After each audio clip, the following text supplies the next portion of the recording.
ngờ nhật ký ngày tận thế thực sự bùng nổ. May mắn thay, tôi được tái sinh 3 ngày trước ngày tận thế. Đời trước đấu tranh sinh tồn 3 năm, cuối cùng lại chết thảm. Đời này ta muốn giành lại không gian trước. Mở chế độ tích trữ điên rồ. Tôi mở mắt ra, ngồi dậy khỏi giường. Mồ hôi nằm xuống trán, mắt bối rối và tuyệt vọng. Đây là căn hộ trước ngày tận thế. Đinh đến rong, đinh rong liên tục nhận được âm thanh nhắc nhở tin nhắn văn bản. Lấy điện thoại ở đầu giường. Ngày 14 tháng 9 năm 2020 32. Hàng chục tin nhắn chưa đọc. Tất cả là về siêu bão. Tin tức dự kiến sẽ đổ bộ vào bờ biển vào sáng sớm ngày 17. Gió dự kiến 16 đến 19. Mưa lớn sẽ kéo dài vài ngày. Không phải tôi đã chết rồi sao? Đinh rong lại có tin nhắn cảnh báo mới. Thời gian mới nhất 9:37. Tôi vặn mạnh cánh tay. Nỗi đau nhắc nhở đây không phải là giấc mơ. Tôi thực sự được tái sinh. Tái sinh trong bảng xếp hạng siêu mạnh này mở ra tranh chấp ngày tận thế. 3 ngày đầu. Nói chính xác thì chỉ còn 2 ngày rưỡi. Tôi không vui. Bên trong dâng lên vô tận mệt mỏi. Mưa bão. Cực kỳ lạnh, cực kỳ nóng. Mỗi cấp độ của trận động đất là luyện ngục. Có gì đáng để làm lại không? Nhưng tôi đã trở lại. Chẳng lẽ phải chờ chết? Không bao giờ. Đôi mắt mệt mỏi của tôi, mặt dây chuyền ngọc bích đeo trên cổ. Đây là từ khi tôi sinh ra và bị bỏ rơi trong bệnh viện. Sau đó được Dương Vĩ Giao tặng cho hoa khôi Ngô Mộng Giao.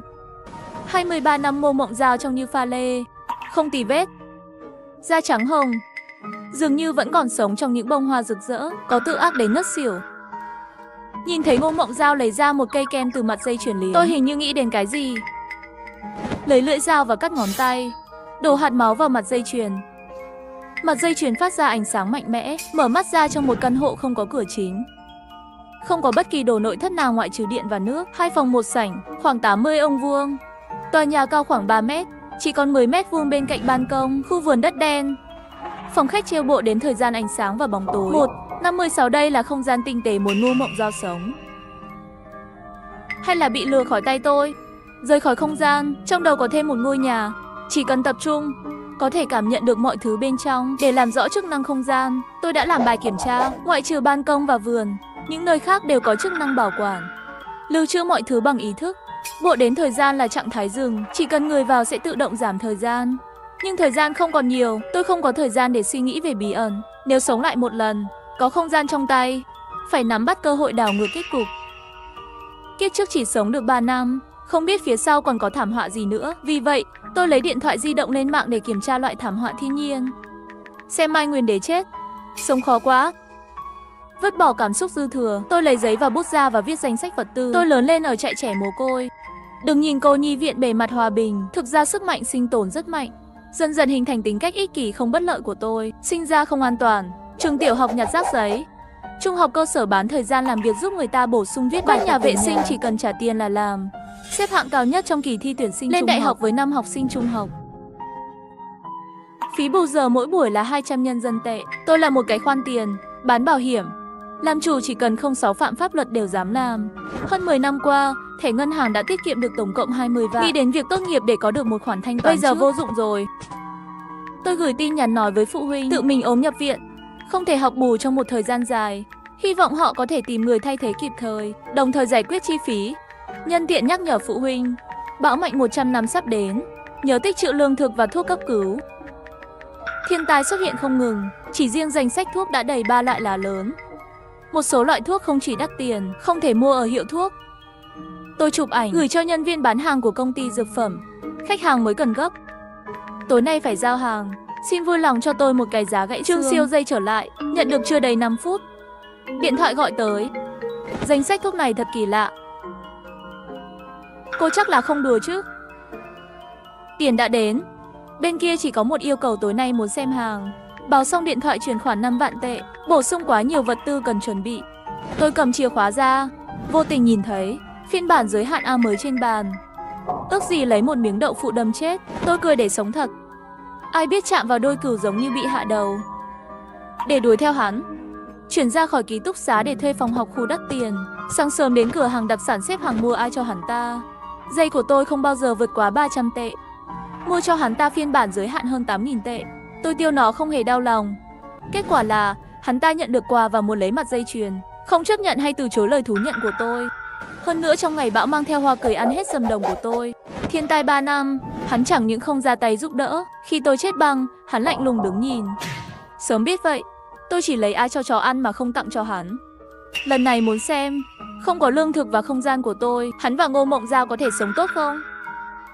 Bão cực mạnh kéo dài nửa tháng, sau đó là 3 tháng liên tiếp mưa lớn. Cả thành phố chìm trong nước. Tôi sống ở tầng 18, mặc dù không bị ngâm nước, nhưng cũng sống rất chật vật.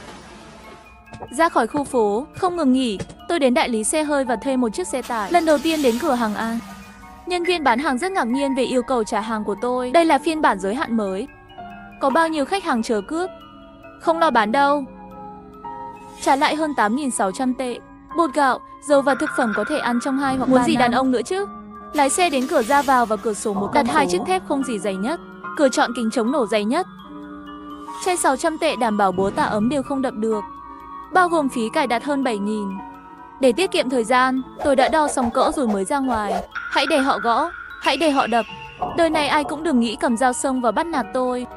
Sau đó tôi đến cửa hàng đồ dùng ngoài trời lớn nhất thành phố. 2 lục địa, 4 thuyền cao su, bộ sơ cứu hỏa hoạn động đất, leo lửa diêu, kính thiên văn dây leo, đèn pin chống thấm nước radio, bộ sạc năng lượng mặt trời công suất cực lớn. Vật tư cứu mạng không thể cầu thả, tất cả đều phải có chất lượng tốt. Với khách hàng lớn, chàng trai trẻ cố gắng giới thiệu quần áo, túi ngủ chờ hôm nay làm hoạt động. Giảm giá toàn trường, đảm bảo chất lượng làm bạn hài lòng. Có loại nào chống lạnh âm 60 đến 70 độ không?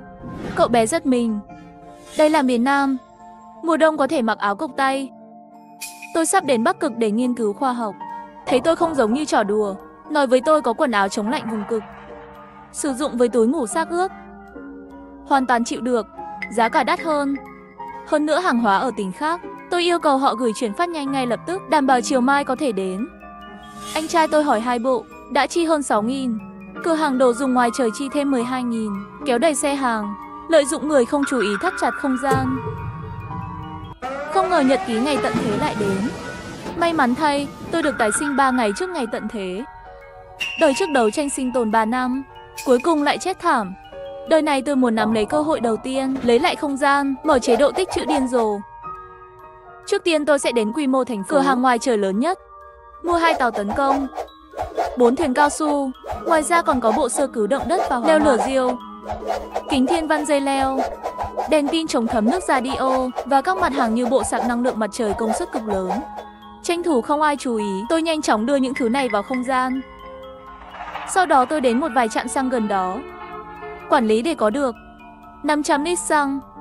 Tôi lại đến cửa hàng cung cấp bảo mật, mua 3 căn nhà, dịch vụ nhà ở và 2 khoản thế chấp, không kịp thở. Tôi lái xe ra ngoại ông, thị trường mua sắm bán buôn lớn nhất. Ở đó tôi mua áo lông vũ, áo khoác quân đội các mi áo len, quần áo ấm khăn quàng cổ, găng tay vớ, giày chống trượt tuyết, giày thể thao nhẹ, giày giữ nhiệt, dép lê, 5, chỉ tập trung vào chất lượng. Ngoài ra còn mua chăn điều hòa, 8 kg và 10 kg chăn lông vũ và chăn bông lớn mỗi cái 3 cái, dầu gội đầu sữa tắm, khăn vệ sinh bột giặt, khăn giấy, kem đánh răng, bàn chải đánh giữ nhiệt bật lửa, túi nước nóng cao su và các vật dụng hàng ngày khác cũng không thể ít hơn. Túi giữ ẩm đã mua 20.000 miếng trong thời tiết cực lạnh, đây là cứu mạng. Đèn dầu hỏa thủy tinh và đèn ngựa chống thấm nước và chống gió cũng bị tôi bỏ vào túi, thứ này bền hơn nến nhiều. Rượu hồng lò rượu, lò gassy di động cũng lấy hết. Nghĩ đến không gian có điện, tôi lấy thêm mấy cái lò điện tử nữa. Nước khử trùng thuốc trừ sâu, máy lọc nước uống, nước khử trùng, VV. Tôi đã mua tất cả các mặt hàng có thể nghĩ đến. Sau đó tôi đến khu trái cây, mua đủ loại trái cây. Mua những vật tư này tổng cộng tốn 38.000 tệ. Khi ra khỏi chợ, trời đã tối rồi. Trên điện thoại có mấy cuộc gọi nhỡ. Tất cả đều là tin nhắn WeChat từ Trương Siêu, nói hàng đã sẵn sàng. Tôi lái xe xuống dưới nhà anh ta, chỉ thấy 20 mấy thùng các tông lớn hàng hóa. Đây đều là thuốc cứu mạng trong thiên tai. Mặc dù chi phí hơn 40.000, nhưng nó làm cho tôi cảm thấy tốt hơn rất nhiều. Sau khi chuyển thuốc lên xe, lái xe đến góc gần đó, sau đó đưa thuốc vào không gian. Về đến căn hộ thì gần 9 giờ rồi. Tôi sẽ vào không gian ngay lập tức, sắp xếp những vật tư lộn xộn đó. Để tiết kiệm không gian nhiều nhất có thể, tôi xếp từng lớp vật tư lên mái nhà. Tiền thật là không tiêu. Tổng cộng đã chi hơn 120.000 trong ngày. Vừa dọn dẹp xong tôi đột nhiên bị một lực lượng đá một cái, cả người rơi ra khỏi không gian. Bị đá, tôi cố gắng vào lại. bị chặn bởi một rào cản vô hình. Không gian nằm mắng nuốt hết đồ dùng của tôi rồi. Tôi toát mồ hôi lạnh. Nhanh chóng kiểm tra bằng ý thức, không gian vẫn còn đó, vật tư cũng ở đây. Tôi cố gắng lấy đồ bằng tâm trí, trong tay có thêm một viên than đá, làm ướt một vòng bằng tâm trí. Tìm thấy bộ đến thời gian ánh sáng và bóng tối ở trạng thái không, tôi sẽ hiểu ngay. Hóa ra không gian chỉ có thể ở lại 2 giờ. Tốt hơn là không có gì. Tôi đi tắm xong đã qua sáng sớm rồi. Tôi nhìn vào không gian, 2 giờ mới thanh toán rồi. Lúc này mới hơi thở phào nhẹ nhõm. Tôi nằm trên giường rất lâu không ngủ được. Ngay cả khi ngủ cũng ngủ rất không an toàn. Lại mơ thấy mình bị đám người đó đuổi giết. Các người đừng động vào tôi, đập mạnh vào người tôi. Tôi bị đánh thức, ra mồ hôi lạnh. 5 giờ sáng, bên ngoài trời vẫn còn tối. Tôi vào không gian để xem hàng tồn kho bị ép. Điều này mới làm tâm trạng bình tĩnh lại. Tôi không ngủ tiếp, mà là lấy chìa khóa xe, đến chợ bán buôn nông dân lớn nhất. Mua rau, gia vị thịt 5, thêm 70.000 nữa. Sau đó tôi lái xe đến một góc yên tĩnh, thu nhập vật liệu vào không gian. Nhận được thông báo vào buổi chiều để đối phó với cơn bão mạnh sắp tới. Trường tạm thời nghỉ 3 ngày. Thời gian khác lại cụ thể sẽ được thông báo riêng. Học sinh cổ vũ bị đau lưng ra ngoài cuộc sống về đêm, ăn mừng trước cơn bão. Nhưng những gì họ không biết là bão mùa này có thể làm cho họ sau này vĩnh viễn không thể lên lớp được nữa. Không ngờ khủng hoảng ngày tận thế thực sự đầy đủ. Mây đen, gió lạnh thổi lên. Tôi thức dậy từ cơn ác mộng, nhịp tim như trống. Nhìn lên, những con số trên lịch nhắc nhở tôi 3 ngày trước ngày tận thế. May mắn thay, tất cả các vật tư tôi đã chuẩn bị trước. Sau 12 giờ sáng, cập nhật hẹn giờ cho thấy 130 phút còn lại. Điều này có nghĩa là thời gian có thể tích lũy. Trong tay có lương thực, lại có không gian để sống. Tôi lo lắng về thảm họa thiên nhiên sắp tới. Không thể không thêm chút tự tin. Một đêm không mơ, ngày hôm sau bị điện thoại đánh thức. Cửa thép không gì đến rồi. Tôi bảo sư phụ lắp cho tôi cánh cửa chất lượng tốt nhất. Mất chưa đầy 2 tiếng, cửa và kính đều đã lắp xong rồi. Tôi thấy ngôi nhà vững chắc này nhẹ nhõm. Lúc này điện thoại đổ chuông, là Dương Vĩ gọi. Anh Ký, hôm nay là sinh nhật tôi. Khi nào em đến? Giọng nói của Dương Vĩ bên kia điện thoại nhẹ nhàng ánh nắng mặt trời, cùng với tiếng cười náo nhiệt của nhiều người. Tôi cười. Anh chờ đợi rõ ràng thích Ngô Mộng Giao, nhưng lại cố tình dụ dỗ tôi, nhưng thèm món quà bất ngờ của tôi. Qua điện thoại đều có thể nghe thấy giọng nói ngọt ngào của Ngô Mộng Giao. Trong lòng tôi một lúc, làm sao Ngô Mộng Giao biết mặt dây chuyền của tôi có không gian? Từ thái độ bất lực, chắc là không biết bí mật này. Gọi điện thoại là do Ngô Mộng Giao làm. Dương Vĩ ở tầng 8, nhưng tôi đã không đi xuống. Lát nữa Dương Vĩ lại gọi điện thoại. Tôi không nói hai lời trực tiếp bơ lắc. Thời tiết vẫn còn oi bức, nhưng tiền đồn bão mạnh đã đến. Thỉnh thoảng có tiếng huýt sáo trên đường phố. Điện thoại của Đinh Dòng nhận được tin nhắn. Tin nhắn mới nhất nhắc nhở báo dự kiến sẽ đến lúc 9 giờ tối nay. Tôi bị sốc. Sao lại sớm thế? Lúc này công ty cho thuê xe cũng gọi điện thoại. Công ty cho thuê xe gọi điện báo bão sớm. Công ty nghỉ phép, trả xe trước 3 giờ chiều. Khi tôi đồng ý trả xe thì đã 4 giờ rồi. Báo gào thét, thổi khắp nơi. Ông chủ rất tốt, kiểm tra không có vấn đề gì, trả lại tiền đặt cọc 2.000 tệ. Trên đường về căn hộ, tôi mua 2 con gà. Đến lúc đó đặt vào không gian, gà đẻ trứng, gà đẻ trứng gà. Tôi là một thiên tài nhỏ thông minh. Thiên tai không thể xảy ra trong một sớm một chiều, mà là thời gian đẹp. Đáng tiếc người ta nhanh nhẹn bắt được. Trở về căn hộ, tôi lập tức đặt 2 con gà vào không gian. Tôi vừa ra khỏi không gian, 2 con gà sẽ bị đá ra và đập xuống đất. Suýt chết.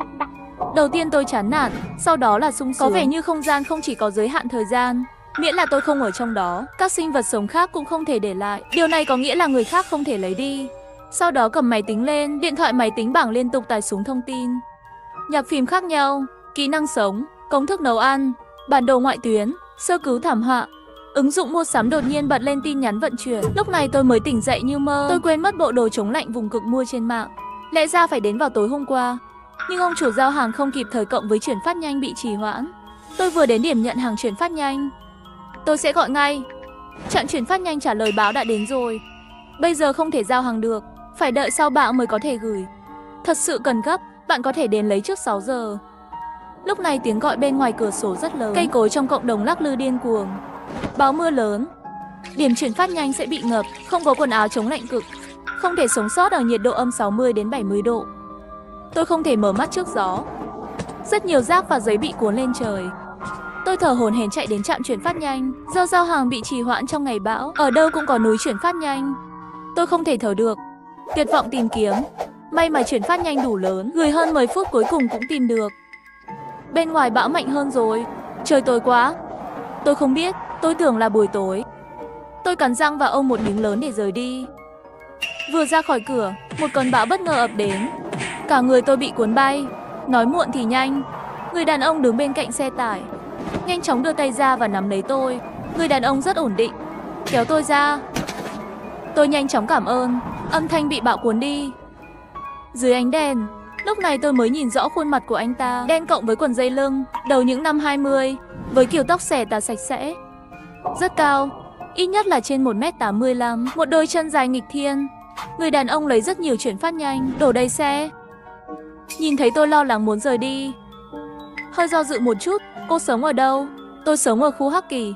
Có thể đưa tôi một đoạn không? Có thể trả tiền xe. Người đàn ông gật đầu mở cửa xe. Hàng sau đầy.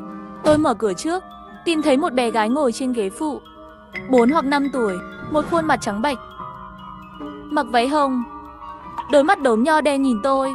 Người đàn ông mở miệng năm nào cũng để chị gái ôm nhà tôi, năm nào cũng ngồi trên đùi, chuyển phát nhanh nhét vào chân. Gió hú. Đường phố xa. Nữ sinh mặc váy ôm chặt cột điện thoại, nhìn miệng đang kêu cứu. Hai cây em rất gần. Vài phút đến cửa tiểu khu. Tôi chuyển 2.000 tệ. Cảm ơn anh ấy đã cứu tôi. Giọng người đàn ông lạnh lùng. Không cần. Thấy anh ta không nhận, tôi cũng không khoa trương, chỉ là nhắc nhở rằng báo có thể mất nước và mất điện. Trước khi quá muộn, anh có thể tích trữ thêm một chút bột gạo, dầu và thực phẩm. Tôi ôm chuyển phát nhanh chạy vào khu phố trong gió. Hạt mưa như hạt đậu rơi xuống. Tôi ra khỏi thang máy. Ai biết ngẩng đầu lên thì thấy Dương Vĩ và Ngô Mộng Giao đứng trước cửa nhà. Sao em mới về? Dương Vĩ ngữ khí thiếu kiên nhẫn. Chúng tôi đã đợi em rất lâu rồi. Không ngờ thảm họa ngày tận thế lại bùng nổ như vậy. Nhưng điều đáng sợ trong ngày tận thế không phải là thảm họa, mà là ngày tận thế. 3 ngày trước, tôi đã chuẩn bị trước mọi thứ, thay thế bằng cửa ra vào và cửa sổ chất lượng tốt nhất. Ngay khi tôi lấy xong chuyển phát nhanh về, nhưng lại nhìn thấy Dương Vĩ và Ngô Mộng Giao đang đứng trước cửa nhà tôi. Sao bây giờ em mới về? Giọng điệu của Dương Vĩ đầy thiếu kiên nhẫn. Chúng tôi đã đợi em lâu rồi. Nhìn thấy hai người này, trong đầu tôi không khỏi hiện lên kiếp trước. Những gì họ đã làm với tôi, cảnh bắt nạt và xem lạnh. Đời này, họ còn muốn cướp không gian mặt dây chuyền của tôi. Không thể nào trong đời này. Vẻ mặt tôi lạnh lùng hỏi có việc gì. Dương Vĩ bị phản ứng của tôi nghẹn ngào một chút. Trước đây tôi luôn nhiệt tình với hắn, bây giờ thật lạnh lùng. Hắn vô thức hỏi sinh nhật của anh. Sao em không đến? Không quen với anh, tại sao phải đi? Ngô Mộng Giao nhìn tôi từ trên xuống dưới, mỉm cười nói. Hôm nay là sinh nhật của học trưởng, mọi người đều là cựu sinh viên, cùng nhau tụ tập. Tôi đang chế giễu cậu, cậu có bị điếc không? Không nghe thấy tôi vừa nói không quen, sinh nhật của anh ấy có liên quan gì đến tôi? Buổi trưa sinh nhật đã qua rồi, muốn tôi lên tầng 8, chỉ là muốn lừa gạt không gian của tôi. Dương Vĩ cảm thấy mặt mũi không được, tức giận nói Đặng Hắc Kỳ. Ý cô là sao? Anh và cô ấy đeo nhẫn đôi, lại liên tục mời tôi đến nhà anh. Anh muốn đặt chân lên 2 chiếc thuyền, đừng mơ tưởng nữa. Tôi không có ý đó với anh. Dương Vĩ tức giận muốn chết, tức giận nói Mộng Giao. Chúng ta đi. Ngô Mộng Giao lại không muốn đi. Cô ta cắn răng cố gắng chống đỡ nụ cười nói anh ý. Mặt dây chuyền cậu mang theo rất đẹp, không biết mua ở đâu. Tôi tháo mặt dây chuyền xuống và hỏi muốn à. Mắt Ngô Mộng Giao sáng lên, có thể chuyển nhượng được không? Tôi thực sự đập mặt dây chuyền xuống đất. Thích của cậu làm tôi cảm thấy ghê tởm. Sau đó tôi nhấc chân lên mạnh mẽ đạp vài cái. Sau khi ràng buộc không gian, mặt dây chuyền mất đi độ bóng ban đầu, trở nên mờ, vẫn không có ích gì. Trái tim độc ác, nếu không trực tiếp tiêu diệt nó, ai biết Ngô Mộng Giao sẽ làm chuyện gì. Bạn gái bị bắt nạt. Dương Vĩ rất tức giận, nói xấu tôi. Cút đi, đừng cản mắt tôi. Dương Vĩ sắc mặt đen như đáy nồi, kéo Ngô Mộng Giao giận dữ rời đi. Lúc này tôi mới mở cửa thép không gì vào nhà. Sau khi vào nhà, tôi vào bếp bận rộn, bắt đầu nấu ăn. Mỗi món ăn đều làm đầy một phần lớn, sau đó hấp vào không gian. Tranh thủ bão mưa lớn vừa đến, Mỗi gia đình đều có kế hoạch thu hoạch lương thực, phải làm các món ăn có hương vị càng sớm càng tốt. Sau này cũng không dám tùy tiện bật lửa, tránh việc thu hút người khác. Mãi đến sáng sớm mới dừng lại. Sau đó tôi đi tắm nước nóng.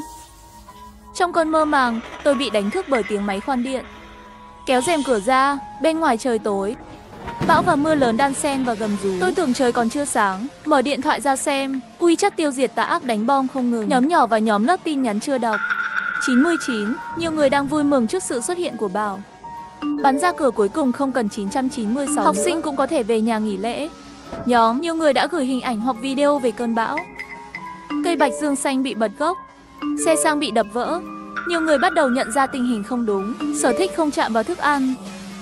Nói ta làm cảm thấy thức ăn siêu thị hết rồi. Tiếng khoan điện liên tục không ngừng, hình như là từ bên cạnh. Tôi hơi bối rối. Cầu thang 3 hộ.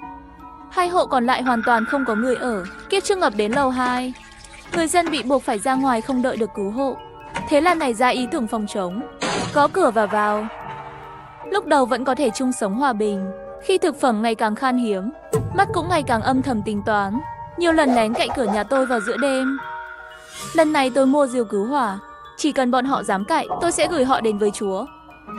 Không chỉ là tiếng khoan điện, hình như còn có tiếng trẻ con nữa. Tôi mở cửa và đi ra ngoài. Chỉ thấy cánh cửa năm 1801 mở ra. Cửa thép không gì mới đặt bên cạnh. Người đàn ông trẻ tuổi mặc quần dây lưng đang khoan lỗ vào tường. Nghe tiếng mở cửa, hắn quay lại nhìn. Sao tôi không nghĩ vậy? Năm 1801 không chỉ chuyển đến cư dân mới, hơn nữa còn là giúp đỡ tại điểm chuyển phát nhanh. Người đàn ông trẻ, hắn cũng có chút ngạc nhiên. Sau khi gật đầu với tôi, hãy tiếp tục làm việc. Người đàn ông đẹp trai lạnh lùng, cao và gầy. Dưới quần áo có thể nhìn thấy những đường cơ bắp, có thể làm cho người ta cảm thấy rất mạnh mẽ. Tôi chỉ cảm thấy tê da đầu. Sau khi chào xong vội vàng ngủ về phòng. Cuộc đời này khác rồi, không chỉ bao đến sớm. Có hàng xóm mới. Có người bình thường nào không? Sẽ lắp 3 cửa thép không gì. Không ngờ khủng hoảng ngày tận thế thực sự bùng nổ. Trong ngày tận thế, sợ hãi không phải là thảm họa, mà là trái tim. Lời khuyên là khác nhau. Không chỉ có bão sớm, có hàng xóm mới.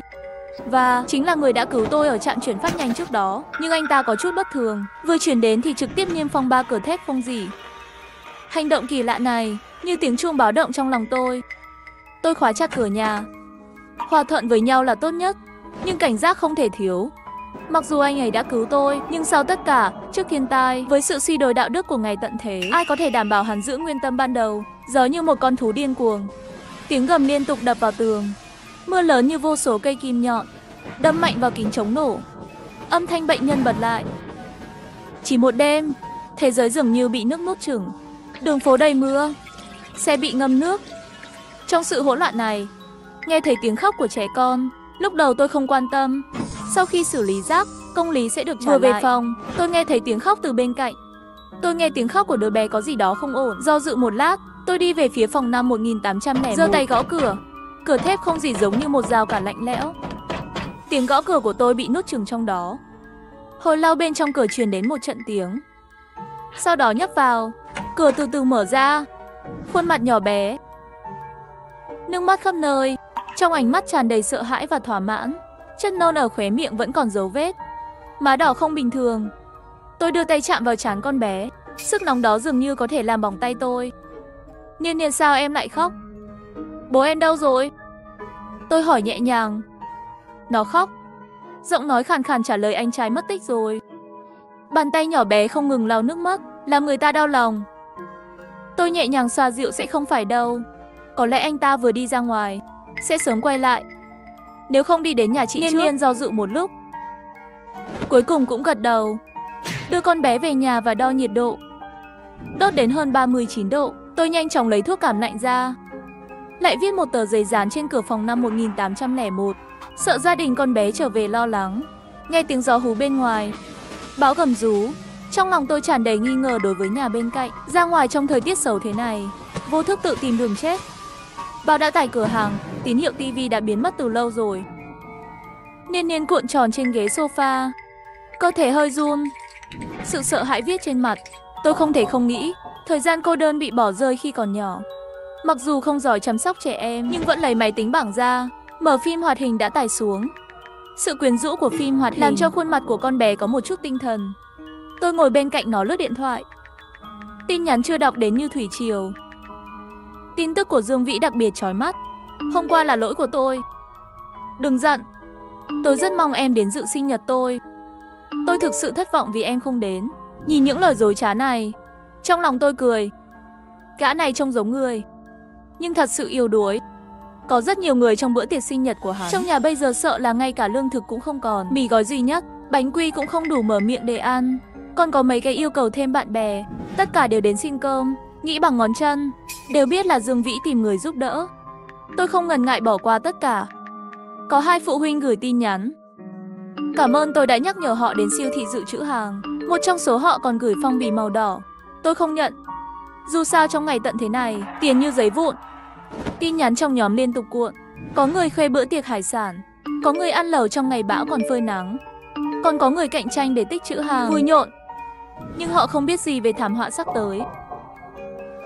Trong trường hợp bão và mưa lớn này kéo dài nửa tháng, các nước xâm lược có giải cứu mới, nhưng môi trường khắc nghiệt lại. Khi hết thức ăn, những người này sẽ trở thành mục tiêu cướp bóc của người khác. Những người sống bằng đồ ăn mang đi, người trẻ không bao giờ nấu ăn bắt đầu đi khắp nơi để nhờ giúp đỡ. Có người nói không lấy được mì gói, chỉ mua mì trắng nhưng không có nồi. Có người bắt đầu đổi hàng, đổi mì ăn liền bằng mặt nạ. Cũng có người trả lời. Tin tức đến. Tôi nhanh chóng chuột màn hình. Đột nhiên nhìn thấy một video chuyển tiếp. Xe bị lũ cuốn đi, lính cứu hỏa dũng cảm giải cứu, bị gió nuốt chửng. Video tương tự từng cái một. Có niềm vui thành công, nhiều hơn là nỗi đau thất bại. Trái tim tôi nặng trĩu, đang muốn tắt điện thoại. Điện thoại của Dương Vĩ lại hiện ra. Tôi không ngần ngại bơ lắc. Ngay sau đó số lạ vang lên. Không cần đoán cũng là bạn của Dương Vĩ. Đời này tôi tuyệt đối. Tôi không bao giờ cho phép bất cứ ai lấy một hạt thức ăn từ tôi. Tắt điện thoại, thấy Niên Niên ngủ trên ghế sofa, thân thể vẫn cuộn tròn. Nhiệt độ cơ thể giảm xuống 38 độ. Tôi biết bộ tài chính bị lộ, Niên Niên không thể nấu ăn ngon. Vì vậy, lấy ra chậu trồng và đất trồng, gieo hạt giống, trồng khoảng 20 chậu. Sau đó đưa chúng vào không gian, ban công còn chưa kịp rửa tay. Tiếng gõ cửa đột nhiên vang lên. Giọng nói Đặng Hắc kỳ kỳ lạ và chói tai. Nếu đoán đúng, chắc là con chó của Dương Vĩ. Hình như đói quá, thường thích nấu ăn như vậy. Cô có thể chia cho chúng tôi một cái gì đó không? Chúng tôi có thể mua gấp đôi không? Năm lần giá. Cô nhanh chóng nộp đơn thông qua bạn bè. Chúng tôi chuyển tiền cho cô. Mọi người đều là bạn. Sau này nhìn lên không thấy cúi đầu gặp nhau. Đừng làm thế. Người bên ngoài càng nói càng khó nghe, thậm chí bắt đầu ghé thăm. Tôi không ngần ngại lấy dao làm vết ra. Ánh mắt kiên định đi về phía cửa. Không ngờ khủng hoảng ngày tận thế lại ngắn. Nhưng ngày tận thế đã ra lệnh. Điều con người sợ hãi không phải là thảm họa, mà là trái tim. Lúc này ngoài cửa truyền đến tiếng đạp cửa. Không cần suy nghĩ, tôi cầm một con dao làm bếp lên. Ánh mắt kiên định đi về phía cửa. Đột nhiên mở cửa, nâng túi lên hỏi là ai đá. Ngoài cửa có 3 ông lớn đứng. Vốn là nghe thấy tiếng cửa còn lộ ra một nụ cười. Nhưng tôi thấy một con dao làm bếp đang tiến về phía tôi, lập tức xuống phân tán khắp nơi tránh không cáp treo. Cô điên à? Tôi chặn cửa, nhìn lạnh lùng. Tôi không có đứa con trai như anh. Biểu tình của mọi người trở nên sai ác. Sau khi phản ứng lại, tức giận mắng Đặng Hắc Kỳ. Ý cô là sao? Tôi lạnh lùng đáp lại. Tôi cũng không phải là mẹ của các anh. Tại sao phải quan tâm đến việc ăn uống của anh? Lại ghé cửa, tôi sẽ làm các anh thành đồ uống. Đời trước, tôi đã trải qua 3 năm cuối đời. Đã thấy điều tồi tệ nhất của nhân loại. Nhìn thấy cách tôi giết người. Họ đều sợ hãi, da đầu tê. Chúng ta là bạn. Ngoài ra, không phải là chúng tôi không trả tiền. Hừ, tôi cười lạnh một tiếng. Đừng nói nhà tôi không có thức ăn. Nếu có, tôi thà cho chó ăn còn hơn cho các anh. Các người nói gì về tôi? Cứ tưởng tôi không biết. Nếu coi thường tôi thì đừng đến tìm tôi. Tại sao đói 2 bữa lại yếu đuối? Nói với Dương Vĩ, đừng vừa ôm hoa hậu vừa tìm tôi muốn ăn. Ăn cơm mềm còn muốn giả vờ cao, không xấu hổ. Lại dám đánh ý của tôi sẽ đăng lên diễn đàn của trường và trong cộng đồng, xem anh ta còn mặt mũi không. Cô chờ xem. Đâm vào tường, dọa sợ đến nỗi họ bỏ chạy. Hành động này có lẽ có thể làm cho họ trong một thời gian không dám đến nữa. Sau khi đóng cửa, tôi phát hiện Niên Niên đã bị đánh thức. Nước mắt rơi, nằm trên ghế sofa, run rẩy. Tôi tự mình an ủi nói yên lặng đừng sợ. Đó là những người xấu. Chị gái đã đuổi họ đi rồi. Tôi sờ sờ trán con bé, phát hiện bị nóng, nghe bụng nó gầm gừ. Tôi hỏi có muốn ăn gì không? Nhiên Nhiên đầu tiên gật đầu, sau đó lại lắc đầu hỏi anh trai. Năm 1801 vẫn chưa về, tôi lấy cớ vào bếp bận rộn, lấy ra một bát cháo thịt nạc trứng bảo quản từ không gian. Nhiên Nhiên đó rồi, nhìn tôi trong khi ăn, dường như sợ tôi sẽ đột nhiên nổi giận. Nhạy cảm quá, chắc là môi trường gia đình không tốt. Tôi vuốt ve đầu con bé, đưa cho nó một cây kẹo mút, cảm ơn chị. Nhiên Nhiên rất ngoan ngoãn ngồi trên ghế sofa. Tôi mở điện thoại để duyệt thông tin, nhìn thấy Dương Vĩ trong nhóm nhờ giúp đỡ. Dương Vĩ mặt trời đẹp trai, rất nổi tiếng ở trường, giỏi ngụy trang, rất nổi tiếng. Hơn nữa trong khu có rất nhiều sinh viên. Tin của hắn nhanh chóng nhận được phản hồi.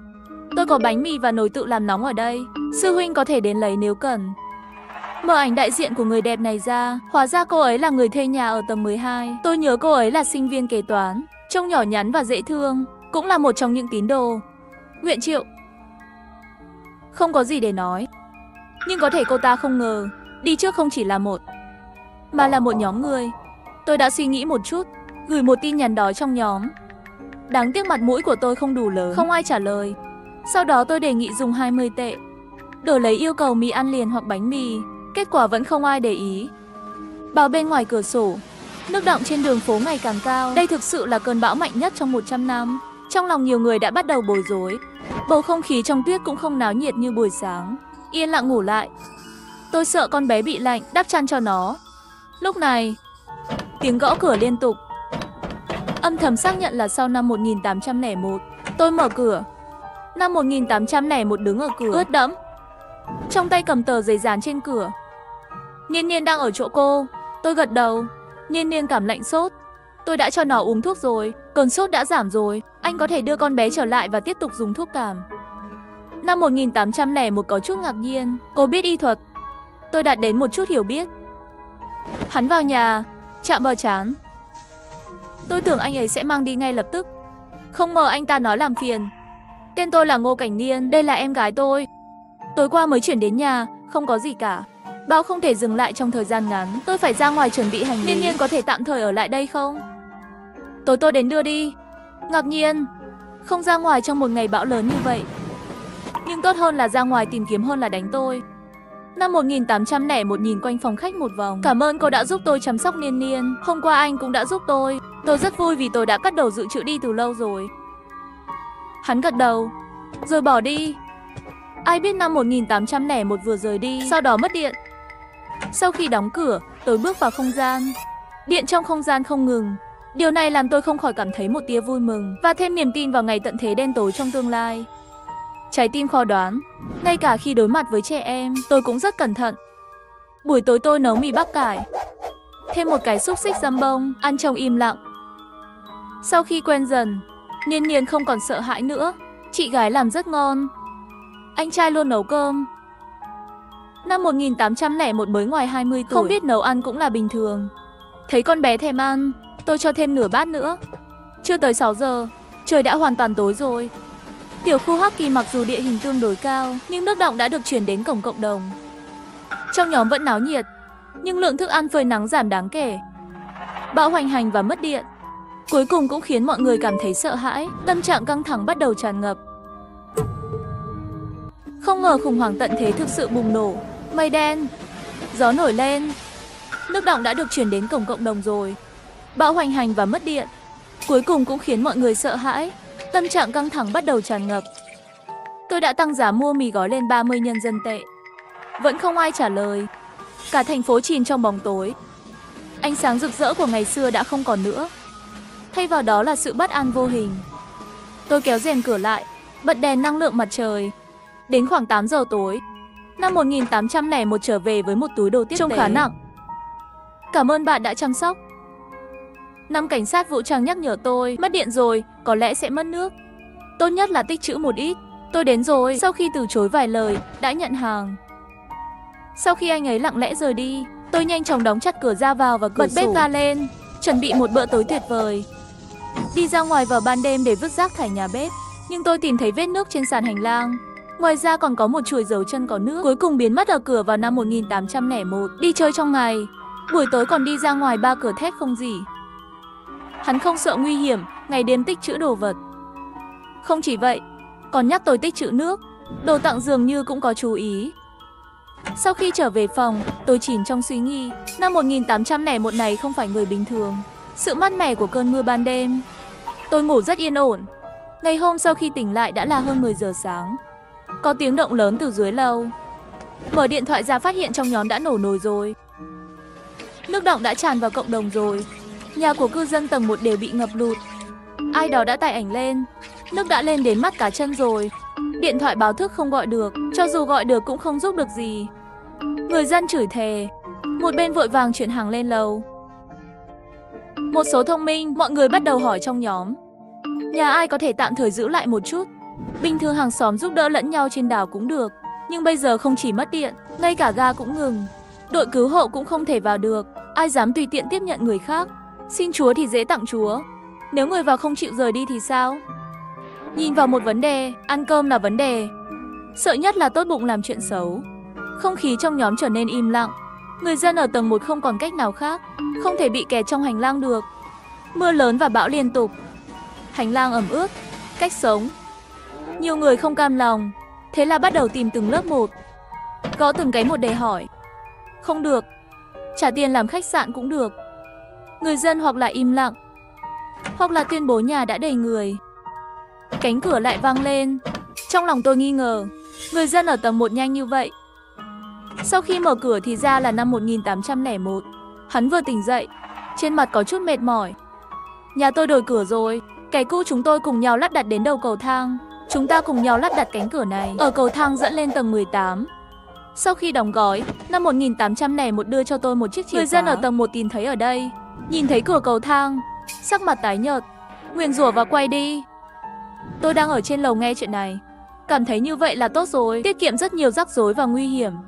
Cánh cửa này tạm thời cách ly rất nhiều vấn đề. Nhưng tương lai không nhất thiết phải như vậy. Đến lúc đó cũng lắp cửa của tôi vào. Nếu không một khi người khác nhận ra tầng 18 có lương thực, đập vào, cho dù có bao nhiêu cánh cửa cũng không thể ngăn được. Chờ thời cơ chín muồi, không quá muộn để lấy cửa ra. Mực nước tiếp tục tăng, đã ngập đến giữa bắp chân rồi. Để tránh lo lắng, tôi tắt điện thoại rồi. Tận hưởng một giấc ngủ chưa thoải mái, sau đó vào không gian và bắt đầu trồng trọt. Nhìn vào số lượng ngày càng ít trên bộ đếm thời gian, tôi biết không thể có khi cắm hồ bơi số 4. Phong là cuộc sống. Tôi đã gieo hạt giống trên mặt đất. Sau khi ra khỏi không gian, tôi thấy mưa đã tạnh, nhưng mạng lưới cũng bắt đầu không liên tục. Như thể cả thế giới đang đứng yên. Nước trong không gian không ngừng, cũng treo đầy. 3 gia đình ở tầng trên lần lượt chiếm 2 lối đi trên tầng 3 và 4, làm cho cư dân của tầng ban đầu cảm thấy rất chán nản. Nhưng họ cho rằng mọi người đều không dễ dàng, cũng không nói gì nhiều. Tuy nhiên, rất nhanh có người không thể không vứt rác theo ý muốn. Thỉnh thoảng gõ cửa yêu cầu vào nhà sử dụng nhà vệ sinh. Không thể xả bồn cầu do mất nước. Người dân chỉ có thể đón nước mưa từ ban công. Tự nhiên không muốn để người ngoài vào. Tức giận tầng 1 cư dân chỉ đơn giản là giải quyết ở hành lang. Nó bốc mùi. Vì vậy, họ tiếp tục di chuyển lên trên. Thái độ này dường như nói rằng vì chúng tôi không tốt, cũng không làm cho người khác tốt hơn. Trong nhóm cũng bị chiến tranh tàn phá, đầy thù hận và bạo lực. Hoàn toàn không có bầu không khí hòa hợp trước khi bão đến. Điện thoại của tôi liên tục đổ chuông. Dương Vĩ không từ bỏ yêu cầu thêm làm bạn. Sau khi bị tôi bôi đen lại nhắn tin. Ngay cả Ngô Mộng Giao cũng đến tham gia. Để tôi giải thích, tôi và Mộng Giao chỉ là bạn bè bình thường. Chắc là cô gái ở tầng 12 đã bị họ ăn hết rồi. Có vẻ như họ quyết tâm. Tôi có thức ăn, nếu không phải cầu thang có cửa. Tôi em rằng họ đã xông lên từ lâu rồi. Tôi đọc tin nhắn nhóm. Quả nhiên thấy cô gái ở tầng 12 gửi tin nhắn giúp đỡ, sẵn sàng đổi hàng hoặc trả tiền. Tuy nhiên, nước và điện đều ngừng hoạt động. Cứu hộ chưa đến. Rất vất vả gọi điện thoại, chỉ bảo chờ trong tòa nhà, đừng ra ngoài. Sau đó không gọi được nữa. Theo dự báo của cơ quan khí tượng, bão sẽ đi qua trong 4 đến 5 ngày nữa. Hôm nay là ngày thứ 5, không chỉ không suy yếu, ngược lại càng ngày càng mạnh. Tôi đứng trên ban công, mơ hồ có thể nhìn thấy vật thể trôi nổi trong nước. Quan sát cẩn thận bằng kính thiên văn, một cái xác. Thân chào cả nhà, không nên xem chùa đâu đó. Nhớ đăng ký, like, comment để ủng hộ team nha. Ai có thể nghĩ, nhiệt độ cao kéo dài hàng chục ngày, cuối cùng vượt qua 45 độ. Ngay sau đó là hạn hán. Hồ ngừng hoạt động. Khi mọi người thực sự nhận ra vấn đề nghiêm trọng, tận thế đã đến. Sao năm nay lại nóng như vậy? Phải, hơn 40 độ trong 3 ngày liên tiếp. Đây là muốn làm người ta phát điên. Trên đường đi làm, người đi bộ vội vã, hầu như không ai ở lại trên đường. Tất cả đều dùng tốc độ nhanh nhất vào tòa nhà để nghỉ. Tôi lái xe dừng ở ngã tư chờ đèn giao thông. Nhìn điện thoại 17:45. Nhiệt độ 38 độ. Rõ ràng là gần đến chiều rồi, nhưng mặt trời vẫn chưa lặn. Ánh sáng mặt trời và nhiệt độ cao liên tục khiến người ta có ảo giác bây giờ vẫn là buổi trưa. Nhiệt độ năm nay tệ hơn bình thường. Đèn đường sáng lên, tôi do dự một chút, không thực hiện về nhà, thay vào đó là đi đến siêu thị lớn nhất thành phố, dự định mua một số vật tư. Ngày mai là cuối tuần rồi, nếu thời tiết tiếp theo vẫn vượt quá 40 độ, tôi sẽ xin nghỉ dài ngày với công ty. Dù sao, vừa ký một dự án lớn cả ngày lẫn đêm, công ty sẽ không cho tôi nghỉ phép. Tôi vào siêu thị, đi thẳng đến khu vực tươi sống, mua số lượng lớn một số nguyên liệu hàng ngày. Lại chạy đến khu vực đông lạnh mua một ít bít tết và cá đông lạnh. Tôm đông lạnh không lâu nữa giỏ hàng đã đầy. Cần giúp gì không? Một bồi bàn hỏi với nụ cười ngượng ngùng. Tôi gật đầu, đưa xe đẩy cho anh ta, sau đó lại đẩy một cái khác. Hoạt động một chút, đồ ăn nhẹ khác nhau, trái cây và rau củ. Thùng đầy nước và 5 giỏ hàng được nhét đầy. Mọi người xung quanh đều nhìn. Một đại ca không nhịn được. Đây là đến siêu thị nhập hàng rồi. Bởi vì mua đủ nhiều, đến nỗi làm phiền giám đốc siêu thị. Sau khi người quản lý liên tục xác nhận những thứ tôi muốn, đặc biệt mở 3 khu hàng để giải quyết và tìm người giúp tôi đóng gói nó. Bạn cần giúp giao hàng tận nhà không? Tôi lắc đầu, không cần giúp tôi chuyển lên xe. Không cần nữa, những thứ này rất nặng. Người quản lý siêu thị có vẻ rất muốn phục vụ tôi, nhưng tôi vẫn từ chối. Chỉ để anh ta giúp tôi bỏ đồ vào cốp xe, sau đó lái xe thẳng về nhà. Tôi sống một mình trên tầng 16 của một khu phố sang trọng. Không cao không thấp, một thang 2 hộ, có cửa an ninh độc lập. Có thể vì thời gian hoạt động khác nhau, thêm vào đó, hiệu quả cách âm quá tốt, tôi chưa bao giờ gặp một người hàng xóm khác. Chỉ có thỉnh thoảng đặt ông ở cửa thang máy, có thể thấy có người khác sống trên tầng này. Tôi đỗ xe vào bãi đỗ xe 3 lần, đem tất cả đồ mua sắm đến cửa thang máy. Trước đây vì dịch bệnh từng phong tỏa khu vực nhỏ một lần, tôi đặc biệt mua một cái tủ đông lớn. Giờ xem, tủ lạnh và tủ đông bị tôi nhét đầy.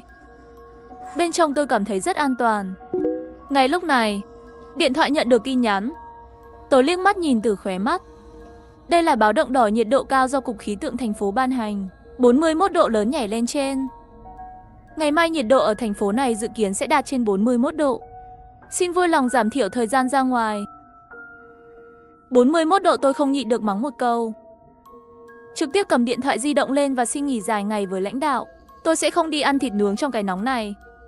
Tất nhiên là có thể xin bao lâu thì xin bấy lâu. Lúc này tôi không yên tâm bố mẹ, đã gọi cho họ. Nghiên nghiên, nhiệt độ ở đó cao. Không có gì thì đừng ra ngoài. Một mình bị say nắng ở đó thì làm sao được. Vừa kết nối, trước tiên tôi nghe thấy lời chào của mẹ tôi.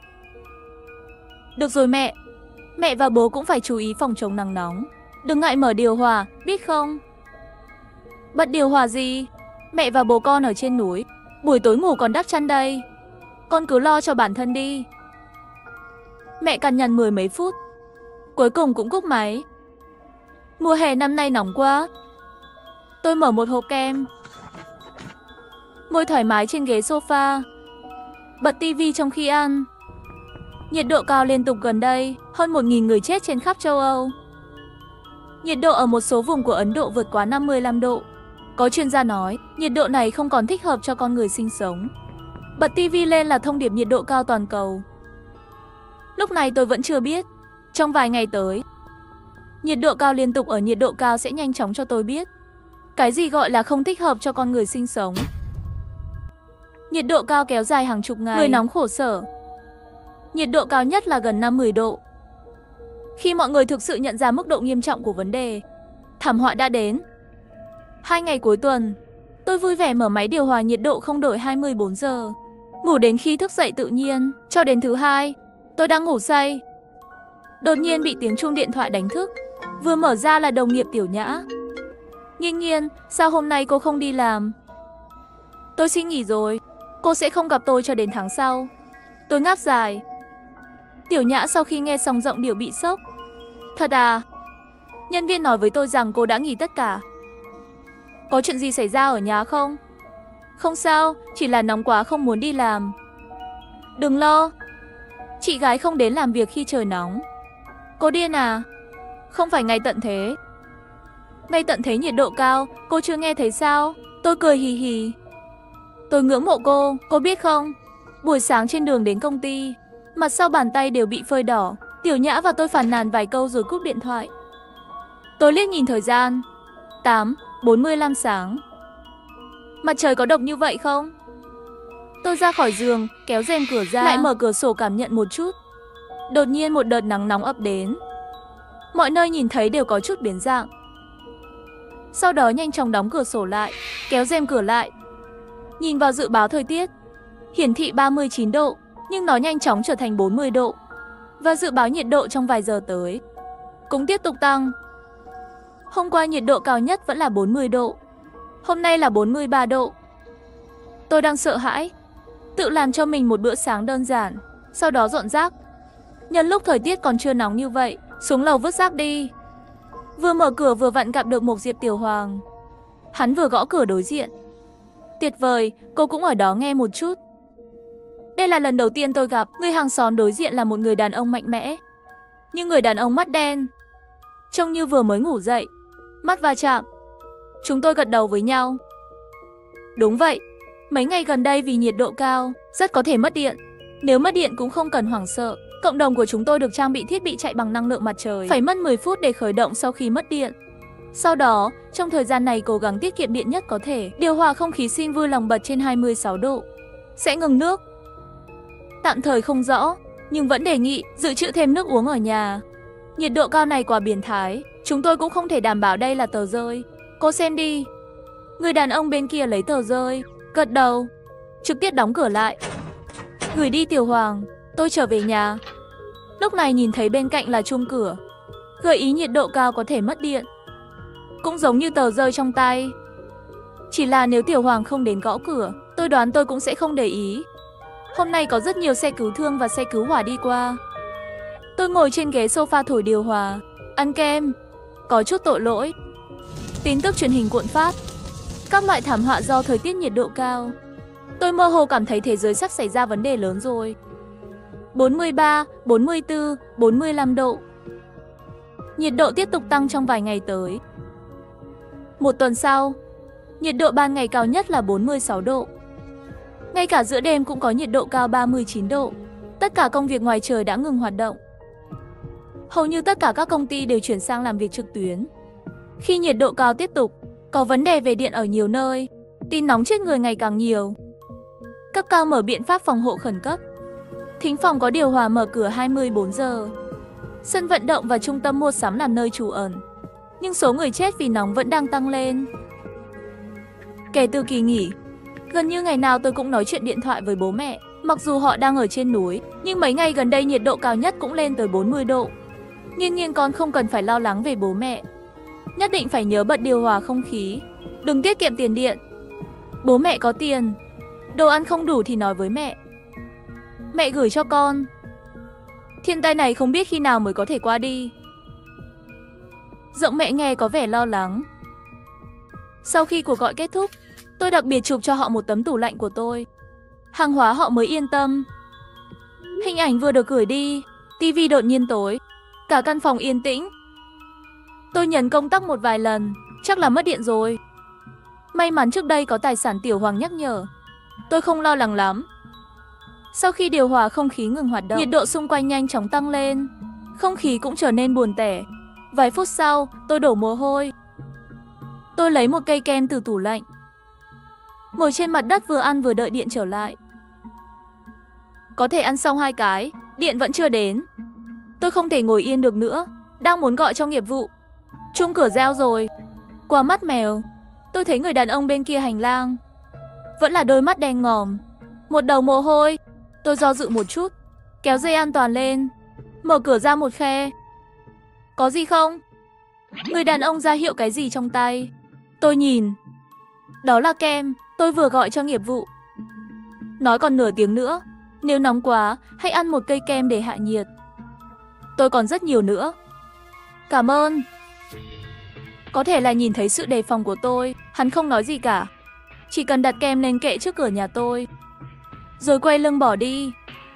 Ăn xong kem hàng xóm tặng, tôi vẫn cảm thấy nóng. Tôi ngồi trên mặt đất, thở như chó. Nhiệt độ lúc này đã lên tới 46 độ. Không đúng, cập nhật thành công lúc 15:38.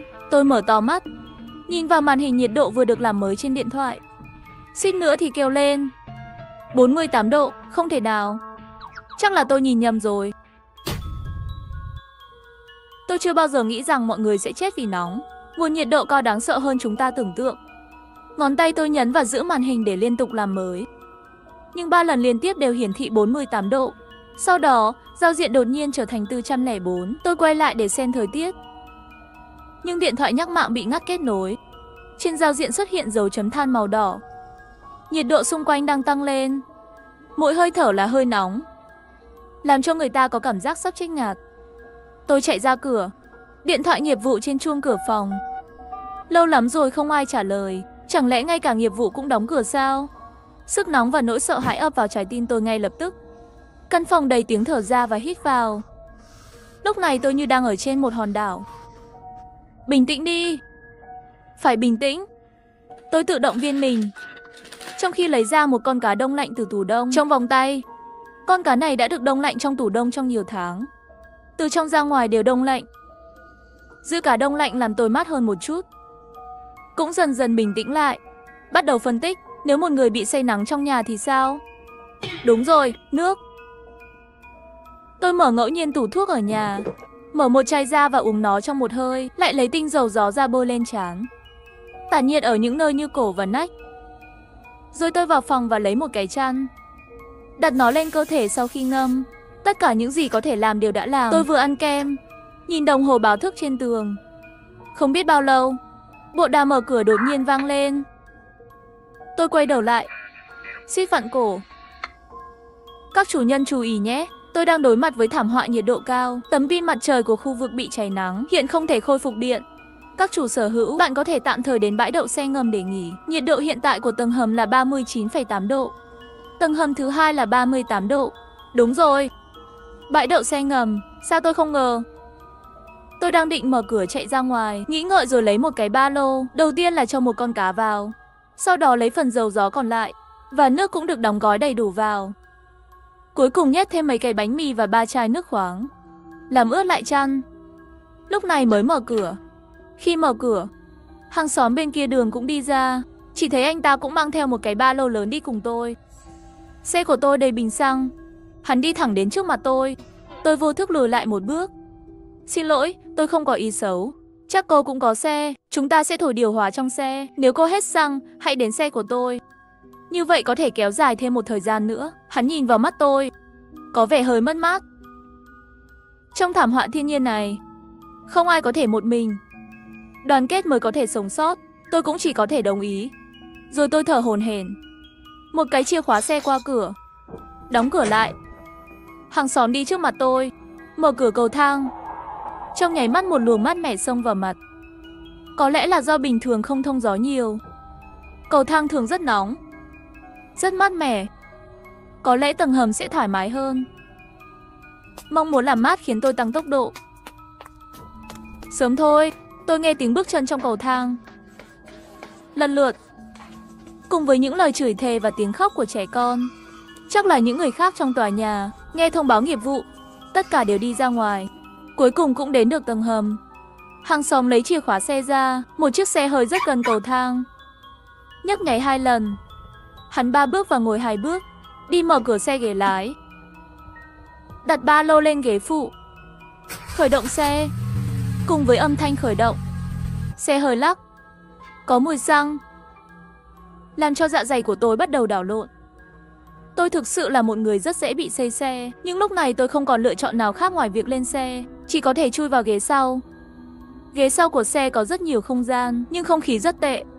Vẫn còn mùi trái cây lên men. Tôi bị say xe. Thêm vào đó là mùi lạ. Xin nữa thì nôn ra. Xin lỗi. Trong xe có trái cây quên vứt rồi. Có thể là nhìn thấy khuôn mặt méo mó của tôi qua gương chiếu hậu. Hắn thì thầm ở phía trước. Tôi đã tìm kiếm một chút, quả nhiên có trái cây thối giữa. Sau đó tôi buộc chặt túi nhựa và ném vào góc. Chúng tôi không mang nhiều thức ăn, hãy chuẩn bị cho điều tồi tệ nhất. Máy điều hòa bật, nhiệt độ trong xe giảm dần.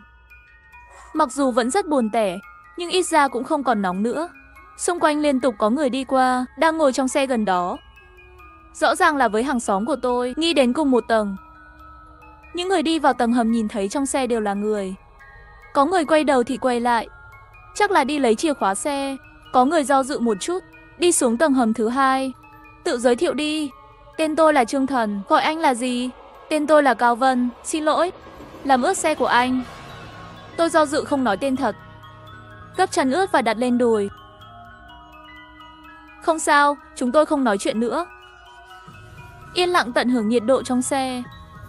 Nửa giờ anh ấy bật radio khung xe.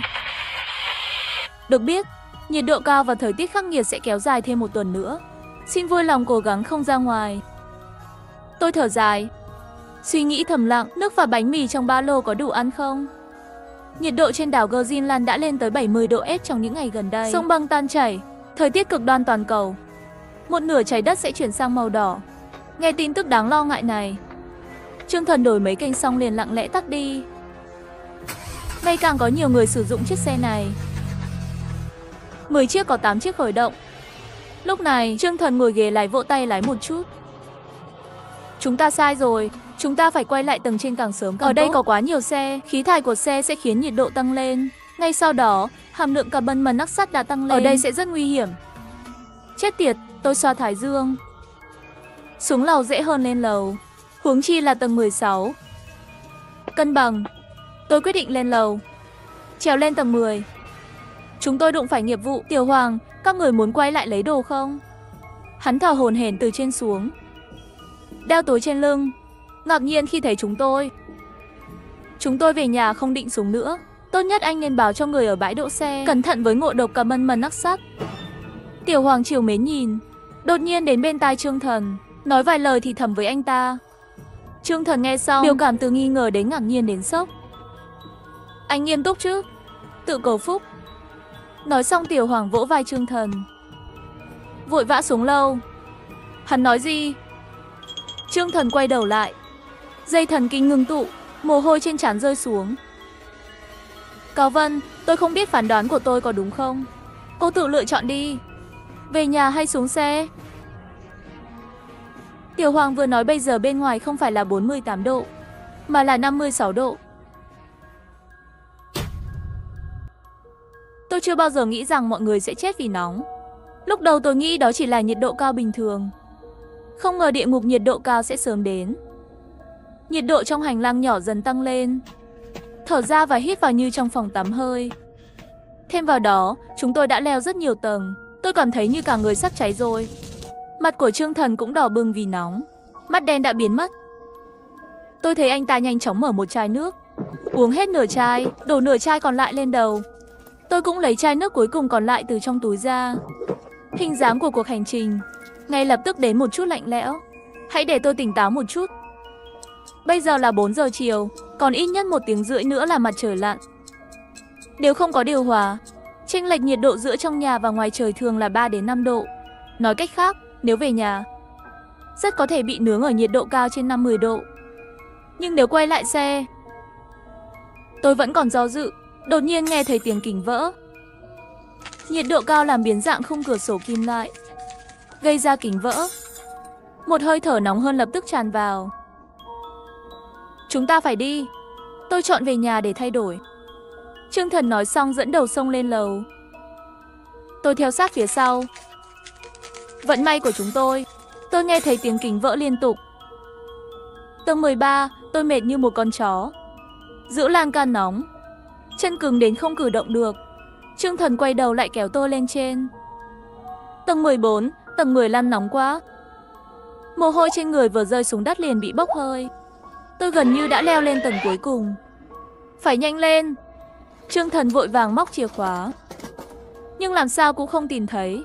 Tôi nắm lấy góc áo anh ta từ phía sau, chỉ vào cửa nhà tôi.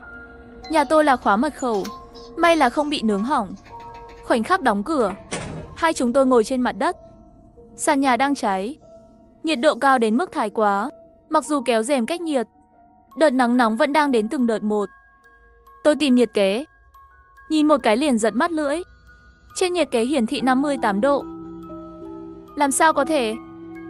Bình thường, nhiệt độ chịu nhiệt của tế bào người là 55 đến 60 độ. Nhiệt độ quá cao, nó cũng có thể gây ra một loạt các triệu chứng khẩn cấp. Tôi căng thẳng. May mắn trước đây vì sợ ngừng nước, có rất nhiều nước trong phòng tắm. Có rất nhiều thùng nước dự trữ, chắc là không có vấn đề gì. Một lát sau, tôi nằm trong nước bồn tắm. Còn Trương Thần thì ngồi trên bồn cầu, chôn chân vào thùng. 2 tiếng nữa, mặt trời cuối cùng cũng lặn. Mái nhà của thành phố đã mất đi ánh sáng vàng. Bóng tối dần dần bao phủ trái đất. Tôi đứng dậy khỏi bồn tắm, muốn dọn dẹp bản thân. Nhưng chân vừa chạm đất, đột nhiên cảm thấy chóng mặt. Giây tiếp theo, mắt tôi nhắm lại, cả người mất hết ý thức. Chờ tôi mở mắt lần nữa, thấy mình nằm trên sàn phòng khách. Bầu trời bên ngoài có màu trắng. Cuối cùng cô cũng tỉnh rồi, mê mơn. Nói xong Trương Thần đưa cho tôi một chai nước, một tin tốt và 3 tin xấu để chia sẻ với cô. Tin tốt là cô vẫn còn sống. Tin xấu là nước đã ngừng hoạt động vào nửa đêm qua. Điện đến bây giờ vẫn chưa đến, điện thoại cũng không có sóng. Sau khi nghe xong lời của tôi im lặng. Nếu hôm nay nóng như hôm qua, tôi em là khó khăn hơn. Nhân tiện, còn có tin tốt nữa. Chức năng radio của điện thoại vẫn có thể sử dụng được. Trước khi hết điện, chúng ta có thể nghe tin tức. Tôi còn 1% pin. Trương Thần cười khổ mở radio. Đài Phát thanh Nhân dân Trung Quốc, mọi công dân hãy cố gắng ở nhà trong ngày. Chú ý bù nước, chờ cứu hộ. Thảm họa nhiệt độ cao này đã ảnh hưởng đến 9 tỉnh trên cả nước. Nhiệt độ tối đa có thể vượt qua 60 độ. Điện thoại hết pin, tự động tắt máy. Nhiệt độ tối đa 60 độ. Con số này khiến tôi nghi ngờ mình đang ở trên núi lửa. Bởi vì không dám mở lửa, hai chúng tôi chỉ có thể ăn mì gói khô với sữa. Trong một ngôi nhà giống như phòng tắm hơi, chỉ còn lại hai chúng tôi nhai mì gói không ăn tiếng. Đột nhiên, một vài giọt nhỏ giọt điện khởi động âm thanh phá vỡ sự im lặng. Tủ lạnh cũng bắt đầu phát ra tiếng gầm chói tai. Điện đến rồi. Tuyệt vời, cuối cùng cũng có điện. Chỉ nghe thấy người trên lầu hào hứng hét lên. Gần như vỡ âm thanh, mọi người trong một tòa nhà bắt đầu cổ vũ. Đầu óc tôi vẫn chưa quay lại. Trong hành lang lại truyền đến âm thanh hỗn loạn. Sau đó là tiếng cãi vã dữ dội. Để tôi xuống trước, vợ tôi đang mang thai, phải đưa đến bệnh viện ngay. Ông già nhà tôi ngất xỉu vì nóng. Hình như là cư dân cao tầng đang tranh cãi, ai vào thang máy. Chết tiệt, Trương Thần hét lên một tiếng, ra khỏi cửa và hét lên, đừng đi thang máy. Nhưng đã quá muộn, thang máy hiển thị đã nhanh chóng đi xuống từ tầng 17. Đột nhiên dừng lại ở tầng 8. Sau đó màn hình tắt. Trong tòa nhà cũng bị mất điện. Trong vài giây, nó trở lại thành một mảnh chết. Chuyện gì vậy? Lại mất điện rồi. Người dân trong tòa nhà đang đi ra ngoài, sống trong hành lang, bối rối, hoảng sợ và tức giận. Mau cứu người đi. Ngay tận thế đến bất ngờ như vậy. Ở nhiệt độ ngoài trời lên đến 60 độ, thảm họa cũng sẽ tiếp tục. Đây không phải là khôi phục điện, đó là sự bất thường điện từ do bão mặt trời gây ra. Hiện tượng điện khí hóa mà chúng ta nhìn thấy bây giờ đều là ảo giác. Hiện tại nhiệt độ đã gần 60 độ. Những người bị mắc kẹt trong thang máy, mười mấy phút là đủ để chết vì mất nước. Tôi đi theo sau Trương Thần. Ngoài ra còn có một vài người đến giúp đỡ. Mỗi bước cầu thang, tất cả đều đang thách thức giới hạn của cơ thể. Dưới nhiệt độ cao, từ tầng 16 đến tầng 8, chỉ mất mười mấy phút. Cuối cùng cũng lên được tầng 8. Một chàng trai đến giúp đỡ, đột nhiên ngã xuống mà không báo trước. Sau đó lăn xuống cầu thang không còn tiếng động nữa.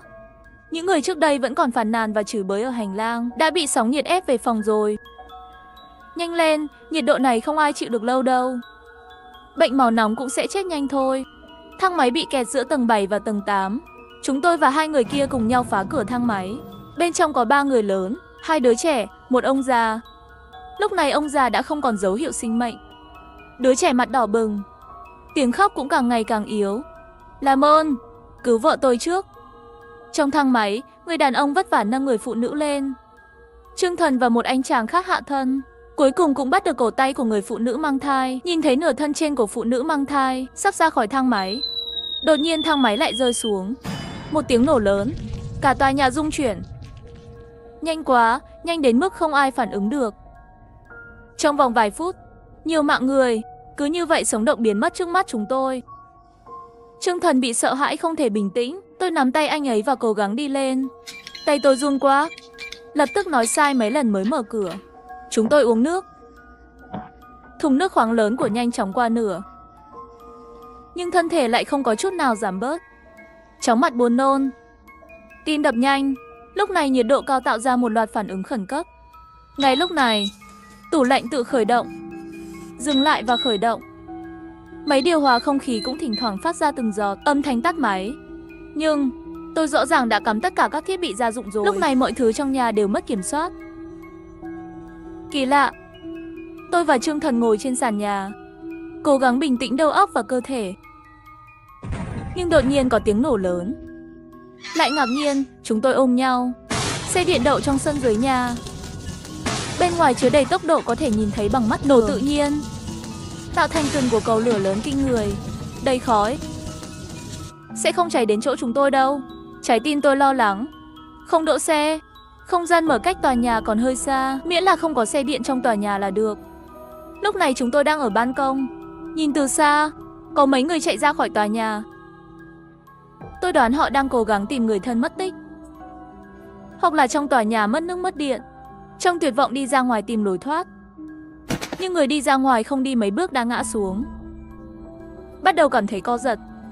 Có người muốn lái xe, nhưng không khởi động được, lại vấp ngã. Nằm trên xe không có động tĩnh. Ngoại trừ nhiệt độ cao, bệnh nhiệt huyết, cũng có thể có bức xạ mạnh với những hậu quả không rõ. Có một thang máy xác chết ở dưới nhà tôi, và chúng ta bị mắc kẹt ở đây, mất liên lạc với thế giới bên ngoài. Điều đáng sợ nhất là tòa nhà vẫn đang nóng lên. Nhiệt độ trong nhà lúc này đã lên tới 70 độ. Không dám tưởng tượng nhiệt độ bề mặt có gần đến điểm sôi không. Tiếng nổ vẫn còn lẻ tẻ. Vào nhà vệ sinh đi. Chúng tôi cùng lúc ngồi trong bồn tắm. Nước ấm đối với chúng tôi như mưa. Thời gian rất dài, chỉ 20 phút sau, nhưng nó giống như một thế kỷ trôi qua. Dần dần tôi không cảm thấy đói, buồn ngủ và đau đớn, chỉ có tê liệt. Trong tòa nhà càng ngày càng chết chóc, mỗi giây đều có người chết. Cho dù có đủ thức ăn và nước uống, sự khác biệt chỉ là sớm hay muộn. Lúc này chúng tôi đều đã đến bờ vực sụp đổ. Không biết bao lâu, nhanh nghe giọng nói run rẩy của Trương Thần gọi tôi. Dưới sự vui sướng, tôi nghe thấy một tiếng động. Mưa rồi, có thật không? Chúng ta được cứu rồi. Tôi không thể tin được. Có lẽ không. Giọng điệu của Trương Thần không lạc quan. Theo tôi biết, sau vụ nổ điện từ siêu mạnh, thường đi kèm với mưa lớn và động đất. Lời nói của hắn giống như nước mưa bên ngoài, ngay lập tức dập tắt hy vọng của tôi. Mưa càng lúc càng to, không thấy hạt mưa, tất cả đều là nước. Tôi và Trương Thần ngồi trong góc, sợ hãi, cực kỳ nóng và cực kỳ lạnh. Dưới sự tấn công của mưa lớn đã rất dễ bị tổn thương. Có thể ra ngoài trong đêm tối, chắc chắn là đẩy mình vào một cuộc khủng hoảng lớn hơn. May mà trời bắt đầu sáng rồi. Ngay khi chúng tôi do dự, khi ra ngoài hay ở trong nhà, cầu thang đột nhiên rung chuyển. Đèn chùm trên đầu cũng lắc mạnh. Liệu ngôi nhà của chúng ta có sụp đổ? Tôi đã rất lo lắng. Chạy đi, đóng chặt cửa phòng ngủ, sau đó ôm nhau lại đẩy vào góc tường. Tôi nhìn ra ngoài cửa sổ. Trời như một cái lỗ. Mực nước không tăng. Nếu theo lượng mưa này, không lâu sau, tòa nhà sẽ bị ngập. Nhưng trước thiên tai, con người quá nhỏ bé, nhỏ đến bất lực. Bây giờ tôi chỉ có cầu nguyện tòa nhà có thể chịu được tác động của mưa lớn. Tôi có chút mê sảng. Không biết có bị ảo giác không? Tôi nghe thấy tiếng hét của sự sung sướng. Mưa đã tạnh, mưa thực sự đã tạnh, tòa nhà đã sống sót. Lúc này hàng xóm đều đang la hét, khuyến khích lẫn nhau. Vui mừng mà khóc, chúng tôi 10 ngón tay nắm chặt. Chúng ta sẽ sống sót. Chắc chắn rồi. Thân chào cả nhà, không nên xem chùa đâu đó. Nhớ đăng ký, like, comment để ủng hộ team nha. Tôi nhận được điện thoại của mẹ, nói với tôi rằng trong khuôn viên trường sắp bùng phát thây ma. Thân chào cả nhà, không nên xem chùa đâu đó. Nhớ đăng ký, like, comment để ủng hộ team nha. Sau khi thây ma lần trước bùng phát, Tôi trốn về ký túc xá, nhưng bị bạn cùng phòng đẩy ra ngoài cửa, khiến tôi bị cắn chết. Lần này tôi bắt đầu tích trữ hàng điên cuồng. Tất cả đều ở trong căn hộ nhỏ tôi thuê, mọi thứ đã sẵn sàng. Tôi đã bật camera an ninh trong ký túc xá. Cốc, ăn gà rán, cười nhìn họ vì để được sống sót mà không ngại đầu rơi máu chảy. 20 chiều, tôi mang cặp sách nặng. Chưa vào lớp học đã nhận được điện thoại của mẹ. Chạy đi, Nam qua. Đừng vào lớp học. Giọng nói của mẹ rất trầm. Có chuyện gì vậy? Xảy ra chuyện gì vậy? Nam qua, con nghe mẹ nói này, 2 tiếng nữa. 30 trường học của con sẽ bùng phát thây ma. Có thể con không tin. Mẹ trùng sinh rồi. Sau khi mẹ bị thây ma cắn chết, linh hồn bay đến tìm con. Nhìn thấy con trốn về ký túc xá bị bạn học bắt nạt. Vài ngày sau bị họ đẩy ra khỏi cửa ký túc xá. Bị thây ma cắn chỉ còn lại xương. Mẹ khóc không thành tiếng. Tôi đã bị đóng băng, không tin được. Năm qua sẽ có người chuẩn bị đụng vào con. Mắng con mắt mù không biết nhường đường. Tôi vẫn chưa đáp lời mẹ thì có một lực mảnh đẩy từ phía sau. Tôi loạng choạng vài bước và ngã xuống đất. Cậu mù à, không biết nhường đường sao? Cháu ngoan không cản đường. Tôi ngẩng đầu lên, một khuôn mặt quen thuộc. Trên mặt toàn là đắc ý và hơi lộ ra nụ cười hung dữ. Là anh Vĩ, tay xây của tên hay bắt nạt bạn học kẻ thù của tôi. Bắt nạt tôi là trò giải trí thường xuyên của họ. Tôi không chống cự. Quay người lại chạy ra ngoài trường. Lần này tôi tin rồi. Sammy đang đến. Hãy để lũ thây ma dọn dẹp đống rác rưởi này cho tôi. Tôi vừa chạy vừa nói với mẹ qua điện thoại. Con sẽ về căn hộ ngay, bởi vì trường nội trú luôn bị bắt nạt. Mẹ đi làm ở thị trấn, cách tôi hơn 100 km, không thể chăm sóc tôi. Tuần trước vừa mua cho tôi tòa nhà chung cư ở cổng trường, thuê một căn hộ lót rộng hơn 50 m². Cuối tuần mới dọn dẹp xong. Năm qua, con còn 2 tiếng nữa. Mẹ chuyển cho con một khoản tiền ngay bây giờ. Con nhanh tay tích trữ lương thực. 1 tuần nữa sẽ ngừng nước, mất điện, ngừng môi trường. Con phải dự trữ ít nhất 3 tháng. 3 tháng sau, sức mạnh của thây ma giảm dần. Mẹ sẽ đến cứu con, cùng nhau đến nơi an toàn. Con nhất định phải sống sót qua 3 tháng này. Tôi vừa chạy vừa tính toán nhanh trong đầu. Tôi muốn dùng thời gian nhanh nhất, sự sắp xếp hợp lý nhất, có để mua nhiều vật dùng nhất có thể. Thời gian rất khẩn cấp. Toàn thân tôi đều căng thẳng. Mất nước, mất điện, mất môi trường sống. Tôi nhớ kỹ 6 chữ này. Đối diện căn hộ là một cửa hàng tiện lợi. Cửa hàng tiện lợi có một đống xô nước, đồ gia dụng như cây lau nhà. Tôi trực tiếp yêu cầu 10 cái xô có nắp đậy. Ngay cửa rất nhiều thùng nước khoáng cao. Giá của 12 chai là 15 nhân dân tệ. Tôi đã trực tiếp trả 100 tệ. Yêu cầu ông chủ gửi cho tôi 5 lít nước đến căn hộ. Số tiền còn lại là phí vận chuyển. Ông chủ mặt cười. Đồng ý, lập tức sắp xếp giao nước cho cậu. Tôi đeo cặp sách, chạy đến căn hộ với cái xô. Mệt mỏi không thở được. Vừa hay đang có tiết học. Căn hộ rất yên tĩnh, không hề có ai. Đây là thời điểm tốt để tôi tích trữ hàng. Vào phòng, nhìn xem thời gian đã là 2:40 rồi. Lấy điện thoại ra ngay. Nhanh chóng tìm đến nơi gần nhất. Đặt hàng trên ứng dụng của chuỗi siêu thị lớn. 20 kg gạo, 2 túi bột mì, 5 lít dầu ăn và 2 thùng đồ ăn vặt. Nồi tự làm nóng cơm, 2 thùng mì ăn liền. 10 kg mì xơi, 300 quả trứng, 50 chiếc bánh bao, còn 20 cân thịt lợn và một ít rau củ nữa. Chuẩn bị để đầy tủ lạnh. Không thể mua quá nhiều, nếu không giao hàng dễ làm người khác nghi ngờ. Giao hàng đã thêm phí khẩn cấp 10 nhân dân tệ. 1 tiếng là có thể giao đến nơi. Thêm một đơn hàng nữa. Các loại gia vị, bột gạo, bột làm các loại bánh, bổ sung thêm chân gà, xúc xích, khô thịt bò đóng hộp, 20 cân táo, 20 kg cam để tránh việc ngoài ý muốn. Tôi hẹn 1 tiếng nữa sẽ tự đến lấy. Ngón tay tôi lướt nhanh trên điện thoại, đặt hàng nhanh. Sau đó tôi đeo ba lô lên lưng, đang chuẩn bị đi mua sắm. Nước của cửa hàng tiện lợi đã đến rồi. Tôi bảo Tiểu Ca để ở cửa thang máy. Tôi tự bỏ vào phòng. Tôi không muốn ai biết tôi ở phòng nào. 2:55, tôi đeo kính râm vào, khẩu trang và mũ được che chặt. Xuống lầu mua hàng, cưới chiếc xe điện nhỏ của tôi, trang bị kín đáo rồi chạy ra ngoài. Tôi nhận được điện thoại của mẹ, nói cho tôi biết trong khuôn viên trường sắp bùng phát thây ma. Sau khi thây ma lần trước bùng phát, tôi trốn về ký túc xá, nhưng bị bạn cùng phòng đẩy ra ngoài cửa, bị thây ma sâu xé đến chết. Lần này tôi bắt đầu tích trữ hàng điên cuồng. Tất cả đều ở trong căn hộ nhỏ tôi thuê. Đi xe điện trước, đến cửa hàng giá cả phải chăng qua khuyến cách căn hộ 1 km. Ở đây bán đủ loại lẩu và nguyên liệu nướng. Công cụ có thể mua nhiên liệu. Tôi không muốn chỉ ăn chay sau khi thây ma bùng phát. Tôi gọi 2 hộp than không khói, 2 chai rượu đặc, 2 lò nướng thịt, 1 cái bếp lớn, 50 bình xăng và 1 nồi lớn, 50 bật lửa, Ngoài ra còn có một số công cụ tương ứng khác. Mã quét đã thanh toán tiền, bảo ông chủ đóng gói và gửi căn hộ cho tôi ngay bây giờ. Ông chủ hứa sẽ giao đến sau nửa giờ nữa. 3. Mời đến cửa hàng tiện lợi đầu tiên. Tôi quét túi mì gói, bánh quy bột chua cay, thịt bò chất đầy 2 túi mua sắm và ba lô. Lập tức lên xe điện trở về. 2 túi mua sắm cột thật chặt mít túi để lên chỗ để chân xe điện. Vừa vặn được che đi, rất tiện lợi. Khi vào thang máy căn hộ, tôi đụng mặt vào tên hay bắt nạt bạn bè Trương Phong. Khi đi học tôi đã biết Trương Phong sống trong căn hộ này. Hôm nay cậu ta đi học muộn thế này, chắc lại ngủ quên rồi. Cậu ta dùng tay kéo túi mua sắm, nhìn thấy bên trong đầy túi mì gói và bột chua cay. Những thứ này tôi đặt nó ở trên cùng. Trương Phong bĩu môi, thuận tay bóp nát một gói mì ăn liền, khinh thường nói người nghèo. Ăn mì gói cũng chỉ xứng đáng ăn loại rẻ nhất. Mua nhiều như vậy là không đủ ăn cơm sao? Nói xong còn đe dọa tôi. Lần sau lại thấy cậu đến gần Tiểu Di, cẩn thận tôi làm gãy chân cậu. Tôi im lặng, nhìn cậu ta đi về phía trường, đi về phía nơi sắp bùng phát thây ma. 3:25 tôi đến cửa hàng tiện lợi thứ hai để tiếp tục quét. Lần này lấy 3 thùng nhựa nhỏ và 500 túi nhựa, 2 hộp lớn túi rác, khăn gội đầu, giấy cuộn, 10 gói giấy khăn ướt. Ngoài ra trả thêm 20 tệ. Yêu cầu ông chủ gửi cho tôi thêm 5 lít nước khoáng đến căn hộ.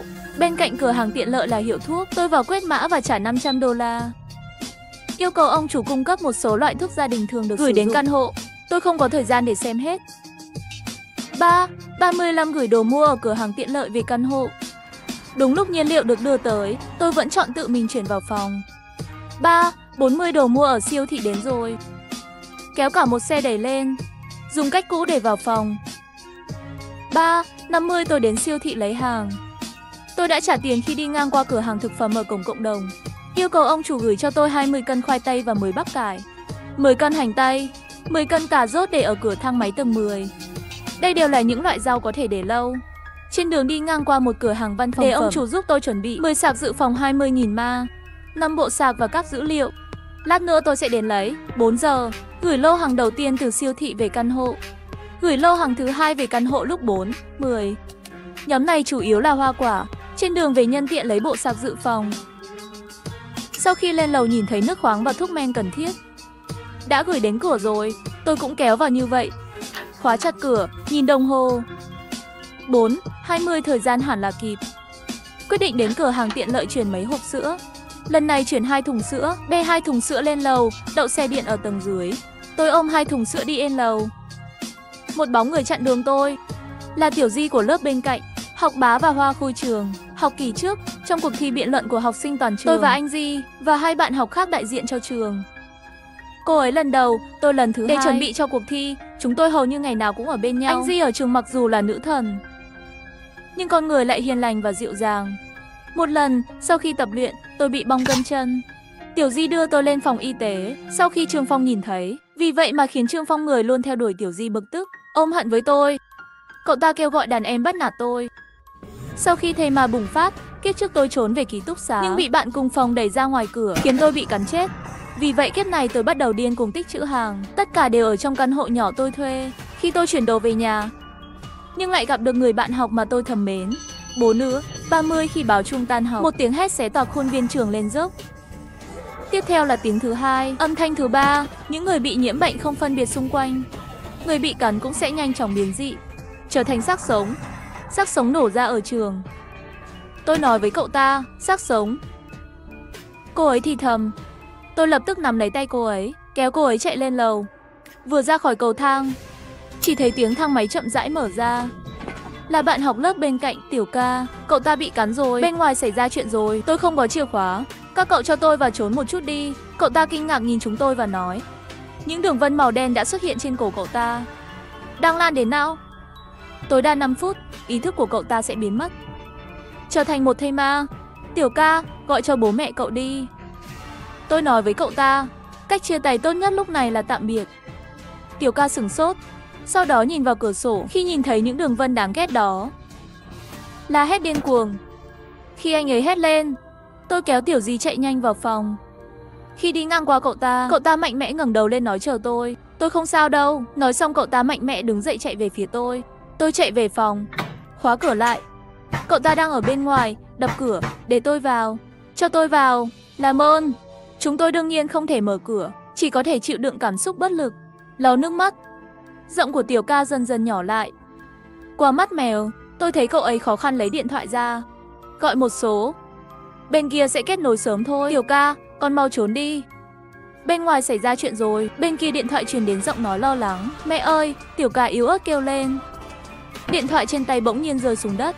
Mắt hắn đã chuyển sang màu xám, không còn trông giống người sống nữa. Tiểu Ca, Tiểu Ca. Mẹ của Tiểu Ca vẫn đang gọi, nhưng Tiểu Ca không còn nghe thấy nữa. Cơ thể run rẩy của anh ấy, tay cào cửa nhà chúng tôi. Hơi thở của người sống chúng tôi hấp dẫn cậu ta. Cậu ta muốn vào. Chúng tôi không kịp thương tiếc cho cậu ấy, từ từ bước đi không tạo tiếng động. Ngoài ra, điện thoại của tôi cũng nhận được tin nhắn chính thức. Ngày nay cả thế giới đều đang gặp nạn. Mọi người tránh nạt, chờ cứu hộ. Cuộc gọi video của mẹ. Mũi tôi cay cay. Mẹ ơi, mẹ sao rồi? Có an toàn không? Con yên tâm, mẹ vẫn an toàn ở đây. Con thế nào? Hàng dự trữ đủ chưa? Tôi quay camera từng thứ cho mẹ xem những gì tôi đã mua. Mẹ rất hài lòng, khen ngợi tôi có năng lực, lại nói với tôi 3 điều rằng tôi nhất định phải đề phòng, chú ý an toàn, kiên nhẫn sống sót qua 3 tháng. Tôi gật đầu. Sau khi cúp điện thoại, nhìn sang Tiểu Di, cậu ấy đang gọi điện cho bố mẹ. Thấy cậu ấy cúp máy, tôi liền đi hỏi Tiểu Di. Bố mẹ cậu thế nào? Họ nói họ an toàn. Quê hương chúng tôi ở xa, xung quanh nông thôn cơ bản không có người. Và bây giờ là mùa thu hoạch, nhà không thiếu lương thực. Tôi đã bảo họ đừng ra ngoài và ở nhà. 7 giờ tối, trong sân trường dần dần yên tĩnh lại. Hầu hết mọi người đều bị nhiễm, vô tri vô giác lang thang ra ngoài. Một số ký túc xá vẫn sáng đèn, thỉnh thoảng có cảm giác khóc và chửi thề. Tòa nhà chung cư của chúng tôi hình như cũng có người, nhưng vị trí cụ thể tôi không thể xác định được. Chúng tôi không bật đèn, đóng rèm cửa lại, lặng lẽ sắp xếp đồ tiếp tế. Bây giờ căn phòng đầy đồ thường dùng chúng tôi đặt bên cạnh, những thứ khác đều để ở trên lầu. Có mấy chiếc trực thăng vũ trang bay trên bầu trời, súng máy phun lửa rắn, bắn thây ma trên mặt đất. Khi hết đạn, máy bay bay đi, không bao giờ trở lại. Họ cũng có thể nhận ra rằng xác sống không thể bị giết hết. Cổng trường đã không còn sự náo nhiệt của ngày hôm trước. Hàng chục xác sống lang thang bên dưới, không thấy một người sống. Ngày thứ 3 của ngày tận thế. Mất điện rồi, wifi mất rồi, chỉ có thể sử dụng lưu lượng truy cập. Mẹ vẫn gửi tin nhắn khích lệ chúng tôi nhất định phải kiên trì 3 tháng. 3 tháng sau, khu vực an ninh phía đông sẽ được hoàn thành. Đến lúc đó sẽ có người đến đón con. Ngày thứ 4 của ngày tận thế, tín hiệu điện thoại di động trở nên ngắt quãng. Đến tối lại trực tiếp không có tín hiệu. Chúng tôi mất liên lạc với thế giới bên ngoài. Ngày thứ 6, có rất nhiều nhân viên cứu hộ xuất hiện bên kia sông, nhưng khi qua cầu, lại bị hàng chục zombie chặn lại. Cuối cùng chỉ có thể làm nổ tung cây cầu, hoàn toàn ngắt kết nối. Mấy ngày nay đều mất điện. Chúng tôi thật sự sắp phát điên rồi. Nếu không có bài chơi, tôi sợ hai chúng tôi chán chết rồi. Bây giờ hoạt động lớn nhất là đến tối. Có thể mở rèm cửa ra xem bên ngoài. Xác sống bùng phát đã gần 2 tuần rồi. Nỗi sợ hãi mà mọi người đã mất ngay từ đầu đã dần dần phát triển thành có thể mạnh dạn. 2 hoặc 3 người cùng nhau lén ra đường để tìm đồ tiếp tế. Một số mạnh mẽ, cho dù gặp phải mấy cái thây ma, cũng có thể xoay vòng một chút, sau đó nhanh chóng chạy trốn. Như bây giờ, tôi thấy một người đàn ông khoảng 30 tuổi, rất cao, băng trên cánh tay, đang trốn sau một chiếc xe địa hình. Đầu dò nhìn tình hình thây ma phía trước. Nhưng điều đáng sợ là một xác chết vào lúc này đang lặng lẽ đứng bên cây cột phía sau hắn, chỉ cách người đàn ông này 10 mét. Tôi che miệng lại, nội tâm không ngừng la hét, mau nhìn lại xem. Xác sống ở phía sau anh kìa, chạy đi. Cuối cùng trong đêm yên tĩnh này, dưới lầu phát ra tiếng hét hoảng sợ của đàn ông. Tôi trốn sau rèm cửa ở tầng 10, nhìn người này từ xa, đang cố gắng hết sức để đối đầu với thây ma. Lúc đó đã hoảng hốt rồi. Cảm giác kỳ diệu đó, giống như lần đầu tiên xem phim zombie. Chính xác, chỉ là tâm trạng bây giờ hoàn toàn khác so với lúc đó. Ngay lúc này, hoàn toàn là câu chuyện trong phim chiếu vào hiện thực, và thậm chí còn ly kỳ hơn. Nếu không phải đói thì ai muốn mạo hiểm? Tôi thở dài, lặng lẽ đóng rèm cửa lại. Ngày thứ 16 của dịch bệnh. Thời tiết hôm nay đặc biệt tốt. Ánh nắng đã mất từ lâu, phủ lên thành phố này thật đẹp. Nếu không phải đường phố vắng vẻ, trên mặt đất đầy bùn đất, tôi thực sự sẽ nghĩ những ngày này chỉ là một cơn ác mộng. Bây giờ là giữa tháng 9 rồi, nhiệt độ bắt đầu giảm xuống. Tôi hơi may mắn, không phải là lúc nóng nhất bùng phát thây ma. Nếu không, giống như tôi, sinh ra sợ nóng. Mùa hè không thể rời khỏi phòng không có điều hòa, sợ không phải thật sự muốn khóc đến chết. Cho đến khi trời tối, chúng tôi vẫn như thường lệ, lại ngồi xuống trước cửa sổ ăn bánh mì. Lần này táo bạo hơn một chút. Tôi mở cửa sổ một chút để thoáng khí. Nhà tôi ở tầng 13, độ cao này rất cho người ta cảm giác an toàn. Hơn nữa không biết có phải là ảo giác của tôi không, xác sống xung quanh đã bắt đầu di chuyển đến những nơi khác. Hơn 3 ngày trước khi bắt đầu bùng phát, đã thiểu quá nhiều rồi. Nhưng thỉnh thoảng tầm mắt quét qua con đường vắng, nhìn thấy không biết từ đâu sẽ xuất hiện một cái thây ma, vẫn sẽ giật mình. Tôi nhìn ra ngoài cửa sổ, đột nhiên nhìn thấy một chiếc máy bay không người lái đi thẳng về hướng tôi. Tôi lập tức kéo Tiểu Di lùi lại. Máy bay không người lái bay vòng quanh tòa nhà chung cư. Có người đang quan sát tình hình trong tòa nhà. Nó đi một vòng rồi bay đi. Tôi nhìn theo hướng hắn hạ cánh, ngay trong căn hộ của chúng tôi. Đêm nay tôi không ngủ. Tôi cảm thấy sắp có chuyện gì đó xảy ra rồi. Quả nhiên vài ngày sau, một ghi chủ bí ẩn xuất hiện trên ban công. Ngày tận thế đến, vô số thây ma tấn công thành phố. Lực lượng cứu hộ chỉ có thể cho nổ tung cây cầu. Ngay khi chúng tôi nghĩ rằng chúng tôi đang ở trong một ngôi nhà an toàn, một ghi chủ bí ẩn xuất hiện trên ban công. Tôi mở tờ giấy ra, bên trong viết xin name của Nam Qua. Cuộc khủng hoảng thây ma này bùng phát, chắc cậu biết gì đó. Hãy sẵn sàng chấp nhận cơn giận của tôi. Là Trương Phong, tôi nhận ra. Chúng tôi gặp nhau ở lối vào thang máy trước khi thây ma bùng phát. Hắn nhìn thấy tôi cầm trên tay 2 túi mì gò lớn, cho nên hắn biết tôi có đồ tiếp tế. Tôi hơi hoảng, không ngờ hắn còn sống. Bỗng nhiên khóc một âm thanh lớn. Tôi cảm thấy toàn bộ tòa nhà bị rung chuyển. Cửa trượt đổ chuông. Tôi bị sốc, nhanh chóng kéo rèm cửa ra. Khói đen bốc lên trong không khí. Nhìn xuống là Trương Phong. Họ đốt xe. Tiếng nổ thu hút đám thây ma trước cửa căn hộ lần lượt đi qua. Chúng trốn trong góc. Xem thây ma đi xong, lén lút vào tòa nhà chung cư. Tôi đã xem tất cả từ trên lầu, liên tục suy nghĩ về các biện pháp đối phó trong đầu. Góc mắt nhìn thấy tiếng nổ thu hút những thây ma trong lúc nãy. Đột nhiên tôi có một sáng kiến. Tôi có thể sử dụng âm thanh để đưa xác sống đến đây. Hãy để lũ thây ma giúp chúng ta tiêu diệt bọn họ. Tiểu Di ngạc nhiên nói. Như vậy có quá mạo hiểm không? Thay vì chờ chết ở đây, tốt hơn là mạo hiểm ra tay. Tiếp theo chúng tôi sẽ lên kế hoạch, bắt đầu hành động. Tôi cầm dao lên và cắt máu. Thoa lên vài miếng thịt lợn. Cắt xong máu, Tiểu Di lập tức tiến lên đau lòng băng bó cho tôi.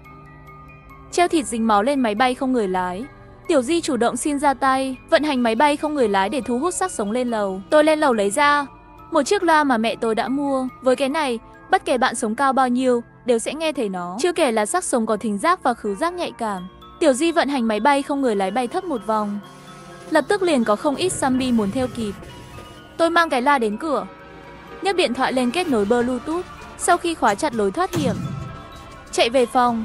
Thây ma dưới lầu thật sự bị thu hút tới đây. Họ kéo đến cao như núi, không rõ trong đó, đi theo mùi máu, đông đúc tiến vào tòa nhà. Xác sống thực sự đến, tiếng bước chân vang vọng trong hành lang. Cửa thoát hiểm bị khóa ở tầng dưới, đang bị phá vỡ. Nhìn thấy thây ma vào cũng khá nhiều, tôi bật la. Âm thanh nhanh chóng truyền khắp các tòa nhà. Cậu nghe thấy âm thanh gì không? Hai tên kia hình như cũng nghe thấy, nhưng họ đáng phải đứng ở nơi nguy hiểm đó. Bắt đầu quét từ tầng trệt và tháo cửa thoát hiểm cầu thang ra, để xem chúng chạy đi đâu. Mẹ nó là thây ma. Âm thanh nổi trên lầu thu hút một đống thây ma. Chỉ nghe thấy giọng nói hoảng hốt của Khôn Khôn, thở hổn hển và nói: mở cửa đi, tôi biết cậu đang làm gì. Nếu không đợi chúng tôi vào được sẽ chém chết cậu. Trương Phong vẻ mặt sợ hãi nói. Tôi nhanh chóng Tiểu Di điều khiển máy bay không người lái về, nhưng không dám bay thẳng về nhà, mà là đặt bên ngoài ngưỡng cửa sổ của tòa nhà căn hộ đối diện theo đường. Sau đó chúng tôi lấy hết khăn ra, dùng nước chặn cửa, đảm bảo không để bất kỳ mùi nào thoát ra qua khe cửa. Họ bối rối và dữ dội bắt đầu đập cửa, hy vọng có thể chui vào và trốn, nhưng họ không có thời gian. Xác sống đã lên cửa thoát hiểm rồi, lắc mạnh. Với những tiếng la hét và chửi thề, máu của xác sống từ bên ngoài chảy vào, nhuộn đỏ một viên. Chúng tôi cố gắng đi về phía cửa, xịt nước hoa và chất làm mát không khí, cố gắng che miệng, một chút âm thanh cũng không dám phát ra. Phải làm sao? 4 người bọn họ bị chặn lại, ngay cả nhà cũng không thể về. Tôi mượn tay thây ma, loại bỏ những kẻ điên muốn lấy trộm vật dụng của người khác. Chỉ là ngoài cửa từ đó trở thành thiên đường cho thây ma. Lúc này đi ngang qua, cửa thoát hiểm và cửa bảo an trở thành rào cản giữa tôi và xác sống. Mặc dù chỉ cách nhau 2 cánh cửa, nhưng trong lòng tôi cũng kiên định. Dù sao zombie sẽ không chủ động mở cửa, chỉ có người mới biết. 2 tháng sau cuộc khủng hoảng vừa qua, tôi chỉ thử dùng máy bay không người lái để tạo gió, kiểm tra xem có thây ma nào xung quanh không. Không ngờ lại bay ra ngoài không xa lắm. Trong ống kính máy bay không người lái xuất hiện một đôi vội người chạy trốn. Đây là một tiểu đội, có 7 người, trong đó có 4 người đàn ông cao lớn. ăn mặc trang phục bảo hộ đặc biệt. Họ gồm một phụ nữ trung niên, một bà già và một đứa trẻ đứng giữa, đang rút lui. Đây hẳn là một cặp quân nhân chính phủ. Chỉ có quân nhân chính quy mới bảo vệ như vậy, người già và trẻ em bất lực. Trong đó có một bóng người khiến tôi không thể giải thích được, có chút quen thuộc. Không đợi tôi nhìn kỹ, tôi nhìn thấy phía sau ống kính, đội quân thây ma hùng mạnh. Hình như những người này định đi xuyên qua đám thây ma. Tiếng súng vang lên sau khi bắn một vòng thây ma. Họ rõ ràng là thiếu đạn dược. Người đàn ông trông quen thuộc nói với người lính, quá nhiều thây ma, bảo tồn đạn dược đi. Nói xong một người lính hướng về phía đội ra hiệu cho mọi người. Mọi người lập tức ngừng bắn, tăng tốc độ chạy trốn. Đồng thời, người đó cũng phát hiện ra sự tồn tại của máy bay không người lái. Một đôi mắt quen thuộc đột nhiên nhìn về phía máy bay không người lái xuất hiện trước mắt tôi. Trong lòng tôi sợ hãi, mặc dù truyền hình ảnh khiến tôi không thể nhìn rõ năm giác quan, nhưng cơ thể và hành động này là mẹ tôi. Gần như vô thức, tôi điều khiển máy bay không người lái bay quanh người ấy một vòng, sau đó lắc 2 cái về phía tòa nhà chung cư. Sau đó, tôi lái máy bay không người lái đến khu chung cư, như thể trái tim có linh cảm. Bà ấy lập tức theo kịp máy bay không người lái của tôi. Tiểu đội theo máy bay không người lái đến tầng dưới của tôi, nhìn thấy đội quân thây ma sắp đuổi theo. Tôi ném chìa khóa cổng xuống lầu. Mẹ tôi nhặt chìa khóa lên và mở cửa. Vừa đóng cửa lại, đội quân thây ma đang đến. Những người này còn chưa kịp ngạc nhiên, tôi nghe thấy mái hiên của thây ma và tiếng búa đập bên ngoài cửa. Con mồi đến miệng không ăn được. Họ tụ tập bên ngoài bức tường, không biết mệt mỏi cào tường cào cửa. Có người muốn đánh trả. Nhịn không được mà hỏi, đội trưởng có đánh không? Một người lính đứng bên cạnh hướng về phía đội trưởng, vẫy tay với anh ta. Cửa này rất chắc chắn, chúng không vào được, bảo toàn sức mạnh, đề phòng. Nhưng nửa tiếng sau, xác sống ngoài cửa không chỉ không chủ động biến mất, ngược lại càng hưng phấn. Họ kiên quyết đứng ngoài tường. Chúng không bắt được người thì không bỏ cuộc. Chuyện này không đúng, bình thường. Nếu không phát sinh chuyện ngoài muốn, yên lặng chờ đợi. Một thời gian chúng sẽ bỏ cuộc, sau đó tìm mục tiêu mới. Bây giờ thật bất thường. Chẳng lẽ là trên người bọn họ có cái gì hấp dẫn chúng? Rất nhanh, thây ma trên lầu đều bị âm thanh thu hút. Quân lính lập tức xông lên trước sau bắt đầu bắn, giết thây ma ở căn hộ. Thây ma cơ bản đã sớm bị giết xong nhưng xác chết ngoài cửa vẫn muốn xông vào. Đứa trẻ sợ hãi đứng trong góc run rẩy. Chỉ có bà già ngồi một mình trên thành bồn cây, xoay mắt né tránh. Nghe thấy tiếng la hét của thây ma bên ngoài, thậm chí không thể ngừng run rẩy. Và cảnh này vừa vặn được mẹ và đội trưởng phát hiện. Mẹ gật đầu với đội trưởng. Đội trưởng ngẫu nhiên nói với mọi người, vui lòng kiểm tra ngay tất cả mọi người có mang theo gì không. Một cái gì đó thu hút zombie, đặc biệt là bà. Sau đó, những người lính bên cạnh anh ta lập tức bắt đầu kiểm tra, tự kiểm tra bản thân. Người mẹ giúp đứa trẻ kiểm tra một chút, sau đó đi về phía bà già. Bà ta run như cái sàng gạo, không cho họ tới gần. Đội trưởng vẫy tay ra hiệu, lập tức có 2 chiến sĩ đến xử lý bà lão. Từ trong bụng bà ấy lập tức rơi ra một cái hộp mở. Một mùi hôi nồng nặc bốc lên ngay lập tức. Đám thây ma bên ngoài tường càng thêm kích động. Mọi người chợt nhận ra, mẹ cầm lấy rồi ném ra ngoài. Đám thây ma lập tức tranh nhau giành giật. Sau khi cướp xong, đám thây ma cũng loạn trọn rời đi rất nhiều. Chỉ còn lại 2 hoặc 3 người không muốn bỏ cuộc vẫn còn canh gác bên ngoài tường. Sau khi trời tối, một người lính thoát ra và bắn một cuộc pháo sáng. Sau khi gửi tín hiệu, đội trưởng chỉ huy các chiến sĩ dựng lều lên và sẵn sàng nghỉ ngơi. Một lúc lâu sau, tôi nhớ đến những gì họ đã trải qua. Họ rõ ràng là mệt mỏi. Tôi cho trẻ em và bà già lấy 2 chiếc chăn bông xuống. Xác sống trong tòa nhà chung cư đã bị binh lính tiêu diệt từ lâu. 2 tháng rưỡi sau, tôi gặp lại mẹ, không khỏi nước mắt. Mẹ không nuốt lời. Bà ấy thật sự tới. Năm qua, con đã không làm mẹ thất vọng. Con làm rất tốt. Mẹ vui mừng nói. Sao mẹ có thể bị lũ thây ma đuổi theo? Nói xong mẹ giơ cái dương trên tay lên, nói với tôi rằng viện đã nghiên cứu. Sau khi nghiên cứu phát triển huyết thanh, khi chúng ta vận chuyển, sản xuất hàng loạt đường huyết thanh, gặp phải xác sống, dẫn đến hình thành bị thây ma đi theo. Nhưng không sao đâu, vừa bắn pháo sáng, sáng mai sẽ có đoàn xe đến đón chúng ta. Đến khu vực an toàn, con với Tiểu Di sẽ đi cùng mẹ. Vừa nói xong mẹ trực tiếp từ chối. Tôi nói không được. Năm qua, đường đi quá nguy hiểm. Các con ở trong nhà là an toàn nhất. Nói xong bà lấy trong túi ra một cái đài, nói với tôi, năm qua con cầm lấy cái đài này, có tin tốt sẽ được phát sóng liền. Tin tưởng mẹ, tôi gật đầu. Ngày hôm sau đợi tôi tỉnh lại, mẹ và nhóm đã đi rồi. Theo thời gian, cuối cùng cũng có tin tốt trên đài phát thanh. Zombie kháng sinh đã đi vào sản xuất hàng loạt. Xin người sống sót kiên trì thêm một chút. Không có nhiều thời gian sau buổi phát sóng đó, những chiếc trực thăng bay tới, rắc bột thuốc xuống máy bay. 3 ngày liên tiếp, Toàn bộ thành phố bị phơi bột thuốc cường độ cao. Tôi lặng lẽ quan sát những mất mát đó. Từ đầu hành động càng chậm. Sau đó có một số đi bộ, ngã xuống đất và không bao giờ đứng dậy nữa. Thậm chí bắt đầu thối rữa theo thời gian. Lần này thật sự sắp kết thúc rồi. Chào cả nhà, không nên xem chùa đâu đó. Nhớ đăng ký, like, comment để ủng hộ team nha. Sau khi tận thế kết thúc, tôi trốn trong hầm một mình. Xem tin nhắn mẹ tôi để lại trước khi bà mất. Tôi đang suy nghĩ. Bà ấy nói bạn thân của tôi, Meiji, sẽ khiến tôi chết không có chỗ chôn. Trước khi ngày tận thế bùng nổ, tôi đang chờ máy bay cất cánh đến hầm trú ẩn. Nhưng lúc này bạn thân Meiji lại gọi điện thoại. Cậu đang ở đâu? Tôi sẽ đi với cậu. Tôi đang đối phó với cái chết của mẹ. Không có ở nhà, cậu đến vào buổi tối đi. Đến lúc 7 giờ là được. Chúng ta cùng ăn cơm nhé. Sau khi cúp điện thoại, tôi trông có vẻ khinh bỉ, bởi vì mẹ nói Meiji sẽ đâm sau lưng tôi. Ban đầu tôi không tin. Cho đến khi tôi biết nhà chúng tôi có sức mạnh không gian và đổi tất cả tiền của gia đình thành vật tư, tích trữ trong không gian này, tôi mới hiểu những gì mẹ tôi nói là thật. Và Meiji sẽ cố tình theo dõi hành trình của tôi.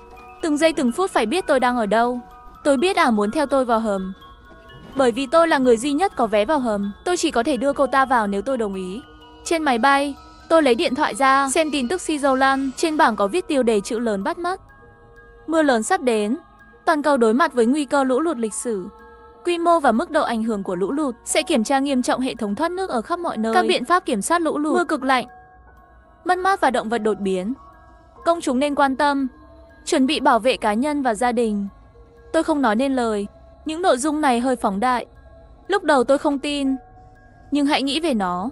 Tôi có cả một kho thức ăn, không gian thức ăn. Hơn nữa gia đình chúng tôi còn lưu truyền lời tiên tri ngày tận thế. Họ đã cố gắng trong nhiều thế hệ, chuẩn bị cho khoảnh khắc này, để con cháu chúng tôi có thể sống sót. Đó là tôi. Để tôi có thể sống 20 năm sống sót sau ngày tận thế. Khi tôi đến hầm, cuộc sống bên ngoài sắp mưa to rồi. Người xây dựng hầm ngầm Mao Bất Phàm kiêu ngạo nhìn tôi. Yên tâm, Nguyệt tiểu thư, cái hầm này rất chắc chắn.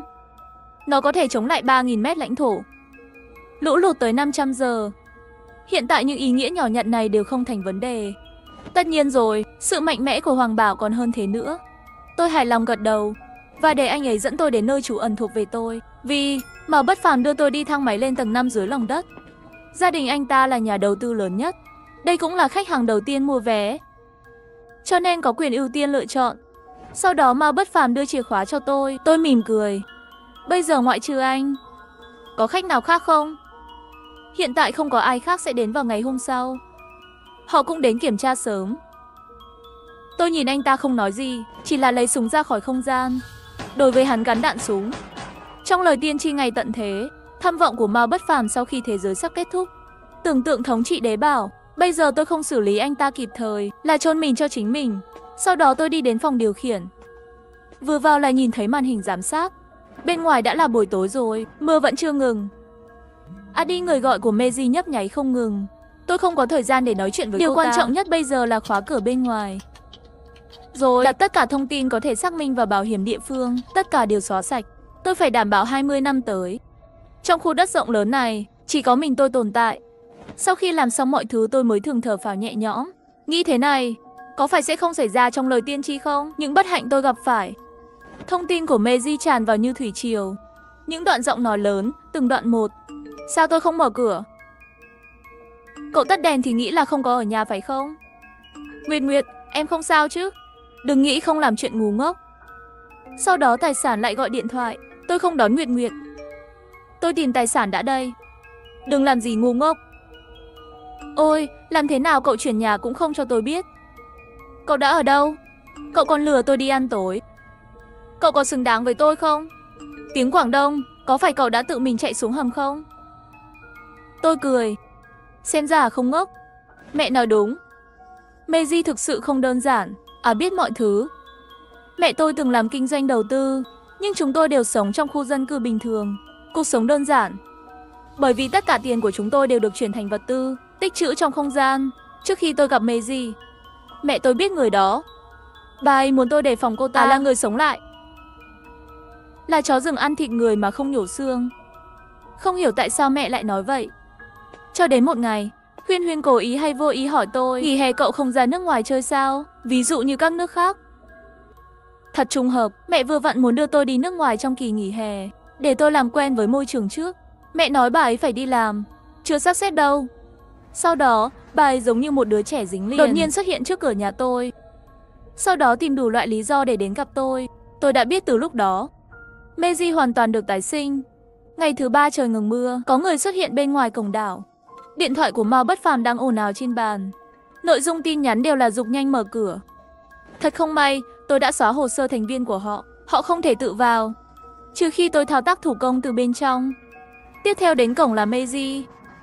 Còn có một bạn học khác Lưu Dương. Nhà Lưu Dương rất giàu có, đang chuẩn bị đi du học. Không biết sao lại đột nhiên đổi ý, phải vào cùng trường đại học với tôi. Một cái bình thường 2 quyển. Như Meiji, họ đã từ bỏ tương lai tươi sáng. Quả nhiên bọn họ đều là người tái sinh.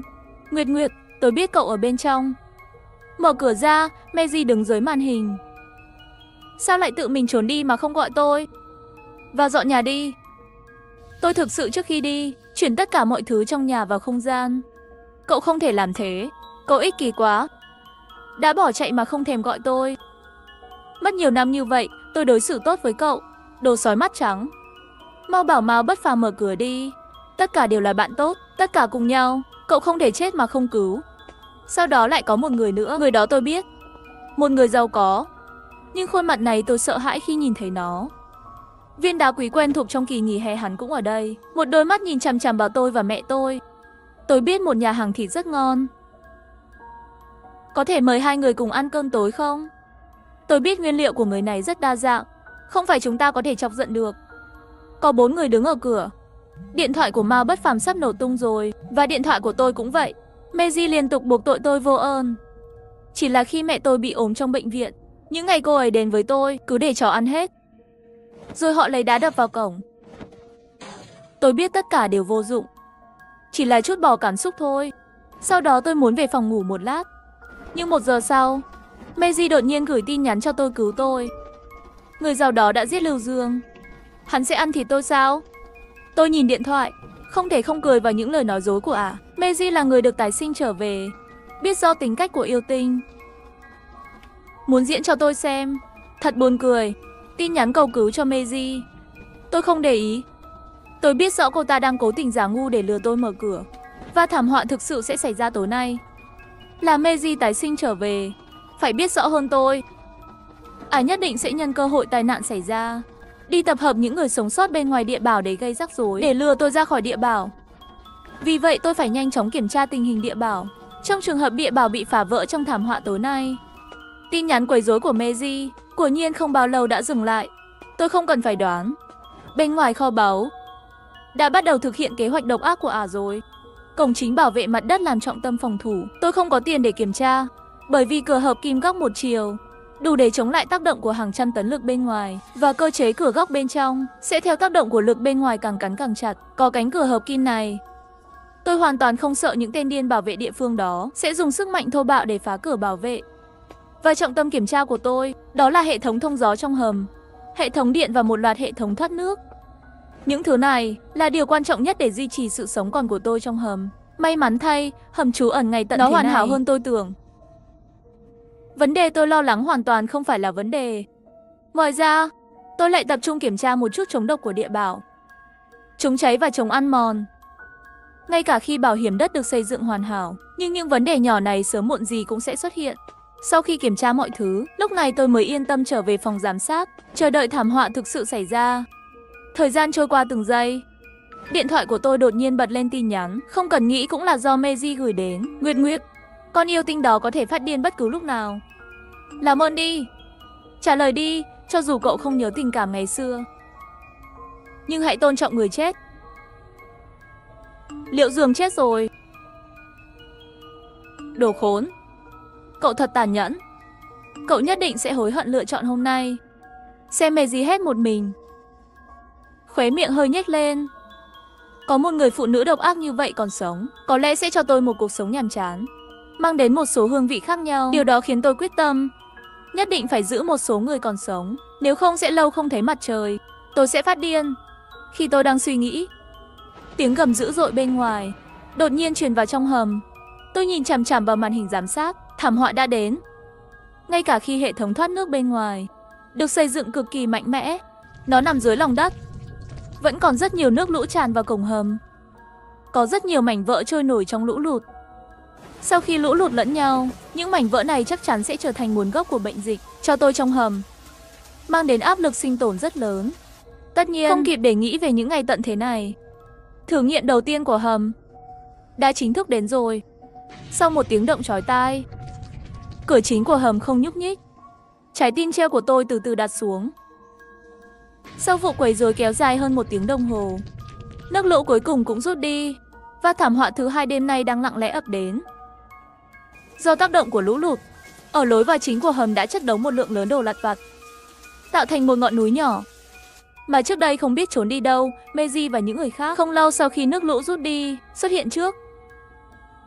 Nhìn xung quanh, họ tập hợp một nhóm người. Không khó để tưởng tượng, thiên tai trước đó đã khiến nhiều người chết. Mà là tái sinh Meiji và những người khác, chắc đã tìm được chỗ trốn rồi. Không chỉ tránh được trời, lễ rửa tội của thảm họa, còn có thể mượn cơ hội tập hợp một số người xung quanh à. Lấy lại kho báu, tôi lo lắng nhìn chằm chằm vào màn hình giám sát, xem mọi hành động của những kẻ ngoài vòng pháp luật này. Người này hợp nhất vào Meiji ở phía trước, đang chỉ vào cổng địa bảo. Vì thiết bị giám sát không có chức năng âm thanh, tôi không rõ Meiji đã nói gì. Nhưng thông qua việc tái tạo, tôi vẫn có thể hiểu ý à. Meiji dường như đang lừa dối những kẻ ngoài vòng pháp luật, tấn công vào cửa chính của địa bảo. Suy nghĩ nhanh trong đầu tôi. Nhưng tôi nghĩ đi nghĩ lại, cũng không nghĩ ra lối vào chính của hầm, nơi nào xuất hiện liên kết yếu. Có thể là Meiji tái sinh trở về, chỉ vào lối vào chính của hầm. Nó làm tôi lo lắng. Có điểm yếu nào mà tôi không nhận ra không? Nhưng lúc này, đám người kia đột nhiên làm sợ, không biết đã làm gì. Chỉ có Meiji ở lại. Đang nhìn thẳng vào camera giám sát. Lúc này quả thực như một con dã thú đói khát. Nhìn lưng tôi lạnh. May mà theo lời cảnh báo của mẹ, tôi vào pháo đài sớm và cô lập Meiji bên ngoài. Nếu không khó tưởng tượng, một khi một phụ nữ độc ác như vậy vào trong hầm sẽ làm tổn thương tôi như thế nào. Khi tôi đang suy nghĩ, màn hình phát ra tiếng động. Nhiều người có rất nhiều thứ trong tay chặn chặt cửa chính của hầm, sau đó lại nhanh chóng quay đi. Những suy nghĩ trong đầu tôi cứ chuyển động. Chẳng lẽ bọn họ muốn leo lên cao, tìm đúng vị trí, từ đó mở cửa hầm? Không, kho báu đều được làm bằng thép và 11 măng, giống như một hộp sắt rắn chắc. Họ không thể vào được từ bất cứ góc độ nào. Đây có phải là hóa chất không? Qua đó ăn mòn cấu trúc bên trong của cổng. Nhưng ăn mòn là một quá trình rất chậm. Ngay cả khi thành công, cấu trúc kim loại của cửa chính sẽ bị hỏng. Bị hỏng, không sợ cánh cửa kim loại này mãi mãi đóng lại. Họ sẽ không bao giờ vào được sao? Một tia sáng lóe lên trong đầu tôi. Đột nhiên nghĩ ra câu trả lời cho vấn đề. Chẳng lẽ họ muốn nhốt tôi mãi mãi? Nhưng họ có thể sống đến ngày tôi chết không? Khi tôi nghĩ, điện thoại đột nhiên đổ chuông. Tôi lập tức cầm lên kiểm tra. Đồ thối tha cho cậu một cơ hội cuối cùng. Mở cửa đi. Nếu không cậu sẽ chết trong đó mãi mãi. Miệng tôi nhếch cao. Lần đầu tiên trả lời tin nhắn. Cậu đúng là heo. Thật sự nghĩ có thể buồn ngủ chết sao? Tôi không tin thì thử xem. Bên ngoài là chất hóa học.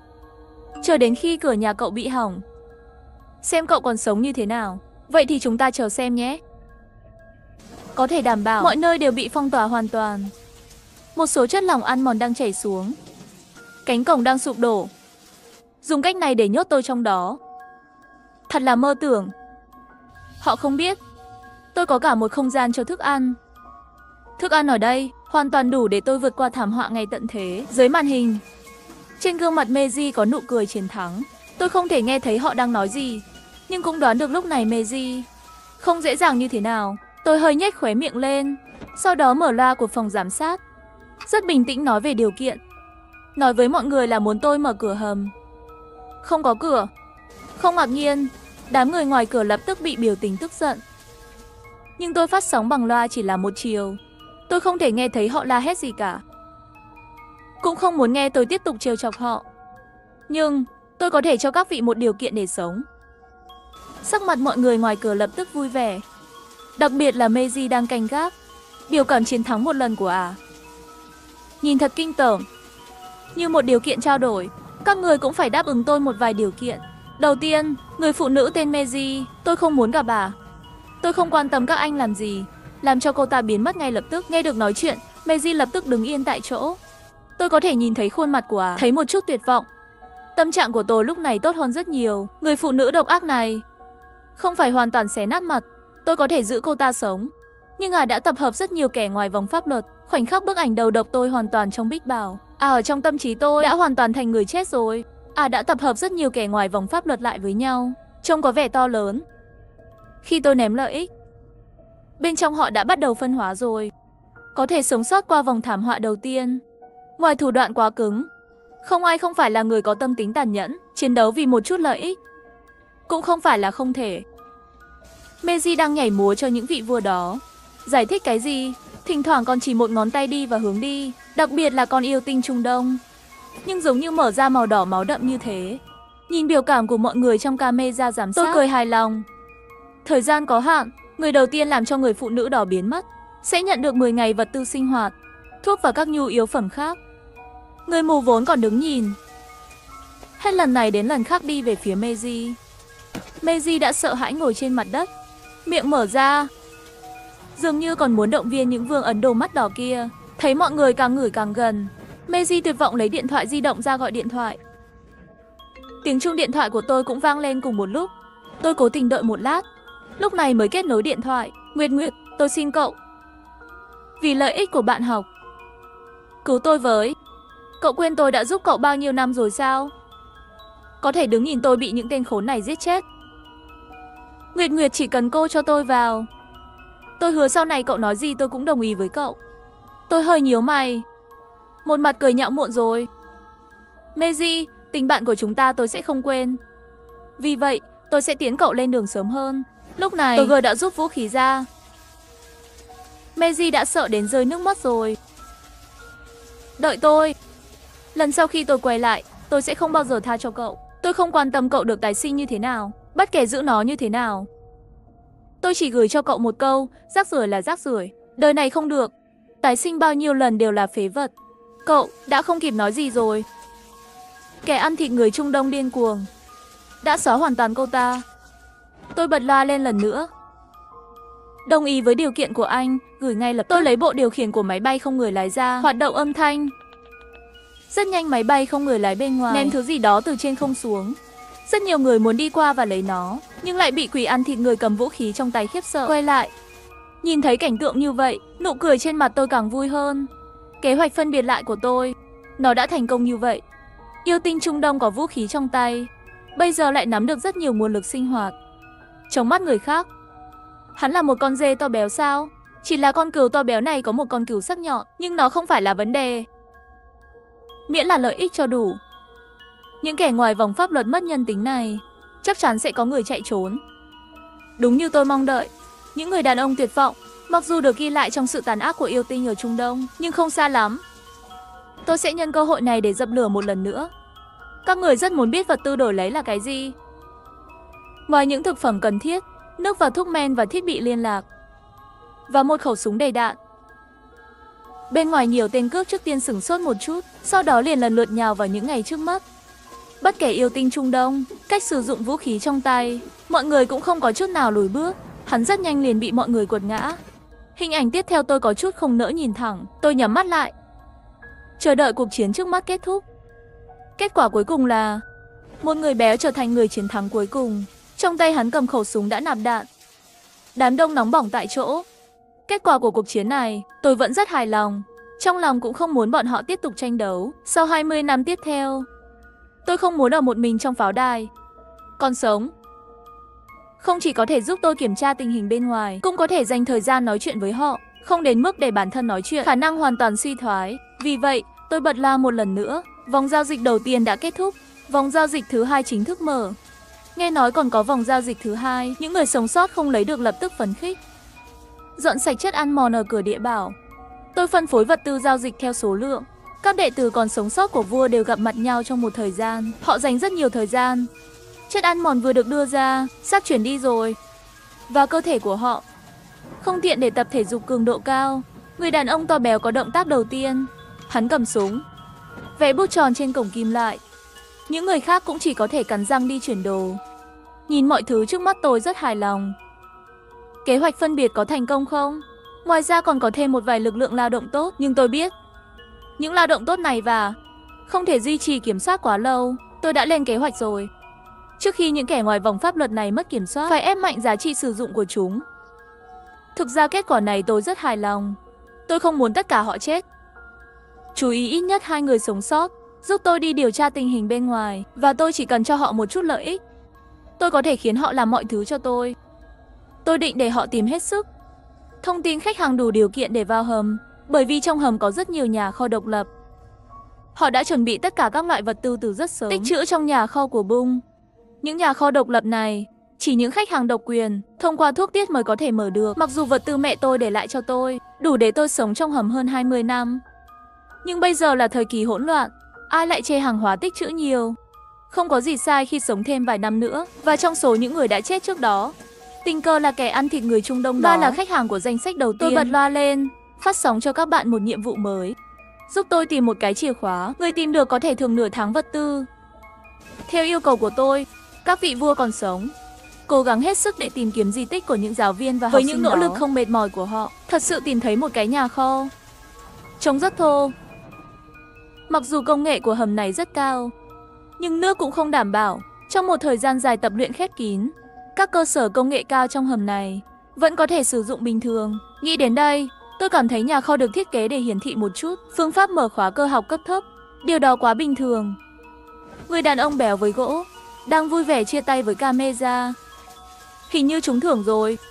Các vị vua khác mệnh đồ từng cái một sắc mặt có thể chán. Nhìn vào tay, người đàn ông béo cầm súng từng bước phát triển. Các vị vua bị áp bức. Đừng nói là khó chịu thế nào. Tất nhiên, đó không phải là điều tôi nên nghĩ đến. Đầu tiên là lấy thiết bị điều khiển của máy bay không người lái ra, sau đó lại mở loa. Tốt, đặt cái chìa khóa đó lên máy bay không người lái ngoài kia. Tôi sẽ cho các người phần thưởng tương ứng. Máy bay không người lái bên ngoài từ từ hướng về phía người đàn ông béo cầm súng. Nhìn máy bay không người lái hơi do dự. Tôi biết chính xác hắn đang do dự điều gì. Người béo muốn ngồi xuống đất để bắt đầu giá. Đừng cố mắc cả. Chìa khóa đó không có tác dụng gì với các người. Nếu không trân trọng cơ hội này, tôi không ngại thay đổi giao dịch cá nhân. Sự thật cũng đúng như tôi mong đợi. Sau khi những người sống sót khác nghe chương trình phát sóng của tôi, từng cái một đều sẵn sàng đi. Nhìn chăm chăm vào người đàn ông béo cầm súng, bàn tử rất cảnh giác lùi lại vài bước, rồi giơ súng lên, nhắm vào những kẻ độc hại, những kẻ ngoài vòng pháp luật muốn thử trước đây. Lưới lập tức rơi xuống. Sau đó bàn tử nhìn chìa khóa trên tay nửa ngày, cuối cùng cắn răng và đặt chìa khóa trên máy bay không người lái. Mọi người nhìn máy bay không người lái chậm rãi cất cánh, từng cái một trong ánh mắt tràn đầy mất mát. Lúc này tên béo lại đột nhiên giơ súng lên, thiết kế điên cuồng cho bữa ăn, muốn phá hủy máy bay không người lái. Khi chiếc chìa khóa đó hoàn toàn rơi vào tay hắn, họ biết, nhận được chìa khóa này, nó có đủ tư cách để bạn và tôi thương lượng, có cơ hội nhận được nhiều lợi ích hơn. Tôi nhìn cảnh này trước mắt, ngay lập tức tăng lên, phá hủy thiết bị vận chuyển. Anh sẽ không còn nhận được phần thưởng vật chất nữa. Đây là máy bay không người lái duy nhất của Địa Bảo. Ngoài ra, chắc chắn như vậy, Địa Bảo không có vũ khí chống lại tấn công bên ngoài sao? Sau khi nghe thấy sợ hãi bỏ súng xuống, dưới sự kiểm soát của tôi, máy bay không người lái cất cánh nhanh, cho đến khi bay đến nơi an toàn. Tôi thở phào nhẹ nhõm. Đúng là có một số hệ thống vũ khí, nhưng đó là phương sách cuối cùng để tự bảo quản, cho nên trước đây tôi đã làm nổ tung chúng. May mắn thay, những người sống sót không rõ về cấu trúc của Địa Bảo. Họ chỉ biết rằng nó đủ nguy hiểm. Đây mới là nỗi sợ của họ, lý do từ bỏ tranh giành bí mật. Sau đó tôi làm theo lời hứa, đã tặng một số phần thưởng vật chất, một trong số chúng vẫn còn đầy súng lục. Về phần thưởng này cuối cùng ai nhận được, tôi không quan tâm nữa. Thay đổi đột ngột trước đó, nó khiến tôi mất kiên nhẫn với họ. Tôi có viên thuốc đó, đi thẳng đến khu vực nhà kho độc quyền của bạo chúa địa phương Trung Đông.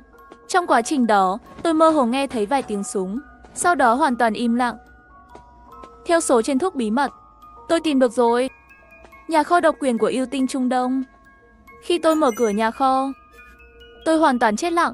Người khác để vượt qua ngày tận thế, tất cả đều là tích trữ rất nhiều vật tư sống. Cái này Trung Đông yêu tinh đạo tốt. Hắn tích trữ hóa ra là các loại vũ khí, thậm chí còn có một chiếc xe bọc thép hạng nặng. Có vẻ như vậy, kẻ điên này đã lên kế hoạch từ lâu rồi. Ngay khi hắn vào trong hầm, ngay lập tức dựa vào vũ lực để kiểm soát toàn bộ các hầm khác, khách hàng đều sẽ trở thành cái bóc của hắn. Đối tượng của nhiên là một kẻ điên. Không có gì lạ khi Meiji trước đó, khi nhìn thấy yêu tinh Trung Đông, sẽ hoảng sợ như vậy. Rõ ràng, trải nghiệm kiếp trước không phải là tuyệt vời. Tôi đi dạo một vòng trong nhà kho lớn, không tìm thấy vật tư sống mà bạn muốn. Khoảnh khắc khiến tôi cảm thấy không nói nên lời. Bây giờ tôi là người duy nhất trong hầm này. Cho tôi nhiều vũ khí như vậy có ích gì? Chẳng lẽ là chê tôi chết không đủ nhanh sao? Với sự thất vọng, tôi quay lại phòng giám sát và tìm thấy những kẻ sống sót.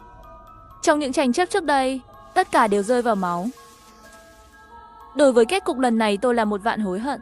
Trước khi hối hận không nên bị cảm xúc chi phối. Điều này dẫn đến 20 năm tiếp theo của tôi chỉ có thể sống một mình trong lâu đài. Và cái hầm vững chắc này cũng giống như hoàn toàn quên lãng thế nhân. Kể từ đó, bên ngoài cổng hầm không còn người ngoài nữa. Trong cuộc sống cô đơn lâu dài, tôi thậm chí đã từng nghi ngờ trận lụt tương đương với ngày tận thế có phải đã hủy diệt tất cả loài người trên thế giới. Chỉ còn lại tôi là người sống sót, sống một mình dưới lòng đất. Vậy ý nghĩa của việc tôi sống một mình là gì? Thời gian trôi qua từng ngày, cô đơn tuyệt vọng đã tra tấn tinh thần yếu ớt của tôi đến giới hạn. Tôi từng nghi ngờ mình bị điên. Cơ sở dưới lòng đất tuy còn khá đầy đủ, nhưng tôi không còn năng lượng để bảo trì nữa. Sự tra tấn tinh thần của họ ngày này qua ngày khác làm tôi không còn hy vọng sống. Nhìn thấy hệ thống hoạt động của bong đèn ke đang gặp nguy hiểm khi sắp sụp đổ hoàn toàn. Một ánh sáng bên ngoài hầm đột nhiên chiếu vào. Tôi khóc vì sung sướng, tôi rất muốn hét to, nhưng tôi đã mất khả năng ngôn ngữ. Chỉ có thể giơ tay bày tỏ ở đây còn có tôi còn sống. Thân chào cả nhà, không nên xem chùa đâu đó. Nhớ đăng ký, like, comment để ủng hộ team nha. Không ai ngờ được, nhiệt độ cao trong ngày tận thế sẽ gây ra hậu quả nghiêm trọng như vậy. Thành phố ngừng nước và mất điện hoàn toàn, thực phẩm hư hỏng, thiếu nước trầm trọng. Và con người để tồn tại, tàn sát lẫn nhau. Bây giờ là 4 giờ sáng, một ngày mùa đông khi nhiệt độ thấp nhất. Bên ngoài nhà tôi đột nhiên có tiếng gõ cửa. Mỗi âm thanh đều đánh vào thần kinh yếu ớt của tôi. Có ai không? Nghe tiếng động ngoài cửa, trong đầu tôi lóe lên một suy nghĩ. Mở camera giám sát để xem tình hình bên ngoài. Trong màn hình thực sự là nhân viên của người quản lý tài sản đang ướt đẫm mồ hôi. Trên người anh ta có vết ấu vàng. Trên người không còn tìm thấy sự tươi tỉnh ban đầu nữa. Trong tay anh ta cầm một cái túi màu đen, trông nặng nề, không rõ bên trong là gì. Hắn hạ giọng nói. Chủ nhà có ở đó không? Đồ dùng bị ngập nước rồi. Nói xong hắn áp tai vào cửa. Tôi nín thở, sợ tiết lộ một chút âm thanh. Hắn nghe một lúc rồi, lại nhìn lên camera trên tường. Câu mặt suy nghĩ, như là nhớ ra cái gì đó, nhìn chán nản. Đưa tay lấy một chai nước khoáng từ trong túi ra, uống một ngụm, sau đó thở hổn hển. Quay người đi chậm rãi về phía cửa đối diện. Cuối cùng tôi cũng được thả lỏng. May mà camera không có đèn báo, không bị lộ. Thật sự là tặng nước sao? Sau đó hắn đi tới cửa đối diện, gõ cửa hỏi. Không nhận được phản hồi, lại cho tay vào túi. Lần này móc ra là một cái búa sắt, đập mạnh vào khóa cửa. Mỗi lần đập một cái đều phải dừng lại thở 2 hơi. Căn phòng tôi đang ở vì có tấm dán chống nắng. Nhiệt độ phòng phải thấp hơn khoảng 10 độ C so với bên ngoài. Mặc dù vậy, cũng giống như đang ở trong lồng hấp, nóng bức và ngột ngạt. Nhiệt kế bị hỏng rồi. Nhiệt độ phòng trên 50 độ C, bên ngoài chắc là 60 đến 70 độ C. Người ở nhiệt độ cao như vậy, không thể hoạt động quá lâu.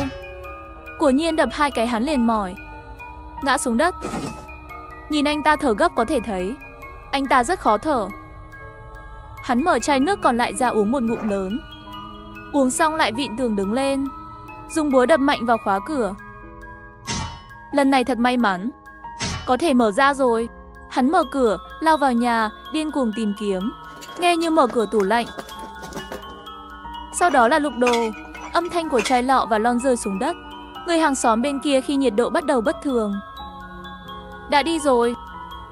Chắc là không có thức ăn ở nhà. Ngay cả khi có, mất điện trong 3 ngày, nó vẫn bị hỏng. Chắc chắn rồi. Lát nữa bên trong truyền ra tiếng kêu tuyệt vọng của hắn. Sau đó anh ta bước ra, đi lên tầng 2. Tôi mở cửa phòng chứa đồ, đã kiểm tra nhiên liệu của máy phát điện. Gió của quạt xả rất mạnh, tạm thời không lo lắng về nhiệt độ của máy phát điện. Kiểm tra xong trở về tầng hầm. Bố tôi đang ngủ. Mẹ tôi lo lắng nhìn ra cửa. Nhìn tôi đến, mẹ nhỏ giọng hỏi chuyện gì vừa xảy ra bên ngoài. Tôi vừa định nói thì nghe thêm một tiếng bên ngoài. Hình như có cái gì đó rơi từ trên trời xuống. Mẹ tôi và tôi không thể không sững sờ. Bố tôi cũng bị đánh thức.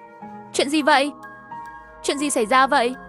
Tôi bận mở camera điện thoại di động, Chỉ thấy trong hình ảnh camera ở cửa, một người đàn ông nằm bên bậc thang, mặc áo sơ mi trắng, trên người có vết ấu vàng. Người này là quản lý tài sản. Âm thanh vừa nghe thấy chính là anh ta rơi lầu. Sao anh ta lại nhảy lầu? Là vì tuyệt vọng sao?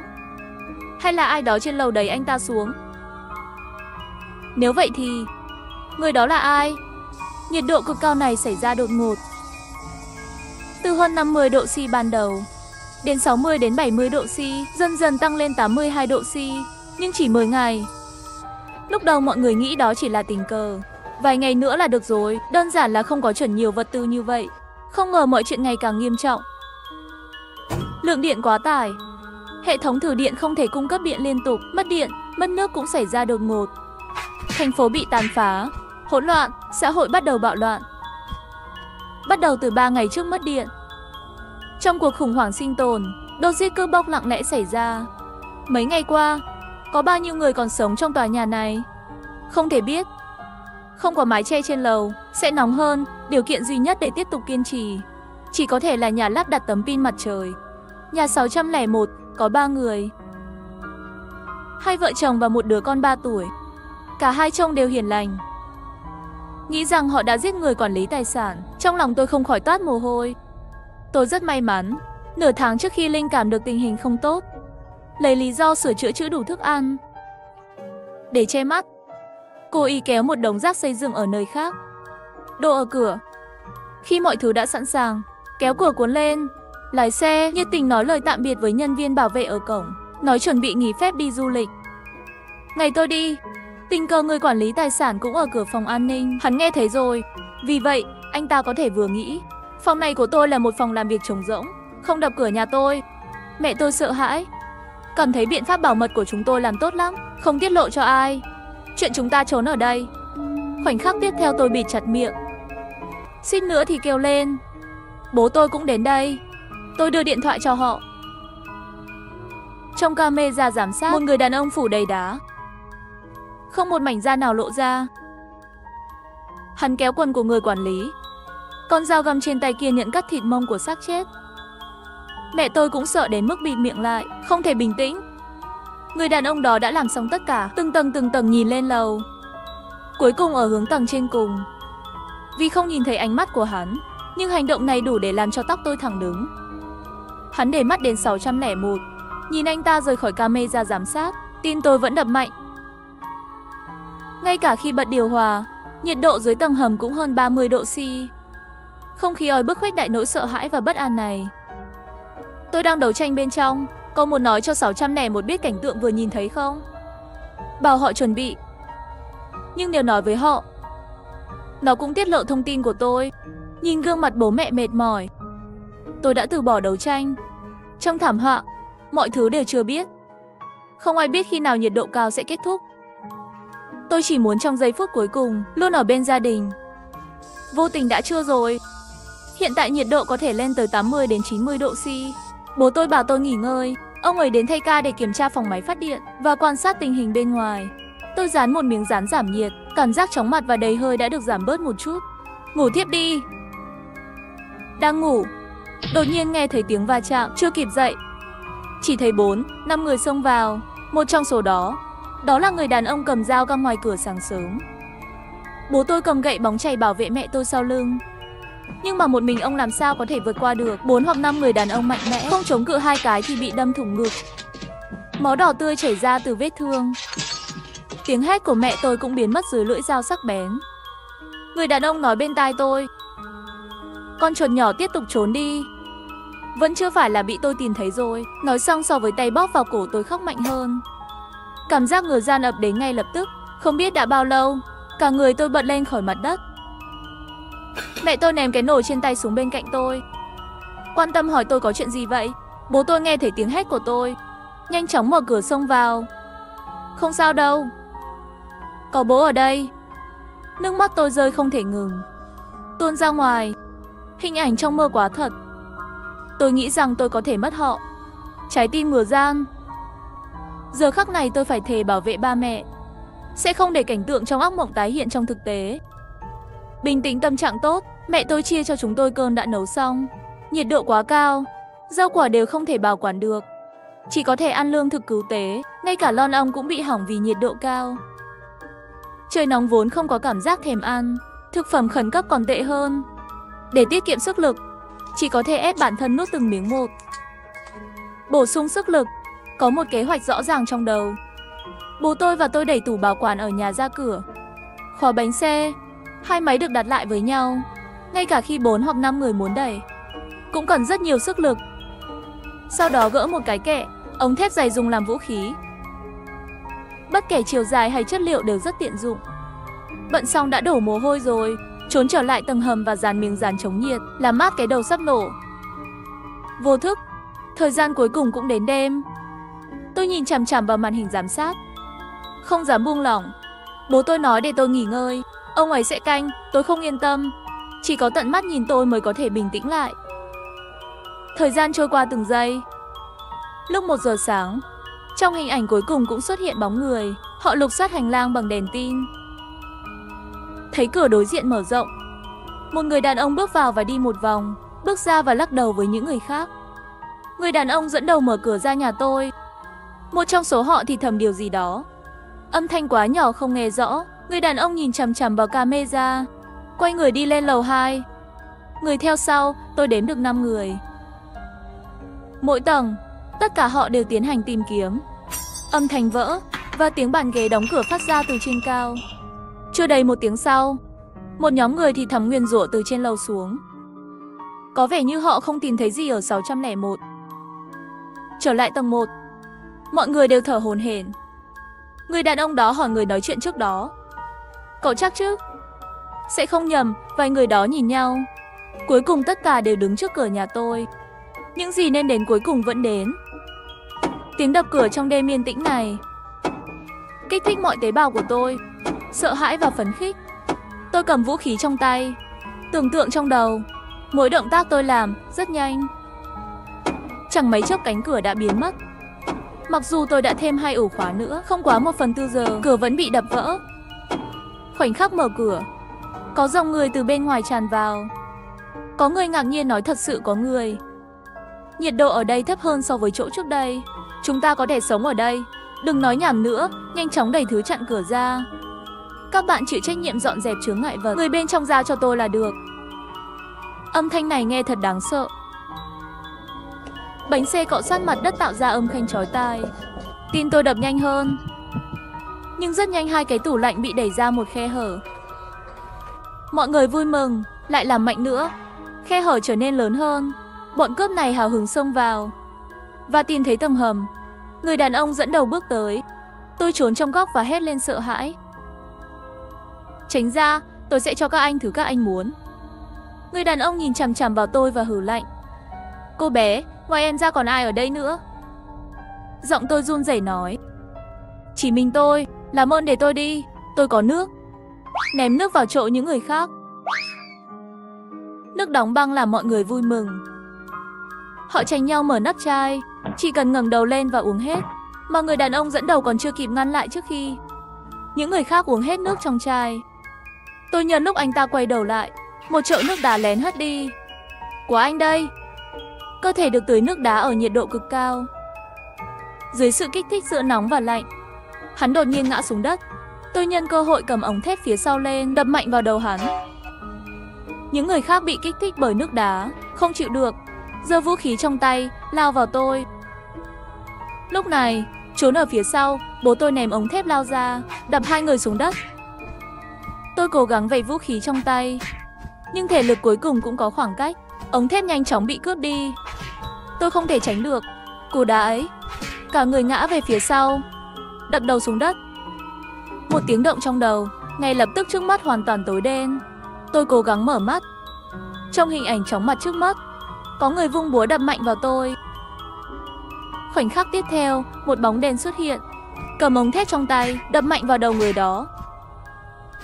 Cây búa kéo tay rơi vào bên cạnh tôi. Người đàn ông đó và bố cùng nhau hạ gục những người còn lại, chạy đến và giúp tôi đứng dậy. Sao rồi? Có đau không? Nước mắt tôi đã rơi. Anh ấy là chủ 601 trên lầu. Ông ấy và bố tôi đã giúp tôi vào trong nhà, dọn dẹp chiến trường với bố tôi. Nhìn vào khoảnh khắc im lặng của tôi, chậm rãi nói. Cảm ơn em, nếu không phải em thông báo cho chúng tôi, hôm nay cả nhà ba người chúng ta sẽ chết. Tôi vẫn chưa hồi phục sau trận đánh vừa rồi. Không nói gì, anh ta nói tiếp.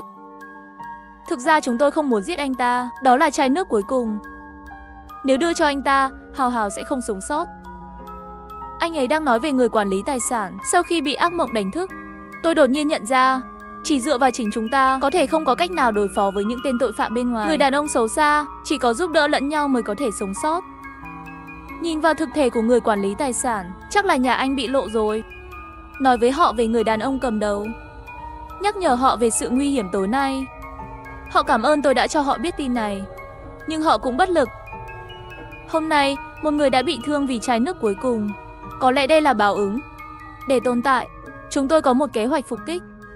Khi họ lên lầu tìm kiếm, vợ anh ta và bố tôi mai phục ở cửa đối diện. Khi những người đó cố gắng phá cửa, tôi đánh lạc hướng chúng bằng nước. Nhân cơ hội đổ nước đá lên người lãnh đạo, làm anh ta mất khả năng hành động. Lại lợi dụng bọn họ không chuẩn bị, cùng nhau bắt lấy. Cả hai đều biết ơn vì tôi đã cứu gia đình họ. Nhưng tôi không biết rằng tôi đã nhận ra từ lâu rồi, nhà của chúng ta mới là mục tiêu cuối cùng của đám người đó. Trong camera giám sát ngày hôm đó, không chỉ có người đàn ông dẫn đầu, còn có một người đi một đôi giày thể thao xuất hiện ở trong màn hình. Và chủ nhân của đôi giày đó là nhân viên khuân vác của công ty rào nước. Mặc dù tôi đã cẩn thận chia ra vào những thời điểm khác nhau, ở các công ty rào nước khác nhau đặt nước, nhưng cuối cùng vẫn bị lộ, họ ở cùng nhau. Vậy thì mục tiêu của họ không chỉ là 601. Và tôi mơ hồ nhớ một ngày khi rào nước, thợ nước phải mượn nhà vệ sinh. Mặc dù tôi vô cùng miễn cưỡng, cũng không ngại từ chối. Và chỉ vài phút thôi, hắn nhìn thấy cửa tầng hầm của tôi. Tôi đã trở thành một nơi trú ẩn tuyệt vời. Mấy người chúng tôi trở lại tầng hầm, đàm phán kế hoạch tiếp theo. Vấn đề quy trình của gia đình 601. Năng lượng mặt trời của họ chỉ có thể giúp máy điều hòa chạy trong 4 hoặc 5 giờ. Và đứa trẻ đã bị say nắng nhiều ngày rồi. Mặc dù không gian tầng hầm không lớn, nhưng sau nhiều cân nhắc, họ vẫn ở lại. Từ khi mới bắt đầu nửa tháng, lần đầu tiên tôi ra ngoài, mặc dù nhiệt độ thấp nhất trong ngày vào sáng sớm, chỉ thấp hơn vài độ so với ban ngày, vẫn còn oi bức và ngột ngạt. Để tìm xăng, chúng tôi đến bãi đỗ xe. Không có nhiều xe trong Gaza, chỉ một nửa bình thường.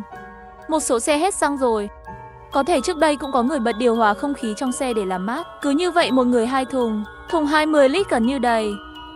Chúng tôi quay lại đường cũ. Lượng nhiên liệu dự trữ được tìm thấy đủ để tồn tại hơn nửa tháng. Nhưng không biết nhiệt độ cao sẽ kéo dài bao lâu nữa. Trạm liên lạc, không có tín hiệu vào ngày thứ Tư mất điện. Bố tôi từ phòng đựng thức ăn tìm một cái radio cũ. Mỗi ngày không ngừng sửa lỗi, mong được tìm kênh. Không có gì. Chúng ta đã mất tất cả thông tin bên ngoài. Không thể chờ chết, còn phải tìm cách tự túc. Tôi và 601 nhất trí, mục tiêu ở khu vực bên cạnh. Cẩm Tú Giang Nam. Ngày thứ 2 đến Cẩm Tú Giang Nam tìm kiếm. Tôi vừa đặt thùng dầu xuống đất, một sợi dây bỗng nhiên quấn quanh cổ tôi. Biến cố xảy ra đột ngột, tôi không kịp phản ứng, tôi không thở được. Chân tôi đá bừa bãi vào thùng dầu, tay đập mạnh vào cửa xe, muốn thu hút sự chú ý của 601. Nhưng thời gian trôi qua từng phút từng giây, vẫn không có ai cứu tôi.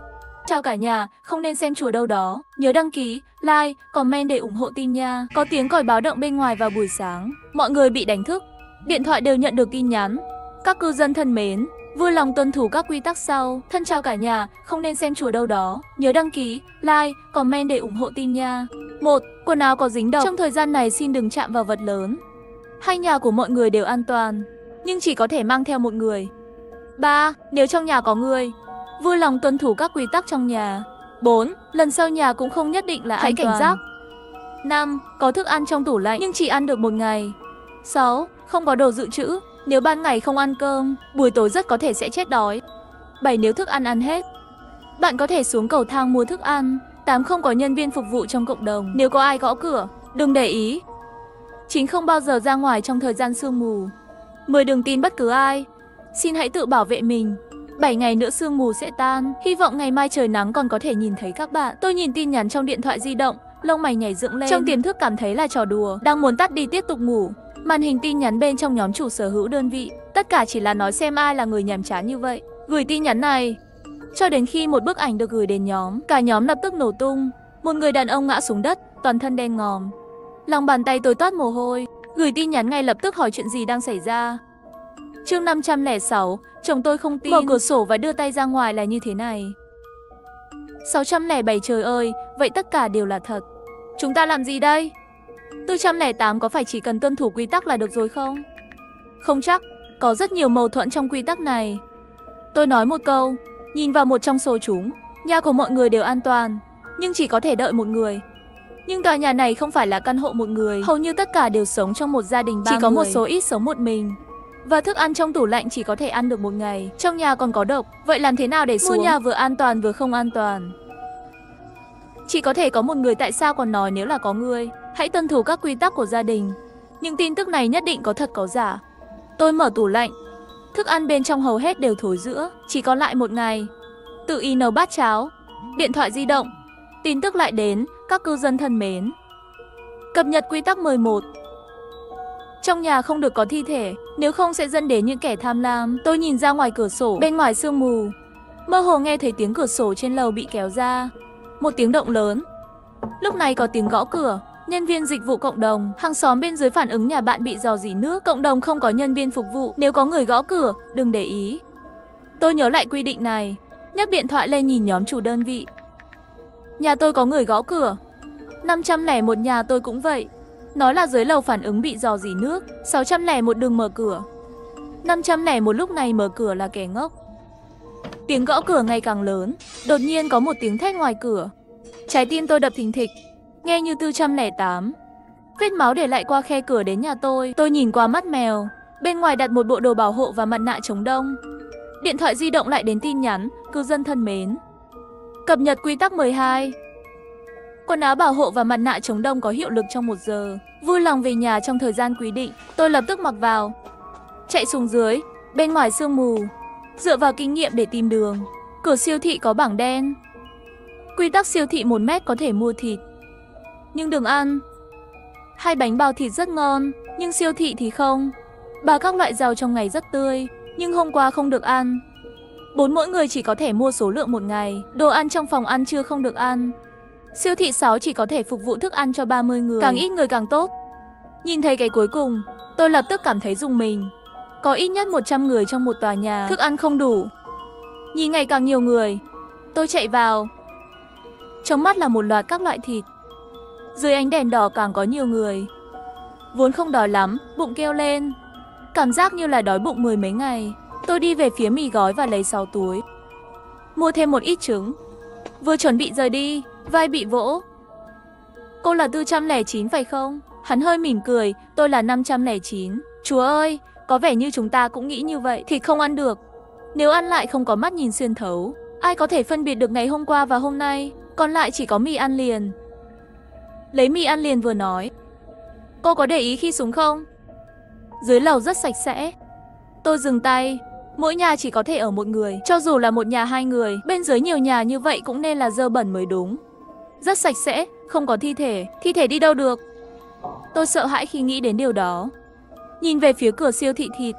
Tôn Đăng Thiên lúc này cũng nhìn về phía cửa siêu thị. Cửa siêu thị đã đóng. Bên ngoài có rất nhiều người.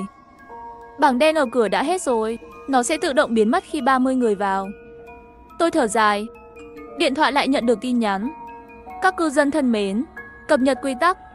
Trên đường 13 gặp phải không có mặt nạ phòng độc và quần áo bảo hộ, đừng để ý. Xin hãy nhanh chóng rời đi. Họ rất có thể là những kẻ tham lam. Ngay cả những người có mặt nạ phòng độc và quần áo bảo hộ cũng không thể hoàn toàn tin tưởng. Rất có thể họ là những kẻ tham lam giả vờ mà thích ăn thịt. Nếu nghi ngờ người bên cạnh có thể ném ra ngoài. 15 thịt trong siêu thị và nhà ăn không được mang ra ngoài. Mọi người đều vô thức tránh xa những người xung quanh. Bên ngoài siêu thị có rất nhiều người. Thời gian sử dụng quần áo bảo hộ và mặt nạ phòng độc là giờ 1. Nếu không ra ngoài nữa thì không kịp rồi. Tôi giấu những thứ đã mua vào quần áo bảo hộ. Giống như lên trời cũng làm theo. Tranh thủ cửa nhiều người rời đi, nhanh chóng lao ra ngoài. Mỗi lần đi bộ, tôi gặp một cô gái gầy mặc váy trắng. Ngồi trên ghế, thấy tôi ở hậu trường, một chị gái tội nghiệp nào đó. Quần áo bảo hộ và mặt nạ của tôi đã bị cướp, cho tôi mượn được không? Tôi kiềm chế sự thôi thúc trong lòng, luôn nhắc nhở bản thân rằng đây là một kẻ tham lam, chết người. Tôn Năng Thiên nhìn cũng không nhìn cô ấy một cái, trực tiếp về phía trước, thấy chúng tôi không để ý đến cô ta, chờ con mồi tiếp theo. Tôi và Tôn Năng Thiên không đi được bao xa, tôi nghe thấy một tiếng hét. Tôi lập tức nổi da gà. Về đến nhà không ổn định nằm trên giường. Năng Thiên kéo một nhóm, bên trong chỉ có 4 người. 509 trong nhóm này đều là sống một mình. Tôi không nghĩ nó đơn giản ở đây để sống sót. Thế hệ chúng ta hợp tác, chia sẻ thông tin với nhau. Hôm nay tôi và Tôn Năng Thiên đi siêu thị. Các người đi đâu vậy? Năm 2011 khi đến siêu thị đã đóng cửa rồi. Tôi đến nhà hàng. 104 tôi cũng vậy. Lông mày tôi nhảy dựng lên, trả lời nhanh. Đồ ăn của các người mua ở nhà hàng phải không? 104 có. Tôi đã nói lại tất cả các quy tắc tôi nhìn thấy ở siêu thị. Hai người bọn họ im lặng một lát, cũng gửi quy tắc của nhà hàng đến đây. Quy tắc nhà hàng: một nhà hàng phục vụ đồ ăn ngon, nhưng thời hạn sử dụng chỉ có 24 giờ. Nhà hàng 2 cung cấp bánh bao thịt ngon miễn phí, không ai có thể đóng gói. 3 trong thời gian nhà hàng đóng cửa không được có người, nếu không sẽ có nguy hiểm. Nhà hàng 4 hôm nay phục vụ đồ ăn cho 100 người. Người đến trước được phục vụ trước. 5 nhớ đồ ở siêu thị không được ăn. Hai bên này mâu thuẫn nhau. Một bên chắc chắn là giả. Nhà hàng cung cấp bánh bao thịt, nhưng siêu thị thì không. Chẳng lẽ nhà hàng là hàng từ bên kia siêu thị vào? Thịt siêu thị không ăn được. Nếu thịt là siêu thị bán cho nhà hàng, vậy là nói bánh bao thịt cũng không được ăn. Tôi ôm đầu, cảm giác lâu rồi không quay đầu lại dẫn đến đau đớn. Nhà hàng nói đồ ở siêu thị không được ăn, siêu thị nói đồ ăn trong nhà hàng không được ăn. Hai nhà này đang tham gia vào chiến tranh thương mại sao? 509 trong cơm các người có thịt không? 104 chúng tôi không có. Tất cả đều là rau, nhưng nhà hàng cũng phục vụ thịt. Thức ăn không mua được mà thôi. Các người đã ăn bánh bao thịt chưa? 104 không cướp được. Năm 2011 tôi cũng không thể cướp được. Hiện tại, nhà hàng ngoại trừ bánh bao thịt và những bữa ăn thịt đó, bình thường, cảm thấy siêu thị an toàn hơn. Cưng ạ. Dậy đi, mặt trời phơi mông rồi. Nghe được câu nói này tôi lập tức tỉnh dậy. Sống một mình thì làm sao có bố mẹ? Nếu trong nhà có người, hãy tuân thủ các quy tắc của gia đình. Tôi hiểu ngay lập tức, quy tắc mâu thuẫn này là gì? Trong nhà thật sự có người. Cập nhật tin tức, cư dân thân mến. Cập nhật quy tắc. Người nhà 16 rất sợ nhân viên phục vụ cộng đồng. Họ sẽ mở cửa cho nhân viên phục vụ. 17 vui lòng khóa cửa. Nếu không nhân viên phục vụ cộng đồng sẽ vào. 18 nếu cửa nhà bị hỏng, hãy lập tức đến nhà không có người sống, ở lại một đêm, nếu chỉ có thể một đêm. Nếu không người nhà sẽ tức giận. Tôi lập tức nói với 3 người họ tình hình nhà tôi. Không hiểu sao lại có thêm 2 người, thật đáng sợ. Đột nhiên cánh cửa bị đẩy ra. Sao vẫn chưa ăn? Biết chơi điện thoại. Tôi nhìn lên, da đầu tê. Đây không phải là hàng xóm sao? Tôi hít một hơi thật sâu, một nụ cười cứng ngắc. Bao nhiêu bước cũng là con. Tôi sẽ ra ngay. Nhà cũng không an toàn. Hãy cảnh giác. Nghĩ đến hình ảnh hôm qua, chúng sẽ không bị bọn tham ăn ký sinh đâu. Quan trọng nhất là tối qua tôi đã khóa cửa. Họ bỏ qua khóa cửa và đẩy cửa ra. Sức mạnh này lớn cỡ nào? Vô thức bỏ điện thoại vào túi. Một tờ giấy nửa cứng trong túi cho chúng tôi vào. Mở ra xem. Quy tắc nhà một chút. Đừng bao giờ ăn cơm do người nhà nấu, bởi vì không biết nguyên liệu thô đến từ đâu. 2. Đừng vào bếp, nếu không bạn sẽ bị biến thành cơm. Bất cứ ai vào nhà vệ sinh đều không được soi gương. 4. Nhà vệ sinh trên bồn cầu là an toàn, nhưng chỉ có thể ở lại nửa tiếng. 5. Nếu nhà vệ sinh có tiếng động thì đừng để ý. Tôi xé tờ giấy ra khỏi phòng. Ra khỏi cửa, mùi thơm của nước dùng tranh nhau sợ hãi sau đó chui vào mũi. Tôi lặng lẽ lấy mì ăn liền ra. Nhìn thấy một cái như vậy, chỉ cần hét vào mặt tôi nấu ăn có tệ như vậy không? Sao không ăn? Nhìn thẳng vào tôi khi nói chuyện. Lạ thật. Mẹ thuận thế nói, nghe thấy không? Mau tới đây ăn đi, đừng làm mẹ mày giận, nếu không đánh chết con. Vẻ mặt cứng đơ, không thể nhìn thấy hình ảnh của một người cha. Tôi cười giả tạo một chút. Cha mẹ, con chuẩn bị giảm cân đây, sẽ mang về cho 2 người một người con rể. Đã có người chọn rồi. Đáng tiếc hắn chê con báo. Không phải lúc nào các người cũng bảo con mang con rể về sao? Quay lại không? Khuôn mặt của cha mẹ già lập tức trở lại bình thường. Con gái tôi cuối cùng cũng nghe lời. Cũng không nhỏ rồi, sao có thể đơn độc mãi được? Quên đi, nếu con không ăn, hãy vào bếp và mang thức ăn đến đây. Đừng vào bếp, nếu không bạn sẽ bị biến thành cơm. Nghĩ đến quy tắc này, trong lòng xuất hiện vô số tinh hoa dân tộc. Đây là đi phục vụ cơm hay là đi biến thành cơm? Mẹ tôi làm cơm ngon quá. Tôi sợ mình không nhịn được ăn một miếng, đến lúc đó sẽ mất hết công sức trước đó. Con rể ngoan của 2 người sẽ thổi bay. May mà 2 nhân vật này là cha mẹ, khả năng thao tác rất lớn. Nói xong tôi trở về phòng. Tôi thở phào nhẹ nhõm, luôn chú ý đến chuyển động bên ngoài, sợ khi nhân viên phục vụ cộng đồng đến.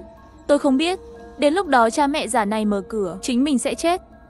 Có 2 tin nhắn chưa đọc trong đám đông 104 cứu giúp. Nhà tôi cũng có thêm một người, tôi độc thân bao nhiêu năm rồi. Hôm nay đã cho tôi một người bạn trai, quan trọng nhất là con trai tôi vẫn không nhịn được cười. Cảm ơn người đàn ông này đã thêm hạnh phúc. 104 hoa cúc bảo vệ chiến đấu 201 cuộn. 509 chú ý một chút, gia đình có thể mở cửa cho nhân viên phục vụ cộng đồng. Vừa chuẩn bị đánh máy thì có tiếng gõ cửa. Mở cửa, tầng dưới phản ứng với rò rỉ nước trên lầu của bạn. Tôi thông minh lập tức trốn vào nhà vệ sinh. Cửa nhà vệ sinh vừa đóng lại thì cửa chính mở ra. Sợ tôi đổ mồ hôi lạnh. Cửa nhà vệ sinh, trên đó in bóng của nhân viên phục vụ cộng đồng. Phóng to dần dần, tôi vội vàng ngồi trên bồn cầu cúi đầu chơi điện thoại di động. Nhân viên phục vụ cộng đồng mang theo hộp dụng cụ, sửa chữa tại bồn rửa. Nhân viên phục vụ cộng đồng 409 đã vào nhà tôi đang ở trên bồn cầu. Nhà vệ sinh chỉ an toàn trong nửa giờ, nếu họ không đi trong nửa tiếng thì sao? 509 nhà tôi cũng vậy, tôi chỉ có thể ở lại nửa tiếng. 104 tôi cũng vậy. 201 tôi cũng ở trên bồn cầu. Bất cứ ai vào nhà vệ sinh đều không được soi gương. Tôi chợt nhớ ra quy tắc này. Nếu họ không rời đi trong nửa giờ nữa, có thể để họ soi gương không? 201 có khả năng này. Nhưng làm thế nào để họ chủ động soi gương? Chúng ta có thể nói chuyện với anh ta không? 509 sự thật không thể ngồi yên chờ chết được. Thời gian trôi qua từng chút một, chỉ còn 5 phút nữa.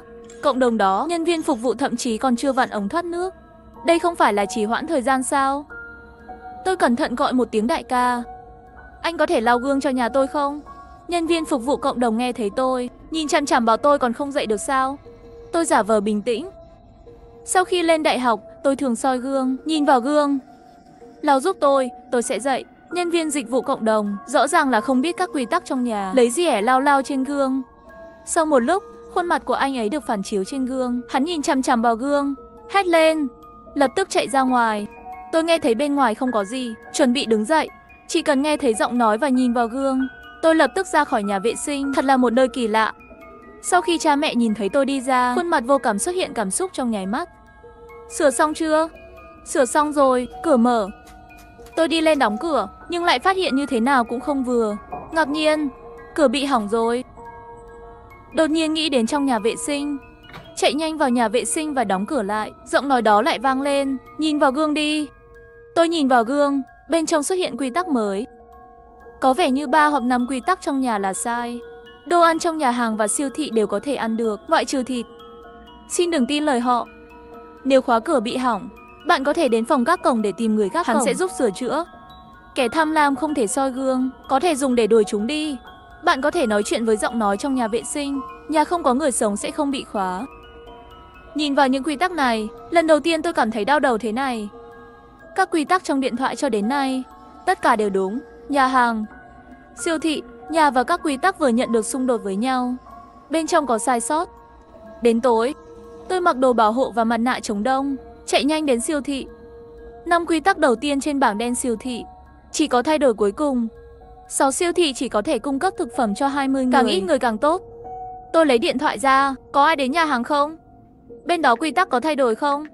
Tôi sẽ gửi thông tin về việc thay đổi quy tắc siêu thị. Năm 2011 tôi đến nhà hàng.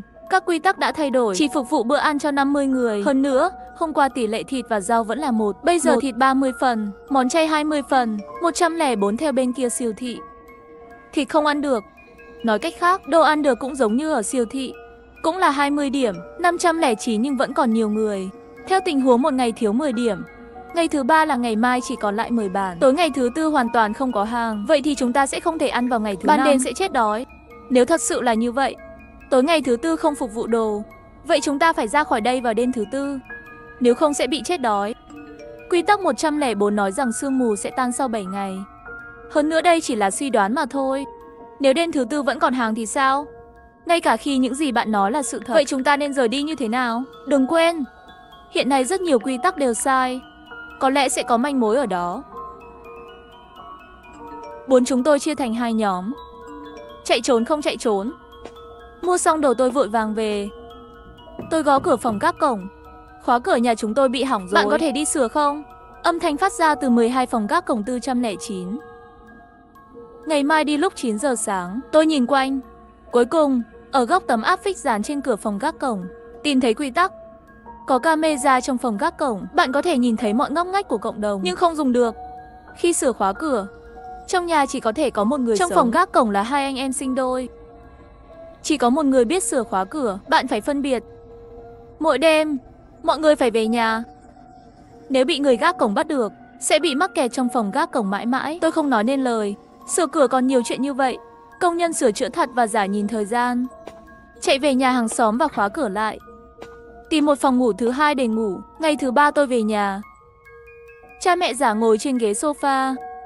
Sao cả đêm không về? Cha đêm qua cả đêm đều không ngủ. Đang chờ con đấy. Con sẽ xử lý. Đi vào nhà vệ sinh. Tôi tháo gương ra. Ông ra ngoài với cha mẹ giả. Cha mẹ giả hét lên. Ra khỏi cửa. Chồng giả nghe thấy tiếng động. Vừa mở cửa đã soi gương yêu quái. Cũng là một tiếng hét. Chạy nhanh hơn cả thỏ. Này, cuối cùng cũng đuổi được đám thứ đáng sợ đó đi rồi. Giờ này, Tôn Năng Thiên gửi tin nhắn. Cô có quy tắc ẩn không? Bên này tôi có rất nhiều, có thể trao đổi. Suy nghĩ một chút để có. Tôi sẽ nói của tôi trước. Tôi đã đến nhà hàng tối qua. Tìm thấy manh mối trong nhà vệ sinh nhà hàng. Tối nay cũng có thể đi thử xem. Nhà vệ sinh nhà hàng có thể che chở cư dân vào ban đêm. Thịt nhà hàng đều mua ở siêu thị. Đồ ăn cũng vậy. Mặc dù đồ ăn trong siêu thị không tươi, nhà hàng sẽ không đóng cửa vào buổi tối. Siêu thị cũng vậy. Thịt có hương vị đặc biệt, không lưu trữ trong nhà hàng. Ban ngày mọi người đều bận rộn ở bếp sau. Chủ siêu thị cũng sẽ đến giúp. Tôi tự đẩy mình ra khỏi. Nói ra các quy tắc trong gương và phòng các cổng. Tôi nghĩ chúng ta nên đi chơi tối nay. Tại sao? Và ngay cả khi chúng ta đi, chúng ta cũng không tìm được lối thoát. Tôi có chút nghi ngờ. Rốt cuộc, theo lý luận, tôi thứ năm mới không phục vụ đồ ăn. Nếu hết đồ ở nhà hàng và siêu thị, có cần nhập hàng không? Nếu các quy tắc trong nhà hàng là chính xác, họ sẽ không đóng cửa hàng, nói cách khác sẽ luôn mở cửa. Tôi mở cửa. Nếu muốn mở cửa, vậy thì sẽ ra ngoài nhập hàng vào ngày hôm trước và chúng ta có thể trốn trong xe nhập hàng và đi ra ngoài. Mọi người trong nhà hàng đều bận rộn cả ngày. Siêu thị chỉ có một mình ông chủ đến giúp đỡ. Thời gian nhập hàng chỉ có buổi tối, nhưng siêu thị và nhà hàng đều sẽ ra ngoài nhập hàng. Chúng ta nên chọn một cái. Tôi không biết. Bây giờ có quá ít manh mối. Tối nay còn 1 tiếng nữa. Bên trong siêu thị hẳn là có manh mối ẩn giấu. Tối nay có thể đi xem nhé. Phải nhanh lên. Nếu đoán đúng, tối nay trong siêu thị chỉ có thể vào được 10 người. Người sửa cửa nhà tôi sắp đến rồi. Quên đi. Nhìn người thợ sửa chữa giống hệt nhau ở cửa. Tôi đã lạc lối. Họ đồng thanh nói. Chỉ có anh trai sửa cửa. Người bên ngoài không mở được. Cửa sẽ được mở ra. Bạn phải tìm ra ai là anh trai, ai là em trai. Làm thế nào để tìm thấy điều này? Cha mẹ thích em trai hơn, cho nên em trai luôn có vô số thuốc nơ vít. Anh trai kiếm nhiều tiền, có thể ra ngoài mua rất nhiều cờ lê. Thuốc nơ vít bên ngoài rất đắt. Anh trai luôn đi tìm em trai đổi thuốc nơ vít, nhưng anh trai luôn đổi lấy cờ lê đã qua sử dụng, cũng lấy đi rất nhiều ốc vít. Tôi nhìn họ với những công cụ sửa chữa giống hệt nhau, đau đầu hơn. Tôi không thể không thốt lên, vậy cờ lê dùng một lần thì không dùng được sao? Vâng, cờ lê chỉ có thể được sử dụng tối đa 3 lần. Thuốc nơ vít cũng vậy, nhưng tất cả những gì em trai tặng cho anh trai đều là thuốc nơ vít mới. Tôi gật đầu, nhặt cờ lê và tháo bàn làm việc. Vừa dùng 2 cái, cờ lê mềm rồi. Tôi chỉ vào một trong số đó. Hắn là anh trai. Hai anh em cũng không nói đúng không? Người mà tôi chỉ vào cầm dụng cụ. 3 lần 5 chia 2 đã sửa xong cửa phòng rồi. Sau đó biến mất ngay lập tức. Trong lòng tôi có chút lo lắng, nếu đoán sai thì hỏng rồi. Một lúc sau, cánh cửa lại vang lên. Nhân viên phục vụ cộng đồng phản ánh dưới lầu. Cửa bị rò rỉ trên lầu của bạn. Tiếng gõ vang lên. Một tiếng lớn hơn một tiếng. Tim tôi đập thình thịch. Trước đây gõ vài cái không ai trả lời thì bỏ đi. Có phải đoán sai không? Vừa định chạy vào nhà vệ sinh, động tĩnh biến mất. Sức mạnh này cũng quá lớn rồi. Mấy ngày nữa cửa này có phải đều không ngăn được không? Phải đi đến đêm. Tôi chạy nhanh đến siêu thị. Chắc chắn rồi, thay đổi quy tắc cửa. Lại có siêu thị chỉ có thể phục vụ thức ăn thịt người. Người đến trước được phục vụ trước. Ngày năng lượng riêng đã sớm chờ ở cửa rồi. Sao hôm nay cô chậm thế? Vậy nhân viên bảo trì có giấu quy tắc cho cô không? Không, kể cho tôi nghe một câu chuyện.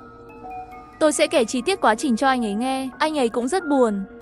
Không đủ manh mối, chẳng lẽ phải chọn một cái theo ý muốn?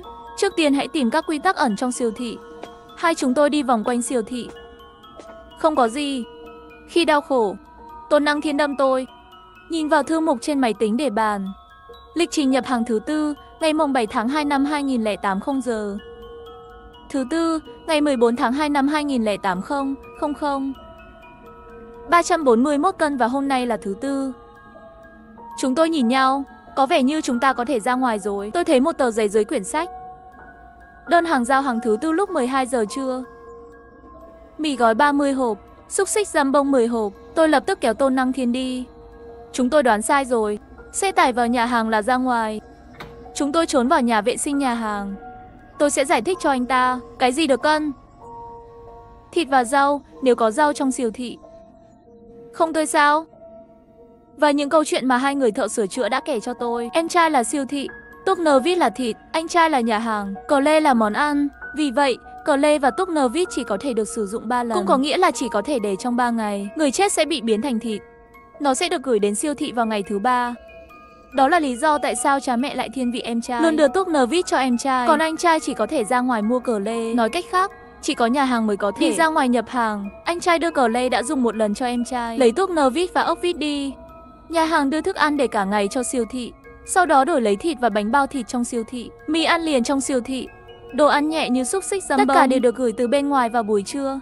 Cho nên nói siêu thị căn bản sẽ không đi ra ngoài nhập hàng. Để đi đến bãi tải cũng mất những thi thể đó.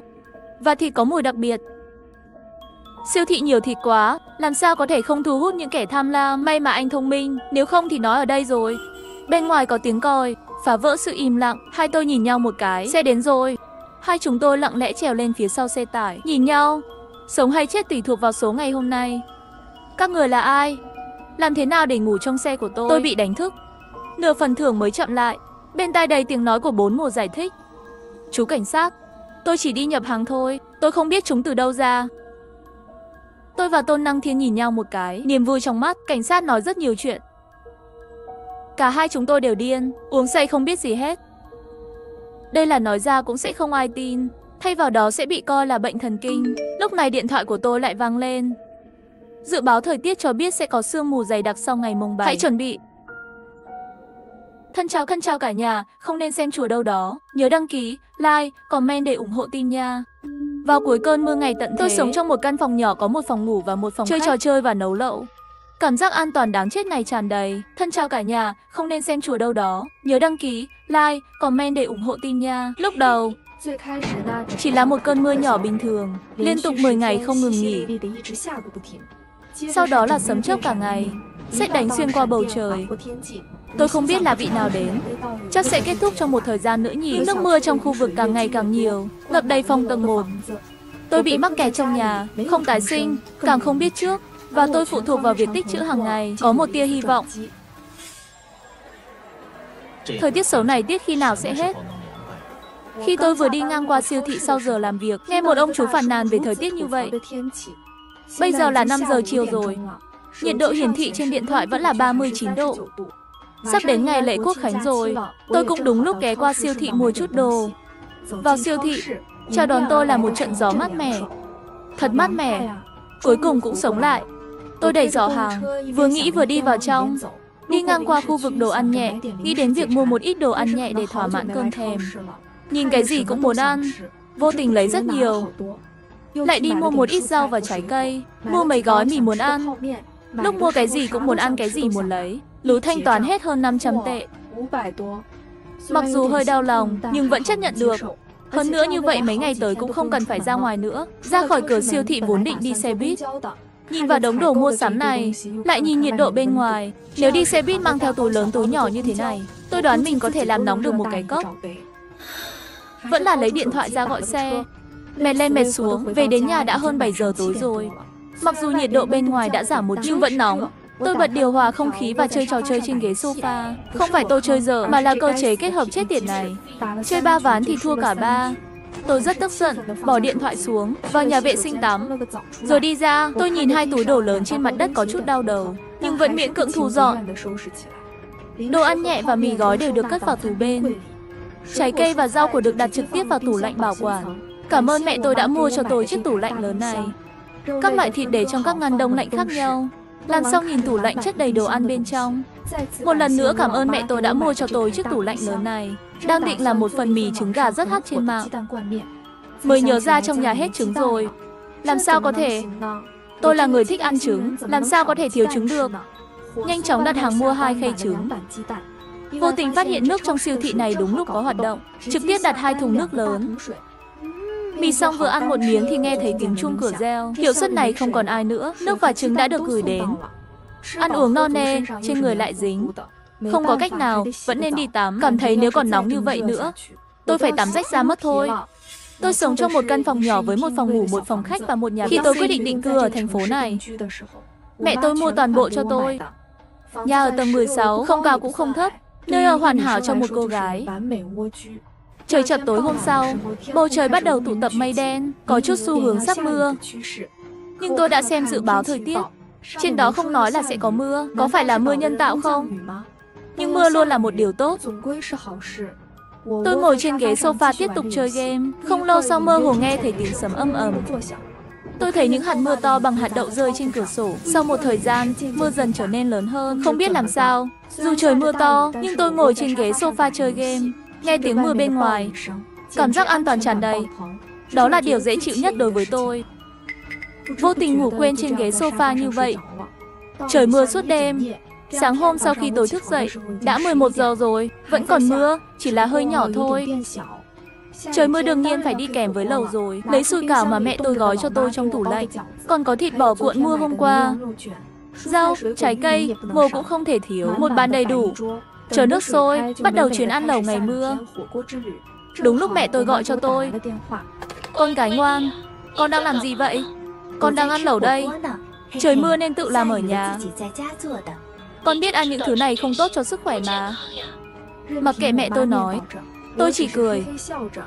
Mẹ tôi lại nói, con ngoan, gần đây các con mưa rất to. Nghe nói có cả cảnh báo rồi, không phải con nghỉ phép rồi sao? Mua thêm chút đồ ăn, ra ngoài ít thôi.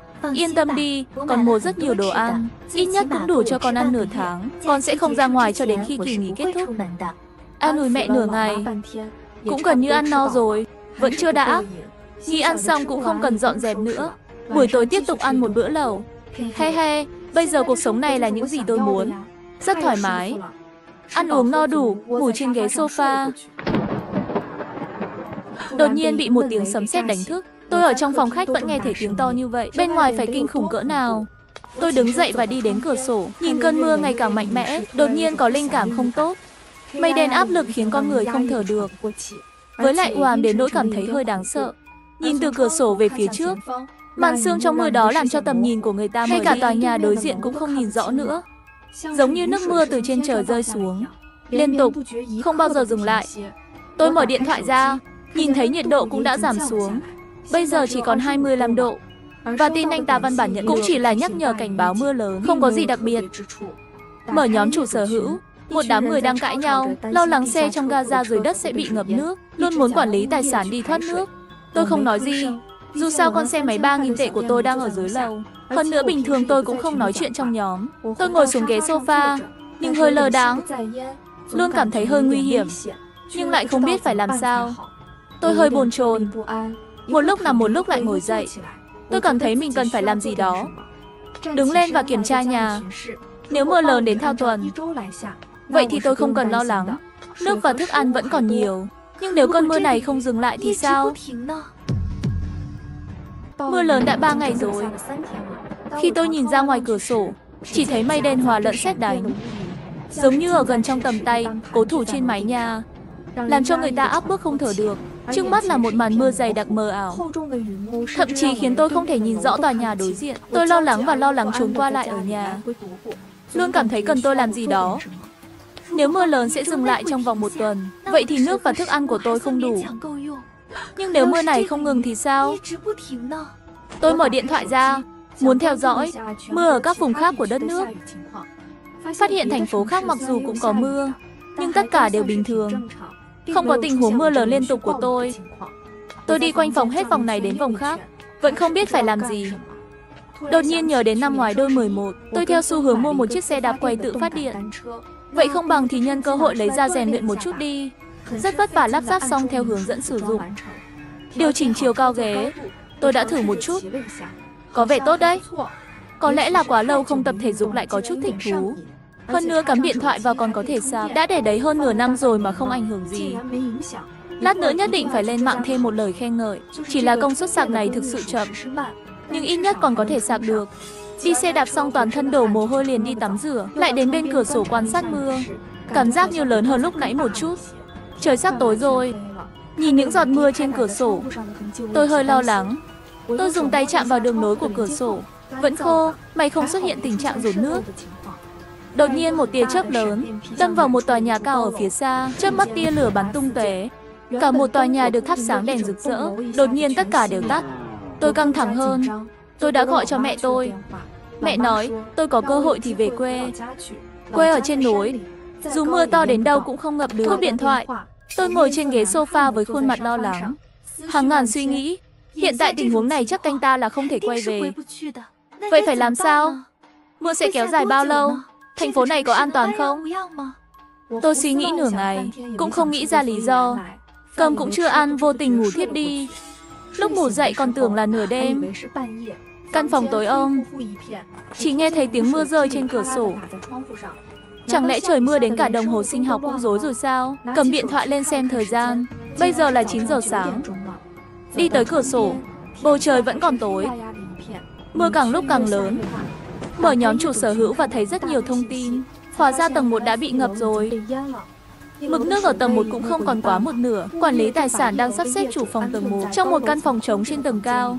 Cũng may là không có chuyện gì xảy ra. Bây giờ mọi người vẫn rất hòa hợp.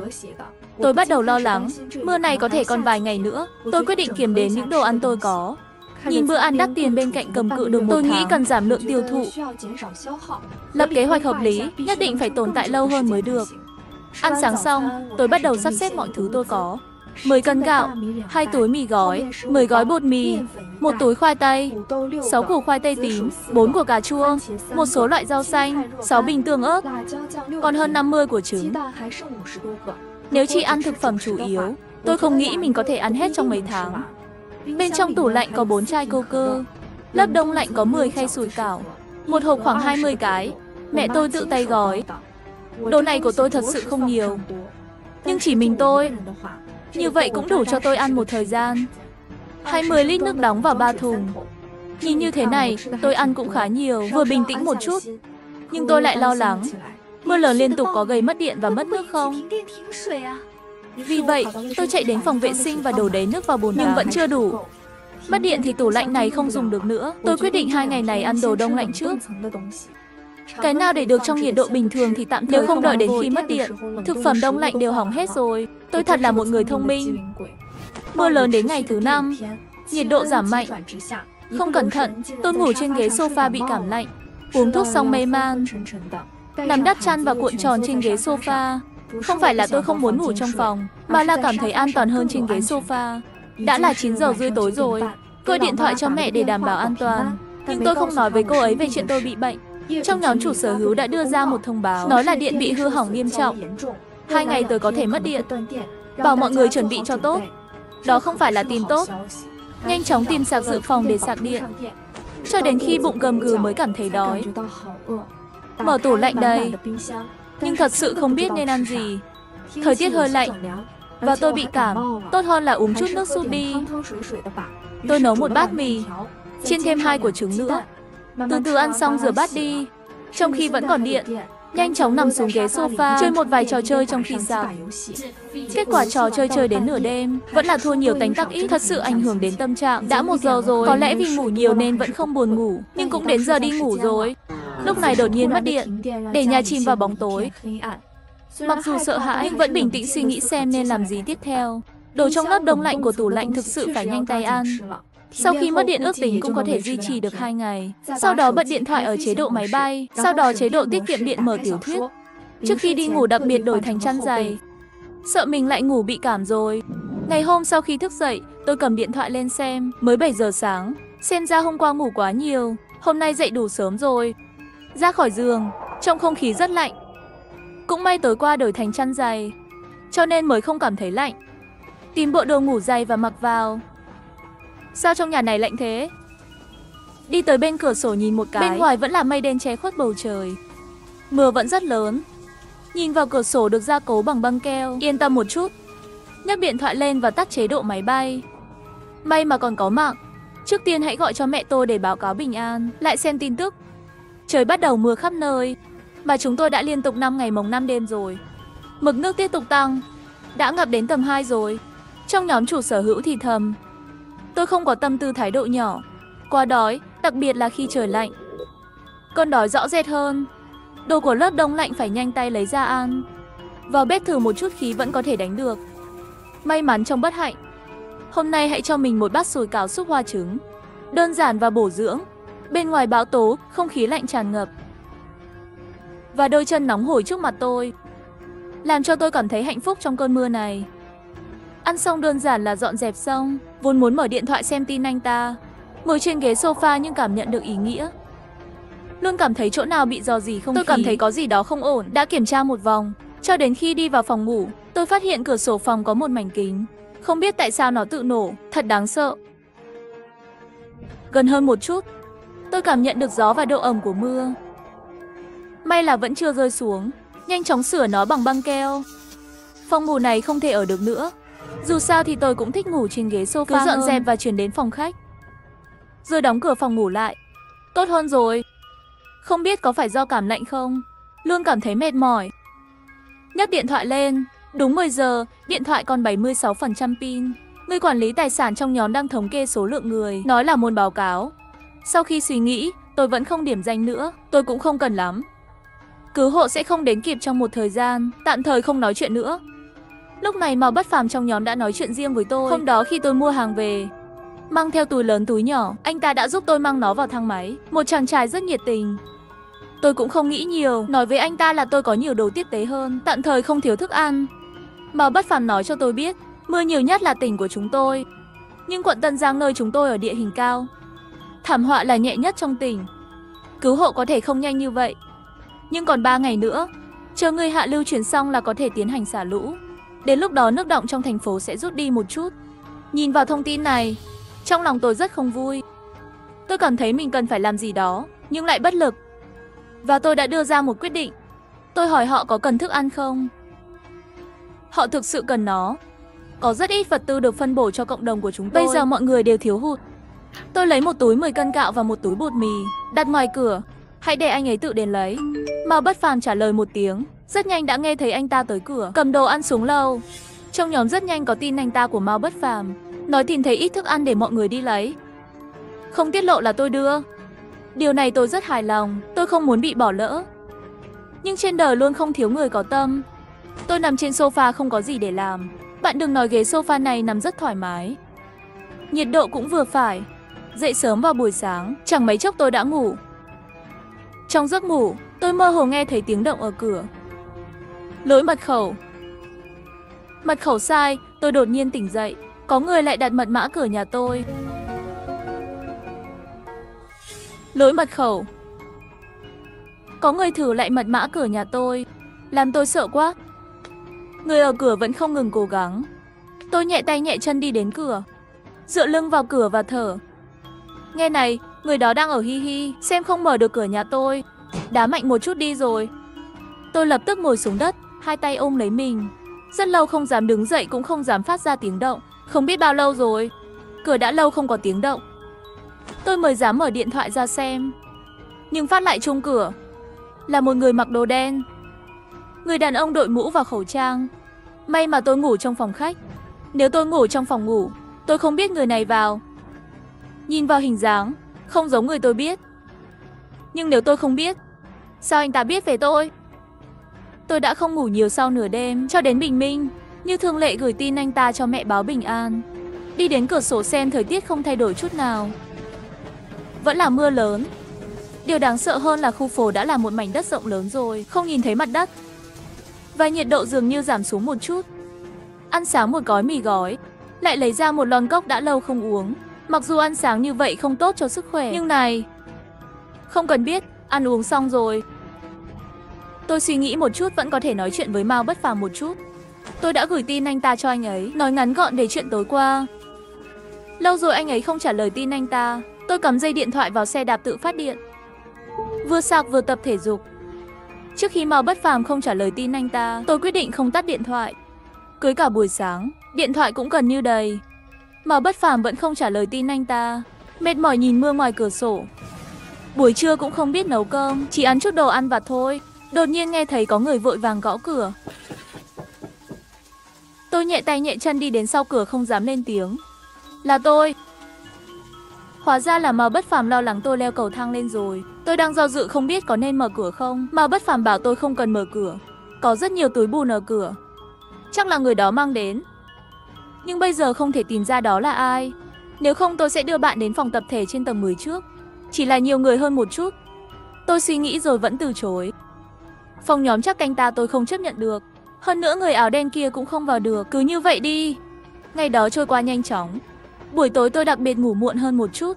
Cũng không nghe thấy gì. Cứ như vậy bình tĩnh qua 2 ngày. Đội cứu hộ cuối cùng cũng đến. Ngày đầu tiên, những người trong phòng tập thể đã được chuyển đi suôn sẻ. Cả bên ngoài cũng trở nên nhỏ hơn. Mực nước lên đến tầng 5. Nhưng ngược lại có xu hướng giảm. Ngày hôm sau trong nhóm chủ sở hữu đang thống kê danh sách những người cần chuyển và phân phối vật tư. Ngày thứ 3, những người cần chuyển đi đều đã chuyển đi rồi. Cả nhóm chủ sở hữu dần dần không ai nói chuyện nữa. Giữa Mao Bất Phàm lại hỏi tôi có muốn đi không. Tôi đã từ chối. Mực nước đã bắt đầu giảm. Và tôi có đồ ăn thức uống. Đi theo không có ý nghĩa gì. Hôm nay là ngày thứ 11 trời mưa. Bên ngoài mặc dù vẫn đang mưa, nhưng mưa rõ ràng đã giảm. Nhưng trong thế giới của tôi không có âm thanh nào khác ngoài tiếng mưa.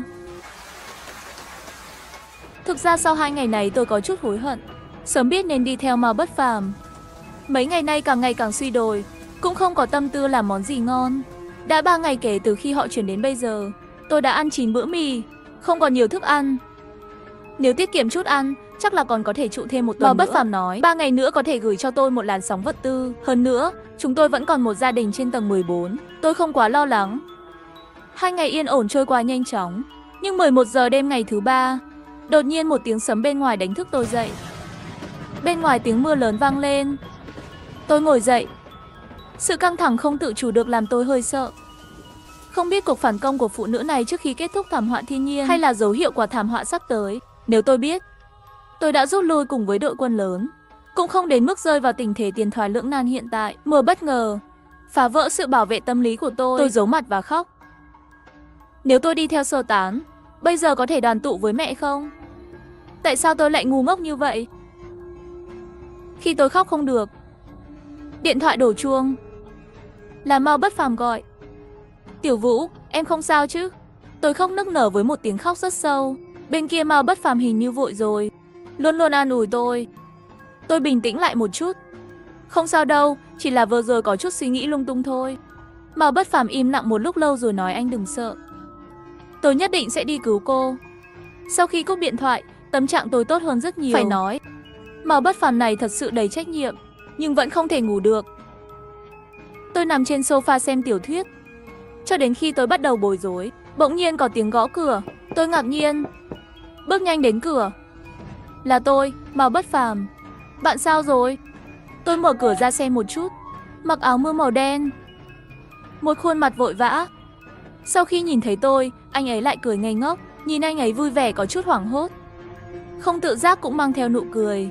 Có thể thấy được, nửa đêm anh ta bất chấp mưa to đến đây. Tôi để Mao Bất Phàm vào, tôi không vào nữa. Trên người nhiều nước quá bẩn. Vừa rồi nghe bạn khóc thảm hại như vậy, chỉ muốn đến thăm bạn. Tôi rất ngại. Người ta đặc biệt đến xem bạn không cho vào nhà làm sao được. Dưới yêu cầu mạnh mẽ của tôi, Mao Bất Phàm cởi áo mưa và vào nhà. Chưa ăn cơm à? Ăn mì được không? Tôi không kén ăn. Ăn xong, Mao Bất Phàm giúp tôi xem cửa sổ vở. Thật sự không dễ sửa chữa. Cũng chỉ có thể là đơn giản, thêm vài vòng băng dính nữa. Chỉ có thể phía sau tìm người sửa. Tôi cũng mong đợi điều đó. Không sao đâu, đến lúc đó tìm người đến đổi một cái. Nói xong anh ta sẽ đi. Tôi nghĩ rồi nói bên ngoài mưa lớn như vậy. Gần đây thời tiết cũng không ổn định. Bây giờ lại là nửa đêm tối đèn mù. Nếu có chuyện gì xảy ra, tôi thực sự đã say rồi. Vì vậy, theo yêu cầu lặp đi lặp lại của tôi, Mao Bất Phàm rất xấu hổ khi ở lại. Anh ta ôm chăn ngủ trên mặt đất. Điều kỳ lạ là tối nay tôi lại ngủ rất yên tâm. Ngày hôm sau bị Mao Bất Phàm đánh thức. Tiểu Vũ, mau dậy đi. Bạn xem, tôi mơ hồ đứng dậy. Chạy đến cửa sổ, nhìn thấy mặt trời treo trên bầu trời. Mặt trời xuất hiện không nóng, nhưng vẫn cố gắng xuyên qua những đám mây. Mưa bên ngoài đã tạnh rồi. Tôi đột nhiên có chút muốn khóc. Nhưng không biết tại sao. Mao Bất Phàm mất cả nửa ngày. Cuối cùng nhẹ nhàng vỗ lưng tôi. Tôi từ từ ngừng khóc. Mao Bất Phàm nói anh ta sẽ đi. Mưa tạnh rồi thì phải nhanh tay cứu hộ cứu nạn rồi. Tôi chỉ do dự một chút. Tôi quyết định đi theo Mao Bất Phàm để cứu hộ và cứu trợ thảm họa. Tôi cũng muốn đi. Sau đó chúng tôi được chia thành các khu vực khác nhau, cũng hiếm khi liên lạc. Chỉ là có một cảm xúc mờ nhạt, bị lặng lẽ chôn vùi trong lòng. Thân chào cả nhà, không nên xem chùa đâu đó. Nhớ đăng ký, like, comment để ủng hộ team nha. Điều đầu tiên sau khi nữ chính tái sinh là hỏi tôi chiếc nhẫn ngọc bích của tổ tiên, bởi vì cô ấy biết ngày tận thế sắp đến. Và đây thực ra là một không gian. Chiếc nhẫn có thể làm cho cô ấy nổi tiếng trong những ngày cuối cùng. Những gì cô ấy không biết là tôi cũng được tái sinh. Ta không chút do dự cầm lấy dao nhỏ cắt đứt ngón tay, nhỏ giọt trên nhẫn, viết vào nhẫn. Nhưng chiếc nhẫn dường như có sự sống. Sau vài giây, chiếc nhẫn trở nên mờ đi. Ngón tay tôi có thêm một vòng tròn mỏng. Giờ phút này nhìn người phụ nữ chính trực trước mặt, tôi trực tiếp từ chối cô ấy. Tôi không có vòng tay ngọc. Đồ trang sức bạc kim và vòng tay hồng ngọc có rất nhiều. Làm sao có thể? Nghĩ đi. Tiểu Huyên đang vội, không lấy được nhẫn. Cô ấy không thể có được không gian. Lần trước cô ấy lấy được là quá muộn, chịu không ít đau khổ. Tôi cười và nói, tôi biết tôi có gì. Tôi không thích ngọc thạch, cho nên không có bất kỳ thứ gì liên quan tới ngọc thạch. Sắc mặt Tiểu Huyên thay đổi, có chút mất kiên nhẫn không để ý tới hình tượng. Có thể cô đã quên, chiếc nhẫn ngọc thạch đó có hoa văn trên đó. Cô tìm đi. Tôi giả vờ nghi hoặc hỏi, có phải cô nhớ nhầm người không? Tôi chưa bao giờ liên lạc với cô. Tôi còn không nhớ có nhẫn ngọc thạch hay không nữa. Sao cô lại biết rõ thế? Tôi nghe anh trai thứ hai của cậu nói, cho nên mới nghĩ đến mượn đồ trang sức. Tiểu Huyên nhất thời nghẹn họng. Cô ấy nghĩ sẽ dễ dàng lấy được chiếc nhẫn, đột nhiên lại nổi tính du côn phản ứng dữ dội. Tôi lời nói chuyện với cô ấy, thể hiện thiếu sự kiên nhẫn. Nhẫn ngọc thạch không có, cô đi tìm người khác mượn đi. Nói xong không thương tiếc đóng cửa lại. Tiểu Huyên trừng mắt nhìn cánh cửa đóng chặt, trong lòng hận đến cắn răng. Còn 7 ngày nữa là đến ngày tận thế. Tôi đã đến mấy siêu thị lớn, mua hết đồ ăn vặt rồi. Các loại bánh khô, kẹo khoai tây chiên.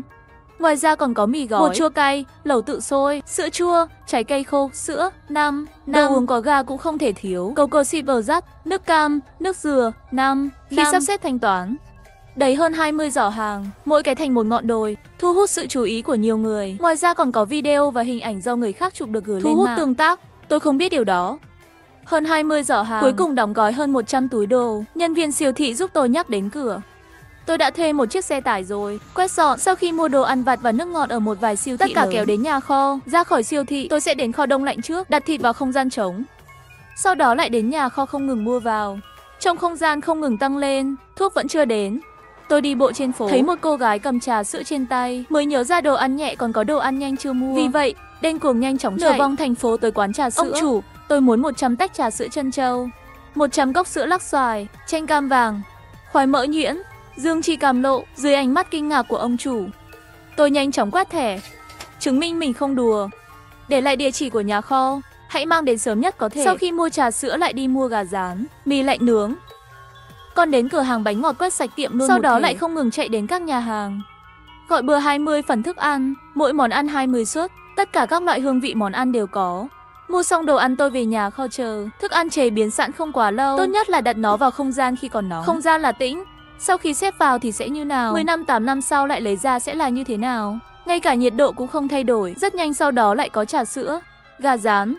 Một số nhà hàng ăn nhanh cũng gửi đến rồi. Có một shopper tò mò hỏi một câu, các cậu định tổ chức tiệc ở nhà kho à? Tôi chỉ có thể nói dối cho qua. Ở đây yên tĩnh, sẽ không làm phiền người khác. Chạy bên ngoài nửa ngày, tôi đang đói.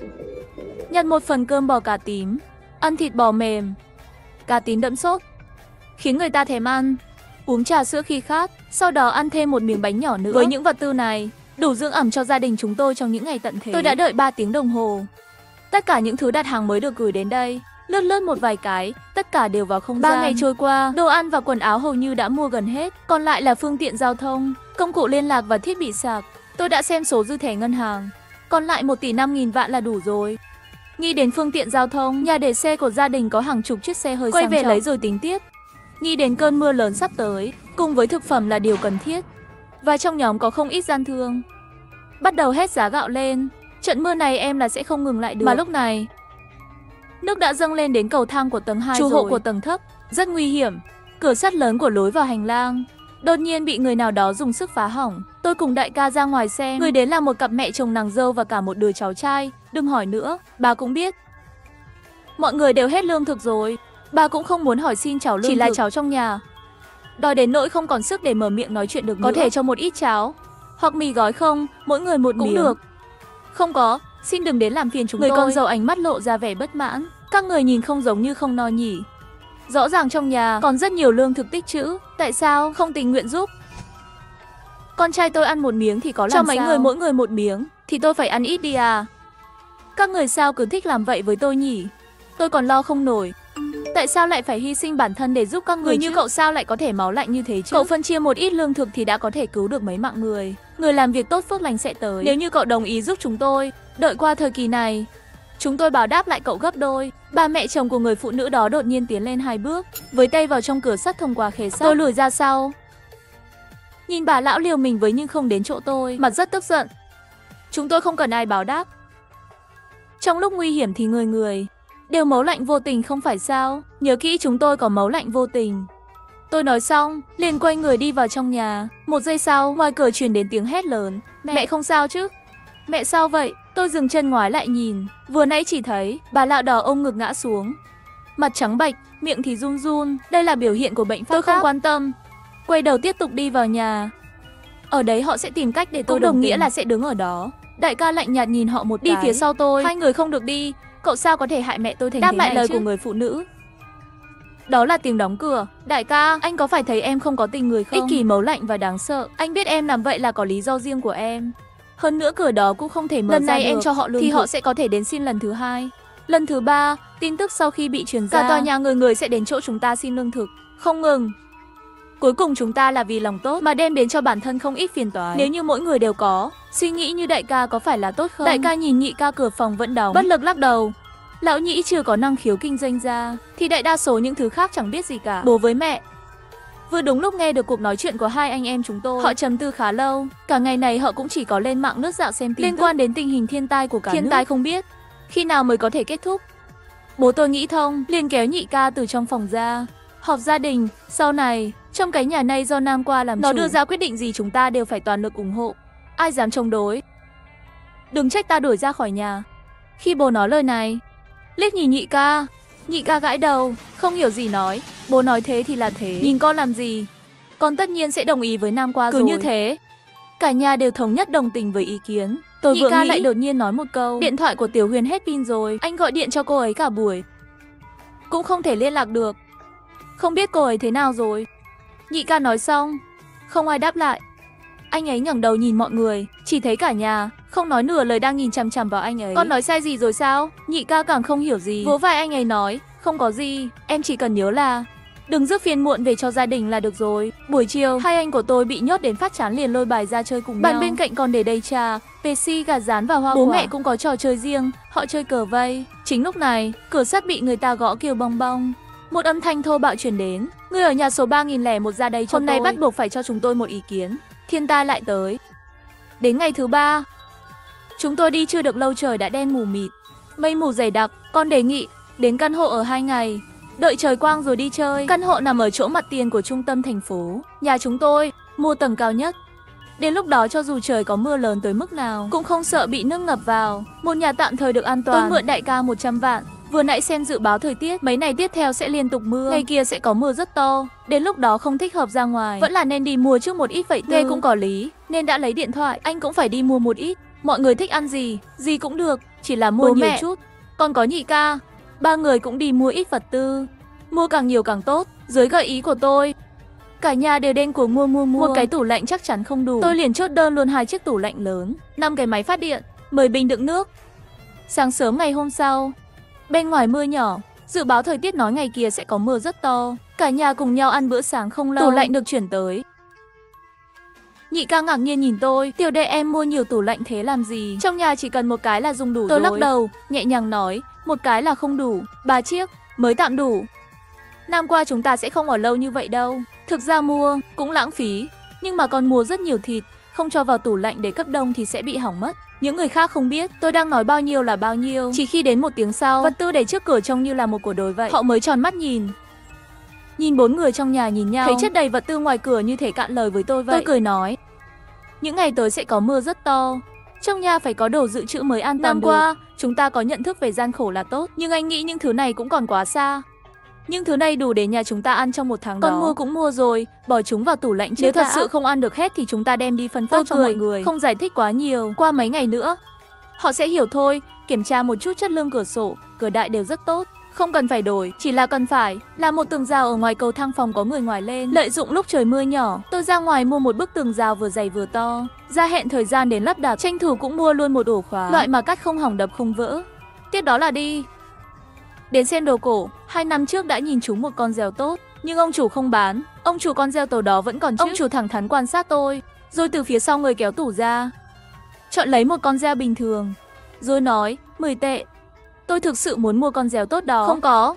Cậu đi đến nơi khác hỏi đi. Tôi cũng không có nói nhiều, lập tức lấy tiền của mình ra, xem như cùa. 5 vạn đủ không?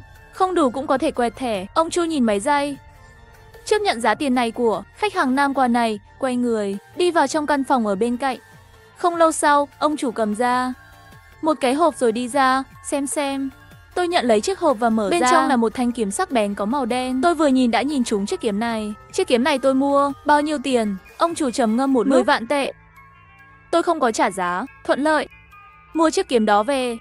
Về đến nhà đã phát hiện thợ đã đến lắp cửa. Đại ca đang đứng để xem họ làm việc. Đại ca nhìn thấy Nam qua trên mặt nở một nụ cười. Về rồi à? Tôi gật đầu.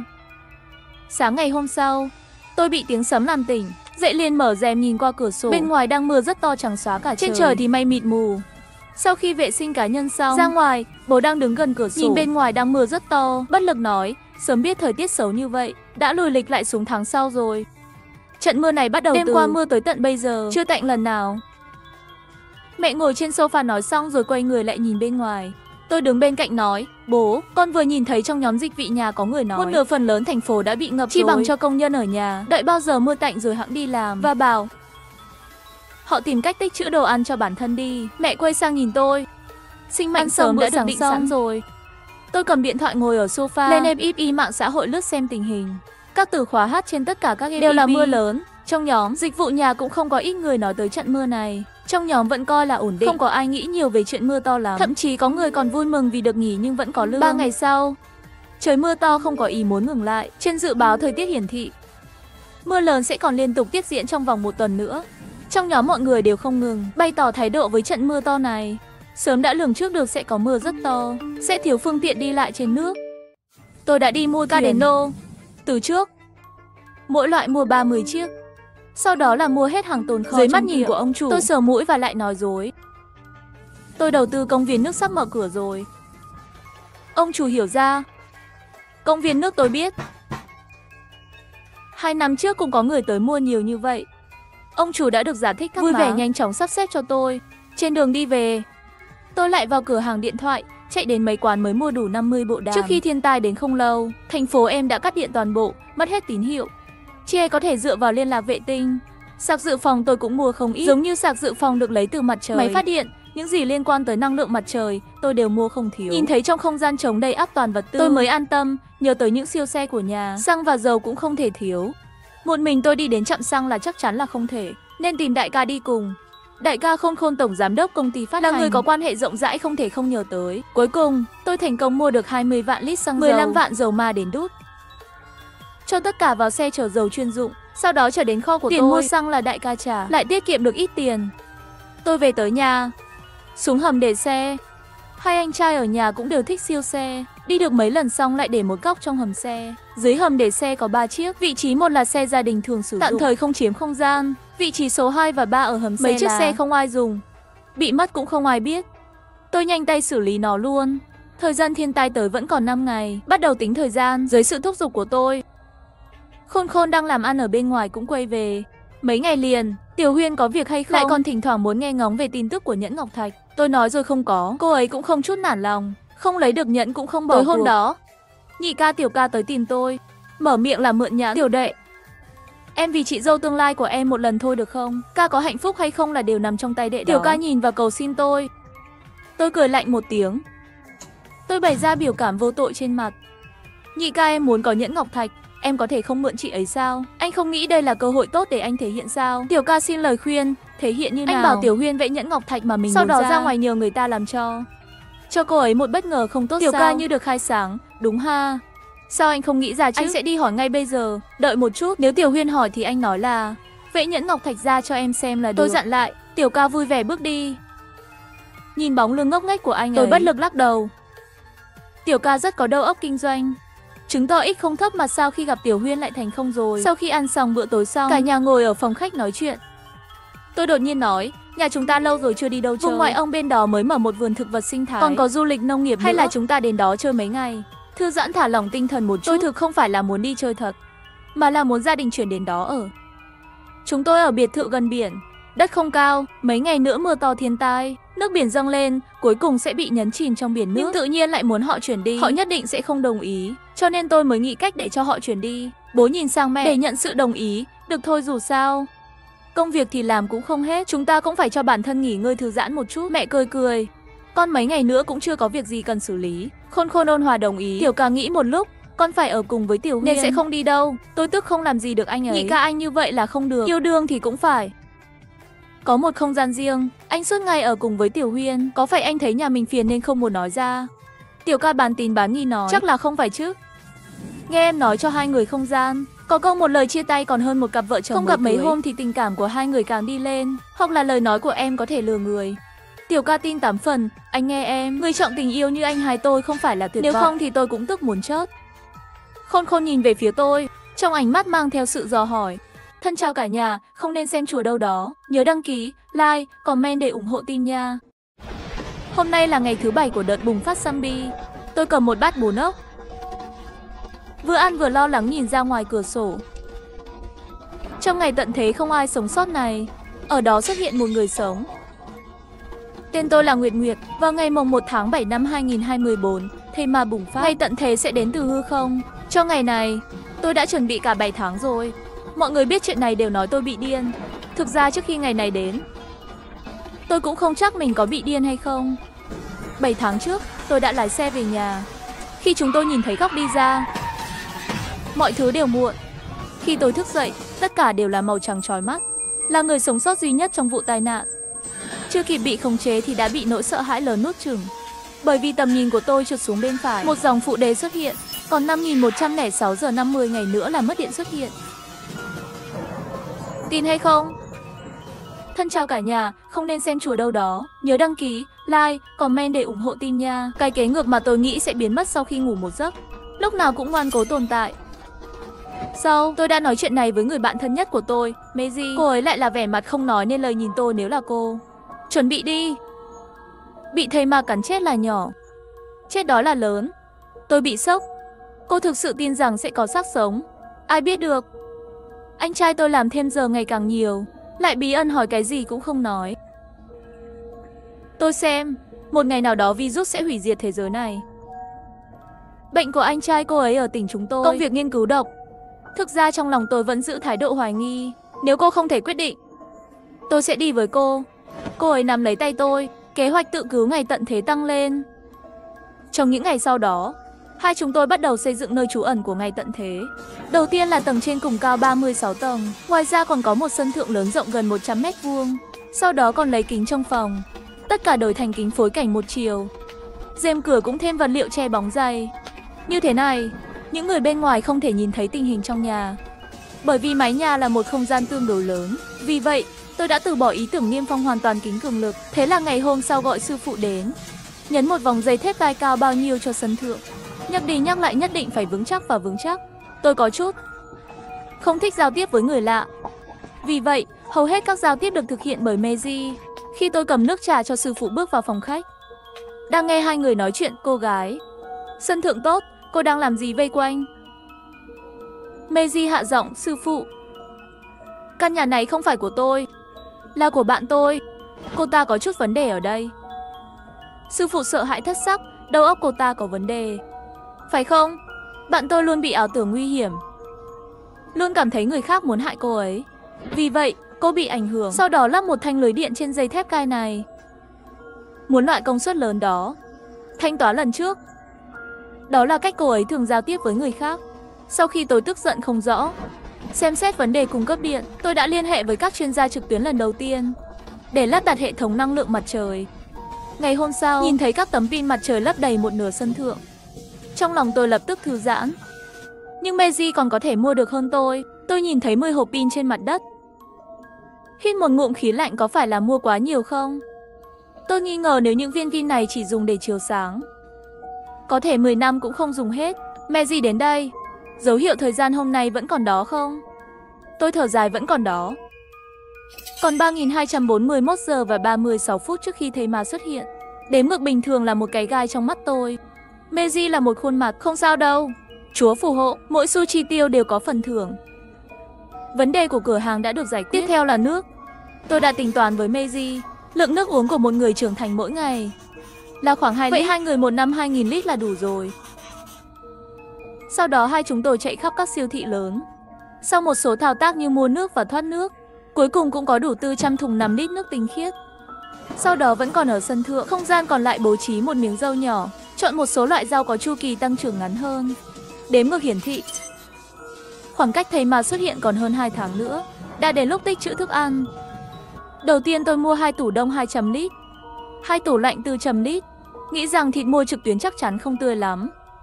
Sáng sớm hôm sau, chúng tôi lái xe đến chợ. Mua tổng cộng 30 cân thịt lợn, thịt cừu 36 cân, thịt bò 40 cân, một số nội tạng động vật. Meiji vừa chuyển đồ đạc về phía xe. Một bên trêu chọc heo, dê, đừng trách tôi. Tôi chỉ là người khuân vác. Sau đó mấy chục thế hệ mì gạo cũng liên tục vào nhà, thậm chí còn mua hơn chục hộp lẩu tự sôi, cơm tự sôi. Nhìn vào danh sách trên tay, sau khi chuẩn bị xong từng cái một, chúng tôi lại đến trung tâm mua sắm, quét sạch đồ ăn nhẹ yêu thích của họ để mua sắm một vài xe. Tôi đã mệt mỏi trong vài tháng, tôi vừa định ngủ một giấc ngon, nghĩ đến, có phải còn thứ gì chưa mua không? Và cả vũ khí nữa. Ngày hôm sau, trong cửa hàng vũ khí, mua rất nhiều công cụ nặng. Thời gian trôi nhanh, thời hạn đến rồi. Còn 24 giờ nữa là đến khi thầy ma xuất hiện. Tôi đã bị phân tâm cả ngày. Meiji kéo tôi ra ngoài. Tôi định ăn một bữa lẩu gần khu phố. Thành thật mà nói, tôi thực sự vô vị. Không sao đâu. Đây là bữa tối cuối cùng. Bởi vì giọng nói của cô ấy quá lớn, đổi lại ánh mắt ngạc nhiên của anh trai xếp hàng bên cạnh. Tôi nhanh chóng dùng tay chạm vào cô ta. Meiji nhỏ giọng lẩm bẩm xem cái gì xem. Chưa bao giờ thấy người đẹp ăn lẩu. Hai anh trai bên cạnh nhìn nhau cười. Đúng là Meiji vẫn nhìn chằm chằm bọn họ hồi lâu. Anh nhìn cái gì? Meiji lén lút đến đây. Bạn xem hai người họ có giống một cặp không? Ngay khi tôi muốn nói chuyện, anh trai bên cạnh đột nhiên ác độc nhìn về bên này một cái. Meiji cũng chú ý đến ánh mắt đối diện. Thành thật nhiều. Thật là đáng sợ. Mắt anh ta lạnh quá. Nửa đêm tôi nằm trên giường, xem đếm ngược của hệ thống. Còn 5 phút 47 giây trước khi thầy ma xuất hiện. Tôi chưa bao giờ buồn ngủ. Cẩn thận đi vào phòng khách. Tôi nhìn ra ngoài cửa sổ và thở phào nhẹ nhõm. Có phải là ý trời không? Vậy tại sao lại là tôi? Tôi không có thiện cảm với con người. Cô đã bao giờ nghĩ lão nhân gia đối với nhân loại cũng không có hảo cảm đâu. Tôi ngạc nhiên quay đầu lại. Đó là Meiji. Cô ấy đến chỗ tôi. Có thể cô không tin. Tôi đã đợi ngày này rất lâu rồi. Tôi không ngờ trông có vẻ đơn giản và sống động, lại có thể che giấu tâm sự như vậy. Lúc đó tôi cũng không biết phải nói gì. Chỉ là thời gian trôi qua từng phút từng giây. Tôi càng ngày càng bối rối. Từ cái nhìn của Meiji, cô ấy cũng hoảng sợ như tôi. Còn 10 giây nữa là thầy ma xuất hiện. 3 giây, 2 giây. 1 giây bầu trời xanh xuất hiện vô số con chim lớn nhỏ. Ở đây liên tục. Gió lớn trên bầu trời đêm. Khi đám mây bị thổi bay, mặt trăng bị đêm tối quỷ dị nuốt chửng. Bầu trời tối ngay lập tức. Meiji lo lắng nhìn tôi thế nào. Đến giờ rồi. Vậy còn thầy ma thì sao? Tôi nhìn ra cửa sổ. Không có gì bất thường ngoại trừ màu đen. Không phải là đâu. Nếu thật sự là một căn phòng đầy đồ tiếp tế, nhưng thật sự thành trâu ngựa rồi. Làm sao có thể? Chúng tôi không có ở đây. Không có nghĩa là chỗ khác cũng không có. Tôi lên mạng tìm xem. Do sự biến mất của đếm ngược, dây trong đầu tôi cũng bị đứt. Đầu óc bối rối. Tôi tạm biệt Meiji. Tôi buồn ngủ. Đi ngủ. Gọi cho tôi khi có tin tức. Tôi vừa chuẩn bị đi. Chờ đã. Meiji, đưa điện thoại cho tôi. Quốc gia bên cạnh xuất hiện thầy ma. Hot nhất là một video. Trong nền video là một quán bar. Một thanh niên bước vài bước, đột nhiên ngã xuống đất. Meiji nhắc tôi là cô nhìn vào chân anh ta. Tay và chân của người đàn ông bị xoắn trong một tư thế kỳ lạ. Giây tiếp theo, người đàn ông lập tức bay lên, cắn điên cuồng vào một người đàn ông khác. Rõ ràng hắn không còn là con người nữa. Meiji và tôi ngạc nhiên không nói nên lời. Tôi đột nhiên không còn buồn ngủ nữa. Tôi đã kiểm tra lại cửa sổ và đặt một cái bàn trên cổng. Ngày hôm sau khi tôi mở điện thoại, trên mạng đã bùng nổ rồi. Cái gì vậy? Thật là khủng khiếp. Không phải video giả mạo phải không? Quân đội thì sao? Ngay cả nhóm chủ sở hữu cộng đồng cũng hoạt động. Các anh em có thấy tin tức về thây ma không? Nghiệp vụ có không? Có nhận được thông báo gì không? Sẽ không đi qua chứ? Tôi đi mua đồ. Lát nữa còn có thể vào được không? Tin tức cũng trả lời đã hủy tất cả giao thông với nước láng giềng. Kêu gọi người dân không ra ngoài trong trường hợp không cần thiết, đừng tranh giành nguồn cung cấp một cách mù quáng. Nhưng theo quan sát của tôi, đêm qua đã có người tranh giành vật tư rồi. Sáng hôm sau, tình hình trở nên tồi tệ hơn. Trên đường phố hỗn loạn, tất cả đều là những kẻ cướp hàng, âm thanh còi xe hơi. Buổi tối tôi buồn ngủ đến nỗi đi ngủ sớm, nhưng một tiếng hét bên ngoài cửa sổ lại xuyên qua bầu trời đêm. Tôi bị tiếng kêu thảm thiết này đánh thức. Nhịp tim nhanh kinh ngạc, đi nhanh đến cửa sổ. Meiji cũng đi theo. Cô ấy lo lắng. Âm thanh hình như là từ khu phố của chúng tôi. Tôi nhìn xuống dưới. Bảo vệ với nĩa chống cháy nổ, cùng với một người đàn ông cao lớn.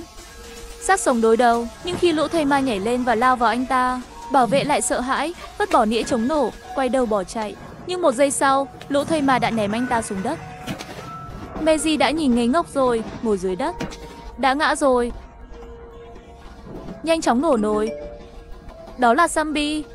Phải làm sao? Nhà tôi có người mua đồ vẫn chưa về. Con người làm nhiều điều ác, sớm muộn gì cũng sẽ có của báo. Đã đến giờ này rồi, còn nói gì nữa?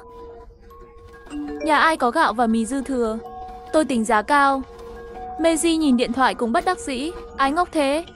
Sẽ đặt cửa nhà mình vào lúc này. Bán đi. Còn tôi thì tiếp tục nhìn xuống dưới lầu. Cổng điện tử của cộng đồng từ từ đóng lại. Vừa rồi bị lão bảo vệ. Xác chết nam cao, lang thang không mục đích ở cửa. Chúng ta đang gặp nguy hiểm. Meiji ngẩng đầu lên nhìn tôi với vẻ mặt nghi ngờ. Sau khi họ hết đạn và thức ăn, hóa ra chúng tôi có rất nhiều vật tư. Chuyện gì sẽ xảy ra? Tôi là người cứng lòng, sợ cô mềm lòng. Một số điều tốt hơn là nên nói rõ ràng ngay bây giờ. Chúng ta nhất định không thể cứu người. Meiji nhướng mày, gật đầu. Tôi làm gì? Cô xem tôi có giống Đức Mẹ Minh không? Khi tôi đọc tiểu thuyết, ghét nhất chính là Đức Mẹ. Tôi luôn cảm thấy nhẹ nhõm khi nghe những lời này. Không thể cứu người cũng đừng nói chuyện với chủ nhân. Cảm giác tồn tại càng thấp càng tốt. Đêm nay ngủ cũng không yên ổn. Bên tai luôn có đủ loại tiếng la hét quanh quẩn. Buổi sáng nắm tay nắm chân vào bếp.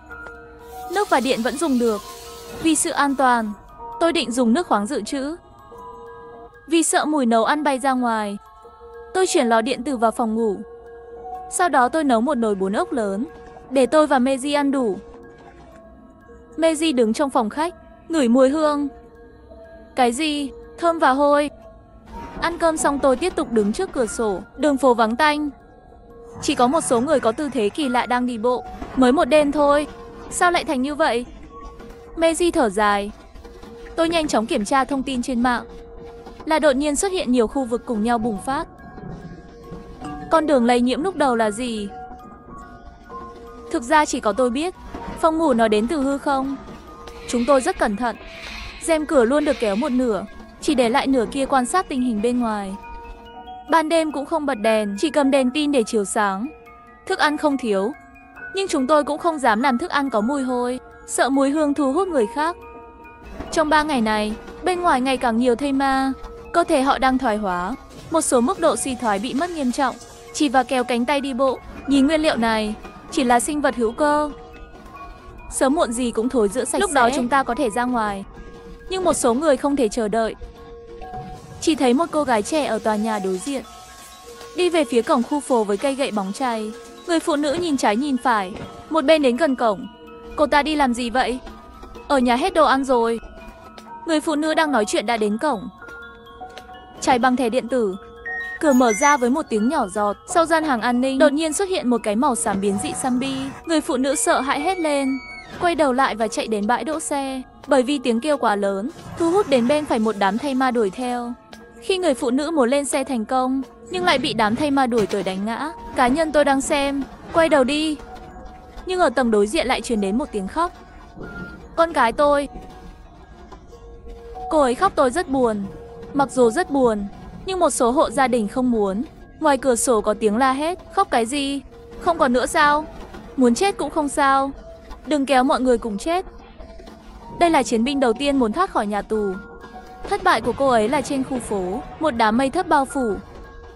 Mấy ngày liên tiếp, trong khu phố không còn thấy bóng người sống nữa. Cho đến ngày đó, đó là ngày thứ 7 khi lũ thây ma bùng phát. Hôm nay tôi cầm một bát bún ốc hấp. Vừa nói chuyện vừa quan sát ngoài cửa sổ. Ở đó xuất hiện một người sống. Tôi bảo Meiji đến xem. Meiji cầm bát đến bên cửa sổ, nhưng khi cô ấy nhìn ra ngoài cửa sổ, nhưng lại thốt lên, ôi trời ơi, anh ấy là anh trai đó. Anh trai nào? Ôi, cô quên rồi sao? Lầu màu xám và trắng. Nghe cô ta nói vậy, cuối cùng tôi cũng tìm lại được một ký ức xa xôi. Trước đó, vào đêm trước khi thây ma bùng phát, chúng tôi ở nhà hàng lầu gần khu vực, gặp hai người mặc đồ xám. Người đàn ông trẻ mặc đồ trắng, anh trai cầm gậy bóng chảy màu, chậm rãi đến gần cổng cộng đồng. Nhưng trước cánh cửa phía trước, nhưng có một con thây ma ở cửa quanh quẩn. Trái tim của tôi và Meiji đều run lên, xem tình huống này chắc chắn phải va chạm. Hắn muốn. Tôi nghĩ, có lẽ hắn ta chỉ muốn làm khó. Chiến binh thực sự, dám đối mặt với cuộc sống ảm đạm, dám chính thức đổ máu.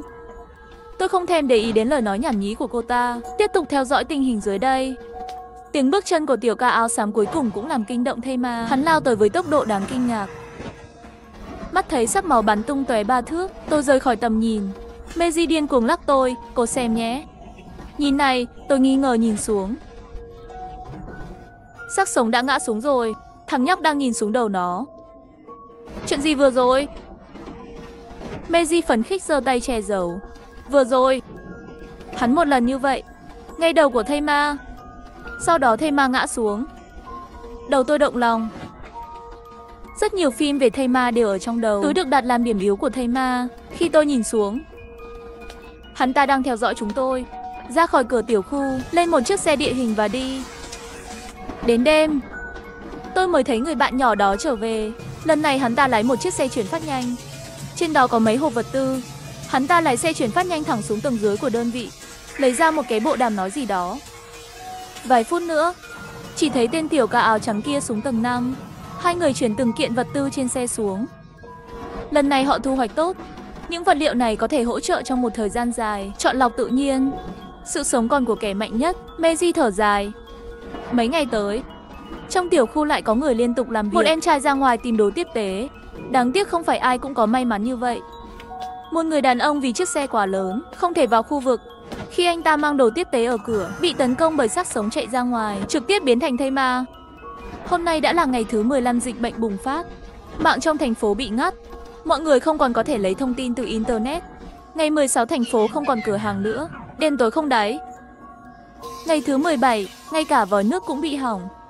Vào ngày thứ 18, trên bầu trời, lần đầu tiên có tiếng chuông gió của trực thăng. Âm thanh này làm mất nước và mất điện, làm cho những người tuyệt vọng nhìn thấy một tia hy vọng. Tuy nhiên, máy bay trực thăng chỉ ở lại khu vực này vài phút, rất nhanh rời đi. Đêm đó tôi ngủ ngon. Khu phố luôn yên tĩnh, đột nhiên có tiếng động. Tôi bị đánh thức. Tôi nắm tay nắm chân đến bên cửa sổ. May mà bầu trời vẫn chưa tối, có thể nhìn thấy một chút tình huống bên ngoài. Chưa xem kỹ với tôi, chỉ nghe một tiếng hét không sao.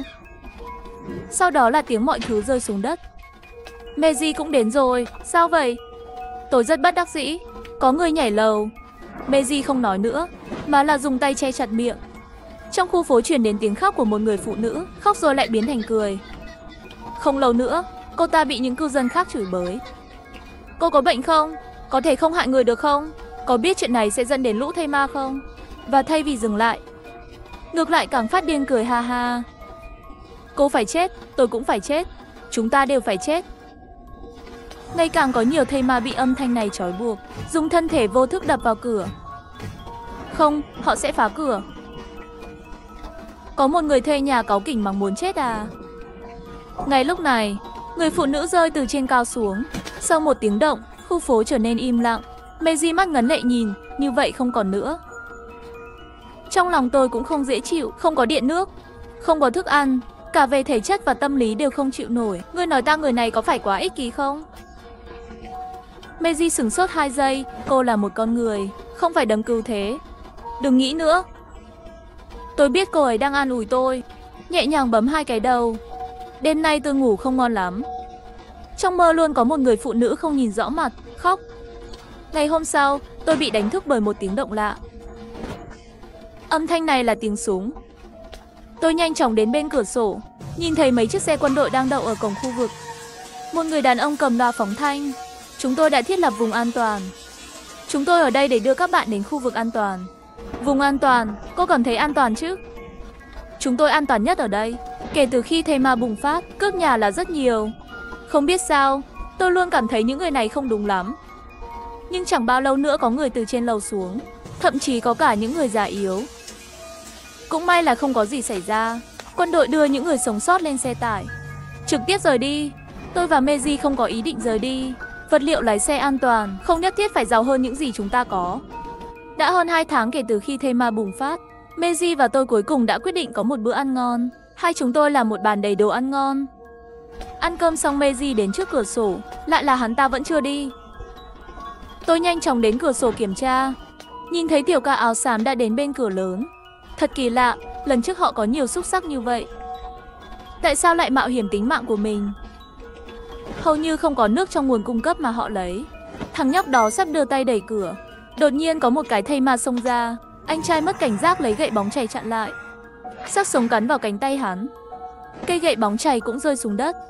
Vòng tròn bất đắc dĩ thở dài, trời đều mắt xanh. Đừng vội nguyền rủa người ta, nhìn kỹ đi. Thì ra anh trai đó có một cuốn sách được buộc bằng băng keo trên cánh tay, tạp chí dày. Xác sống không thể cắn được da thịt của hắn. Áo xám tiểu ca một bên cùng thây ma bế tắc, cố gắng nhặt cây gậy bóng chày bằng tay trái. Anh ấy đã thử nhiều lần nhưng không thành công. Meiji quay đầu chạy vào bếp. Tôi chặn cô ta lại, làm gì? Nguyệt Nguyệt giúp hắn một tay đi. Chỉ một lần này thôi. Màu sắc đẹp này, cô thật muốn nhìn hắn chết trên đường phố. Cô có chịu không? Sau đó, Meiji lấy một cái chảo từ nhà bếp. Cô làm gì thế? Meiji chỉ bất chấp mở cửa sổ, ném cái chảo xuống, lại nhanh chóng đóng cửa sổ lại. Nồi rơi xuống đất, phát ra một tiếng động lớn. Xác sống đột nhiên ngừng tụ một chút, làm cho khoảnh khắc này, tiểu ca dùng tay trái nắm lấy cây gậy bóng chày trên mặt đất, trực tiếp mở cho thây ma.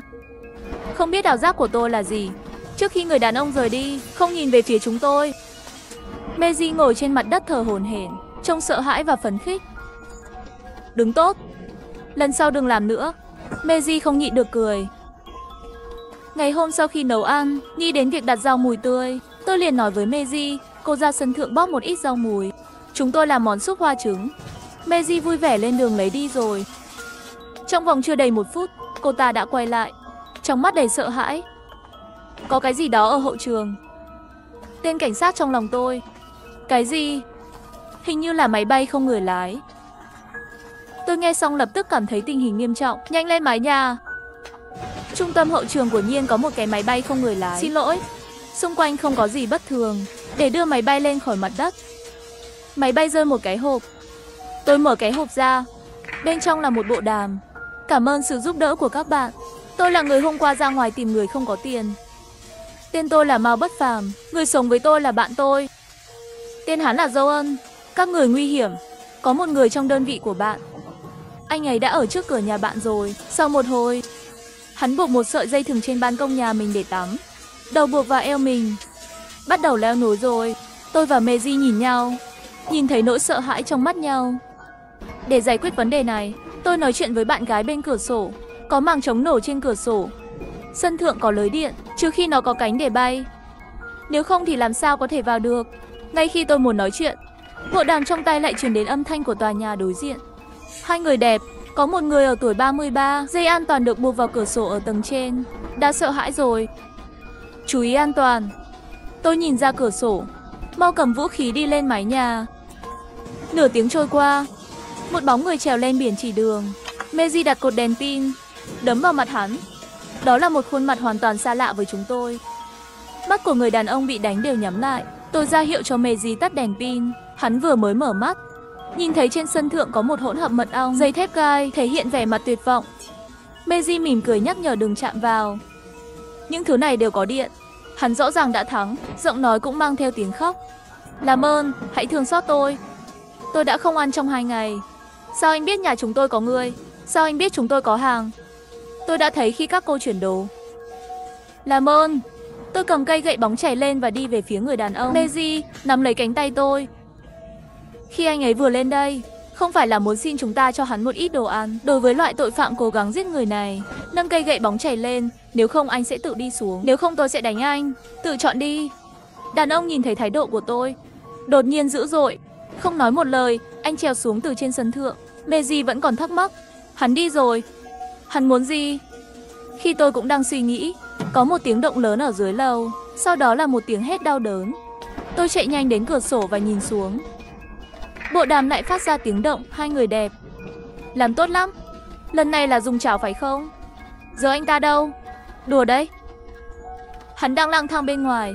Sau đó suy nghĩ cẩn thận, cuối cùng cũng hiểu chuyện gì đã xảy ra. Người đàn ông thấy sân thượng không thể xuyên qua được, vì vậy muốn đập vỡ kính để vào. Không ngờ kính bị dán bằng chống nổ lại. Hắn không thể ngừng rơi xuống. Ý nghĩ rằng hắn thực sự đang rơi xuống đó. Tôi chỉ cảm thấy buồn nôn. Meiji sợ hãi. Cô có nói anh ta đâm chết không? Thực ra trong lòng tôi cũng đang lo lắng. Đêm khuya rồi, tôi thức dậy từ giấc mơ, phát hiện bên ngoài còn đang mưa to. Tiếng mưa liên tục. Mưa này không nhỏ đâu. Để phòng ngừa, tôi đến sân thượng để kiểm tra. Tìm thấy một máy bay không người lái ở giữa. Tôi nhặt nó lên. Nhìn thấy 2 chai cốc treo bên dưới. Ăn gà muộn. Sau sự việc, chúng tôi và Mao Bất Phàm, họ đã tạo ra một kết nối tuyệt vời. Có lần chúng tôi tặng họ nửa túi cánh gà. Họ nướng 8 cái và gửi lại cho chúng tôi. Mùa thu đến rồi, mưa không ngừng. Thời tiết dần trở lạnh. Xác sống cũng đã xảy ra một số thay đổi gây hại. Sambi không có ý nghĩ mong đợi đâu. Ngược lại có vẻ hưng phấn. Tôi không biết điều đó có nghĩa là gì. Chỉ mơ hồ cảm thấy không rõ. Điều đáng để vui vẻ là nước sinh hoạt đầy đủ. Chúng ta có thể tắm mỗi tuần 1 lần. Mấy ngày liền không có gì mới xảy ra. Cho đến ngày đó, chúng tôi lại nghe thấy tiếng súng quen thuộc. Bên cạnh chiếc xe tải ở tầng dưới có một nhóm binh lính cầm súng. Tại sao tôi nghĩ họ kỳ lạ? Một người đàn ông chĩa súng vào một người sống sót. Đừng cử động, súng không có mắt đâu. Một người sống sót bên cạnh hỏi anh ta một cách sợ hãi. Các ngươi không phải quân nhân sao? Đưa chúng tôi đi đâu? Trả lời hắn là một tiếng súng lạnh lẽo. Meiji hoảng sợ, họ không phải là quân nhân. Những người lần đầu tiên đi với họ có phải đã hết rồi không? Sau đó, bọn cướp bắt đầu tìm kiếm hành lý của những người sống sót. Bánh mì, bánh quy nén. Tất cả đều bị móc. Lại một tiếng súng nữa. Mấy người nằm trong vũng máu. Những người này hình như đều biết. Tôi không nỡ nói thêm nữa. Lúc này, một người đàn ông trung niên trong số những người sống sót đã đến. Đừng làm tôi sợ. Khu phố này còn có người. Họ có điệu nhảy. Có rất nhiều điệu nhảy. Tôi chợt nhận ra. Trái tim bỗng nhiên đập mạnh. Tôi ngẩng đầu lên nhìn Meiji. Cô ấy ngạc nhiên, trong mắt đầy sợ hãi. Tôi mở miệng. Đang định nói chuyện, tên cướp đã đến bên những người sống sót. Cô nói gì với nó? Nói lại đi. Có người có vật tư, có rất nhiều vật tư. Không, đừng giết tôi. Là cái nào? Không nói được. Lão tử giết các ngươi. Hắn run rẩy giơ tay ra hiệu một chút. Hắn không chỉ về phía chúng tôi. Tôi chỉ muốn thở phào nhẹ nhõm. Trái tim lại nhắc đến rồi. Giọng khàn rồi. Ngón tay của hắn chính là hộ mà Mao Bất Phàm đang ở. Giờ nghĩ đi. Mao Bất Phàm, việc họ bị lộ là điều được mong đợi. Tôi và Meiji không ra khỏi nhà. Mao Bất Phàm đang ở trước mắt mọi người. Mang về nhiều đồ tiếp tế, không bị người khác nhớ mới lạ. Nghe chưa? Có một con cừu béo trên lầu. Meiji vội vàng làm sao bây giờ? Cô ta quay đầu lại muốn lấy bộ đàm. Nhưng tôi đã ngăn không cho dùng lửa đó. Người sẽ lên sớm thôi. Bây giờ với bộ đàm, chúng ta cũng sẽ bị lộ. Vậy thì sao? Mao Bất Phàm không phải là rất có thể đánh sao? Có lẽ anh ấy có thể xử lý được. Hắn có thể đánh, nhưng mà người ta có súng. Tôi không biết. Mái tóc tay không? Khó đối phó với súng lạnh. Nhưng đến bây giờ, tôi có thể làm gì? Bên kia truyền đến tiếng đập cửa mơ hồ. Mở cửa. Không mở cửa, tôi sẽ tháo nó ra. Sau đó là tiếng cửa vỡ. Meiji mặt buồn bã. Có lẽ lúc này sẽ lạnh rồi. Cô nói đi, chúng ta có cần phải lợi dụng mặt trăng đen gió cao không? Cho họ một bài thơ. Nhà để xe ở tầng dưới nhanh chóng chất đầy đồ tiếp tế. Sau đó họ lên xe và lái đi. Meiji không thể chờ đợi để lấy bộ đàm. Các người còn sống không? Không có hồi âm. Họ đã bị giết. Tôi thở dài. Tâm trạng vô cùng nặng nề, bộ đàm bỗng nhiên vang lên. Ai bị giết? Là giọng nói của Mao Bất Phàm. Meiji vui mừng, các người không chết đâu. Vậy anh ở đâu? Hai người đẹp.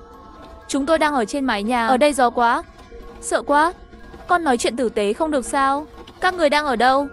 Sau khi Mao Bất Phàm giải thích, cuối cùng tôi cũng hiểu chuyện gì đang xảy ra. Mao Bất Phàm và bạn của anh ta ở đơn vị này, mỗi người có một căn nhà. Họ biết điều đó trước mắt mọi người. Vận chuyển hàng hóa sẽ trở thành nơi quan trọng. Vậy, chỉ chuyển vật tư đến tầng 3 nơi Mao Bất Phàm ở.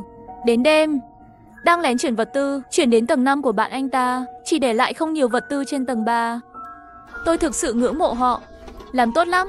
Trái tim của sự thờ ơ phải chống lại. Chúng tôi đã lên kế hoạch từ đầu rồi. Mùa đông sắp đến rồi. Đêm khuya khó ngủ. Luôn cảm thấy lông không thiếu sợ hãi mùa đông sắp đến rồi, như một phòng tắm đáng ngại. Hôm đó là trận tuyết đầu tiên kể từ đầu mùa đông. Thế giới này, khi nào mới có thể tốt? Có lẽ sau khi tuyết rơi này sẽ tốt hơn. Cô xem tuyết hoa trắng đẹp làm sao? Tôi đang định nói, ở xa bỗng nhiên có tiếng nổ chói tai. Tôi nhanh chóng nhìn xuống, nhìn thấy một đội quân không nhỏ đang tiến hành quét xác sống bên thành phố. Meiji nhìn tôi không chắc chắn. Họ là ai? Họ không phải là cướp chứ? Quy mô này chắc là quân nhân chính quy rồi. Lúc này, bầu trời thành phố đột nhiên vang lên tiếng. Tôi ngạc nhiên. Điện đã trở lại. Rất nhiều người vẫn còn sống. Đến tối, Meiji đột nhiên cầm điện thoại di động đi ra. Sao thế? Anh trai tôi gọi rồi. Anh trai của Meiji đang ở thành phố hỗ trợ các chuyên gia virus hàng đầu. Anh ấy gọi vào giờ này. Có thể là biết được thông tin quan trọng gì đó. Một thời gian dài sau khi điện thoại được kết nối, trong điện thoại chỉ phát ra tiếng ồn linh tinh.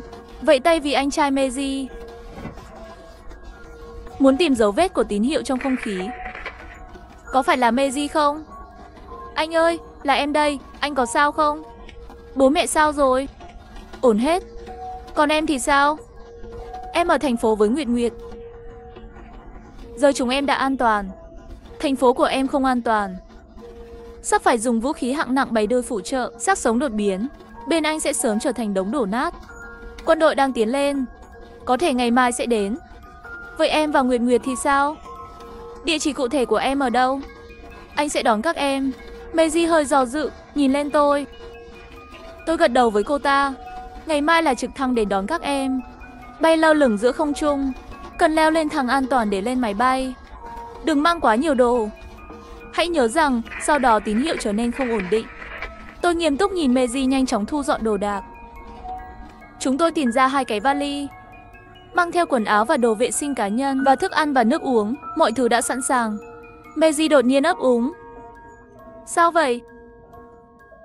Còn Mao Bất Phàm và bạn bè thì sao? Tôi thực sự không nghĩ về vấn đề này. Sau thời gian này bên nhau, chúng tôi đã có một tình bạn tuyệt vời.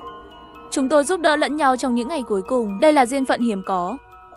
Nhưng nếu muốn cứu họ, nghĩa là ngày mai phải cùng chúng tôi làm trực thăng rời đi. Tôi đang vật lộn với máy nghỉ mát, bỗng nhiên nhớ ra 2 người đẹp. Cả làng đã chết, cô biết không? Tôi đã có một khoảnh khắc nói với họ những gì vừa xảy ra. Có thể chạm vào trực thăng để đón người đẹp. Các cô thật là người đẹp. Ngày hôm sau vừa sáng, 4 người chúng tôi lên sân thượng, lo lắng chờ đợi. Ngay sau đó tôi nghe thấy tiếng trực thăng. Khi chúng ta đến vùng an toàn, anh trai của Meiji đã nói với tôi điều gì đó quan trọng. Chúng tôi dự định tiêu diệt xác sống. Bây giờ nguồn cũng đã được tìm thấy. Sẽ không còn thây ma mới nữa. Sắp kết thúc rồi. Thật sao? Nguồn đã tìm thấy rồi. Anh trai của Meiji đâu? Lộ ra một biểu cảm rất phức tạp, như ghét và như tiếc nuối. Ngoài trại, 2 người lính với đạn thật đang nén lại. Một phụ nữ, hắn đang cười, tôi đã làm được. Tôi thực sự đã làm được rồi ha. Nên xem chùa đâu đó. Nhớ đăng ký, like, comment để ủng hộ team nha. Một cơn mưa bất ngờ từ trên trời rơi xuống. Sau đó trên không trung xuất hiện mưa bão. Đừng chạm vào nước. Đừng. Thân chào cả nhà, không nên xem chùa đâu đó. Nhớ đăng ký, like, comment để ủng hộ team nha. Bầu trời nóng bức cuối cùng cũng có giọt mưa đầu tiên. Tiếp theo là nước mưa to bằng đậu nành rơi trên cửa sổ. Tôi và đồng nghiệp Mao Bất Phàm khi đi thang máy từ tầng 18 xuống sảnh tầng 1 mới nhận thấy lúc này trong đại sảnh đã đầy rồi, tan làm gặp mưa to, người không về được. Mao Bất Phàm bất đắc dĩ thảo luận với tôi. Năm nay mưa đặc biệt nhiều, bởi vì Bắc Cực sau đó rất tồi tệ. Con gà cuối cùng trên trái đất cũng bị chết đuối. Tôi thở dài, anh đi tàu điện ngầm đi. Vợ anh đang đợi anh ở nhà. Tôi đi đây. Vợ tôi nấu súp cho tôi. Sau đó mà Bất Phàm cầm ông đi ra cửa. Còn chào tôi, trăng tròn, hẹn gặp lại vào ngày mai khi quay lại lần nữa. Nhưng lại vấp phải thứ gì đó, cả người ngã xuống trong mưa. Chiếc ông của Mao Bất Phàm đều bị rơi bay rồi, ngồi trên mặt đất. Tôi vội vàng cầm ông chuẩn bị đi đỡ hắn trở về. Nhưng khi tôi đi ra ngoài, tôi nghe thấy một tiếng nổ. Mao Bất Phàm đã không nhìn thấy bóng người, chỉ có sương mù sau vụ nổ tràn ngập trong mưa. Cho đến khi phía sau truyền đến tiếng hét của đồng nghiệp nữ, lúc này tôi mới tỉnh lại, như phát điên, định lao vào mưa. Một người sống, cứ như vậy bất ngờ phát nổ không báo trước, thành bụi máu thịt. Tôi không tin, tôi vừa bước một bước, nhưng bị một lực giữ chặt cánh tay.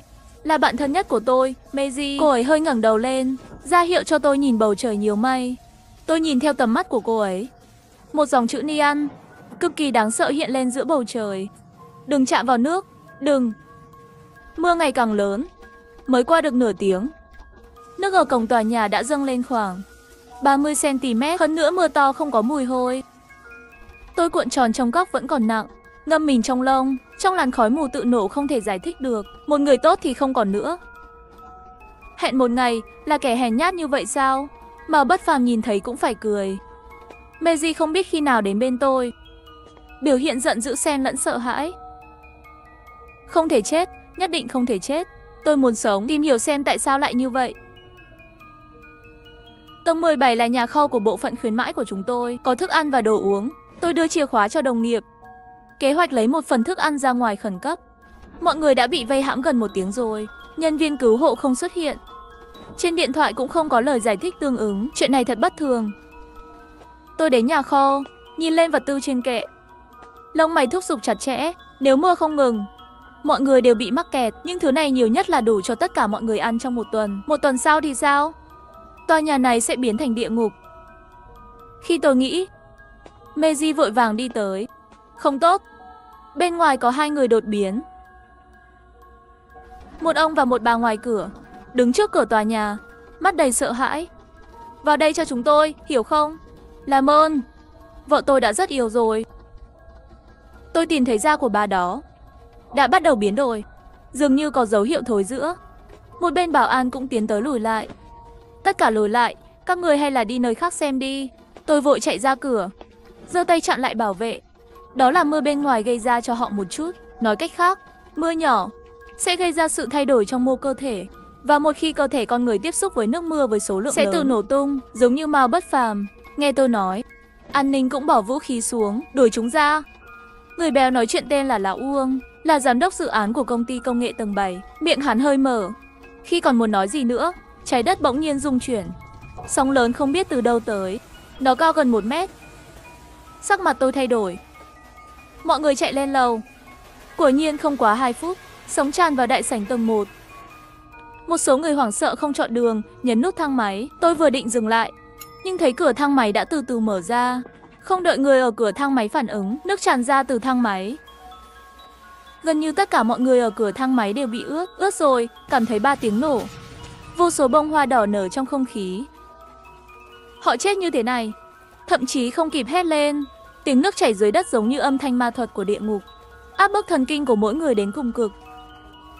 Nhìn từng người sống cứ như vậy nổ tung chết, tôi cũng lo lắng, che miệng lại. Và Meiji không thể chịu đựng được nữa, hét lên, thế giới sắp kết thúc rồi. Ngày tận thế đã đến. Đã là sáng sớm rồi, mưa vẫn còn rơi, hơn nữa mưa không hề nhỏ lại. Ngay cả tầng 2 cũng đã bị ngập 1/2 rồi, vô số sản phẩm rác trôi nổi trong nước bùn. Tôi biết không có nhiều người, chỉ là bọn họ đều ở trong trận mưa máu này, biến thành một màu đỏ không đáng kể, nhanh chóng biến mất trong đá nước vỡ. Trong điện thoại vẫn không có tin tức gì, ngay cả tín hiệu cũng bị ngắt. Những người trong tòa nhà này như đứa trẻ mồ côi bị thế giờ lãng quên, chờ đợi cái chết đến. Sau vụ náo động vừa rồi, một người đàn ông trẻ cũng biến dị. Chỉ thấy toàn bộ cánh tay phải của hắn đã hoàn toàn bị ăn mòn, nhưng dưới làn da này có 3-4 thứ màu trắng tròn nổi bật lên, giống như bất cứ lúc nào cũng có thể đột phá. Bên cạnh một người đàn ông hiền lành hoảng hốt đi tới. Tên tôi là Trương Hữu Lương, là làm kỹ thuật di truyền sinh học. Người đàn ông ra như nhìn thấy gì đó, một cái gì đó khủng khiếp, nhưng tôi sẽ xem trước khi đưa ra quyết định.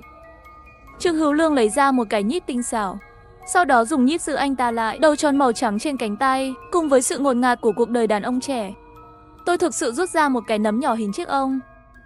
Người đàn ông giơ cây nấm lên cao dưới ánh đèn. Tin thấy đáy nấm còn có một ít thân rễ màu đỏ giống như mạch máu, để nấm có thể được nhúng chắc chắn vào da. Sau đó, người đàn ông cắn một phần nhỏ của cây nấm, nhai trong miệng. Đó là nấm. Và nó phổ biến hơn. Meiji ngạc nhiên trên mặt. Làm thế nào để phát triển nấm trên cơ thể con người?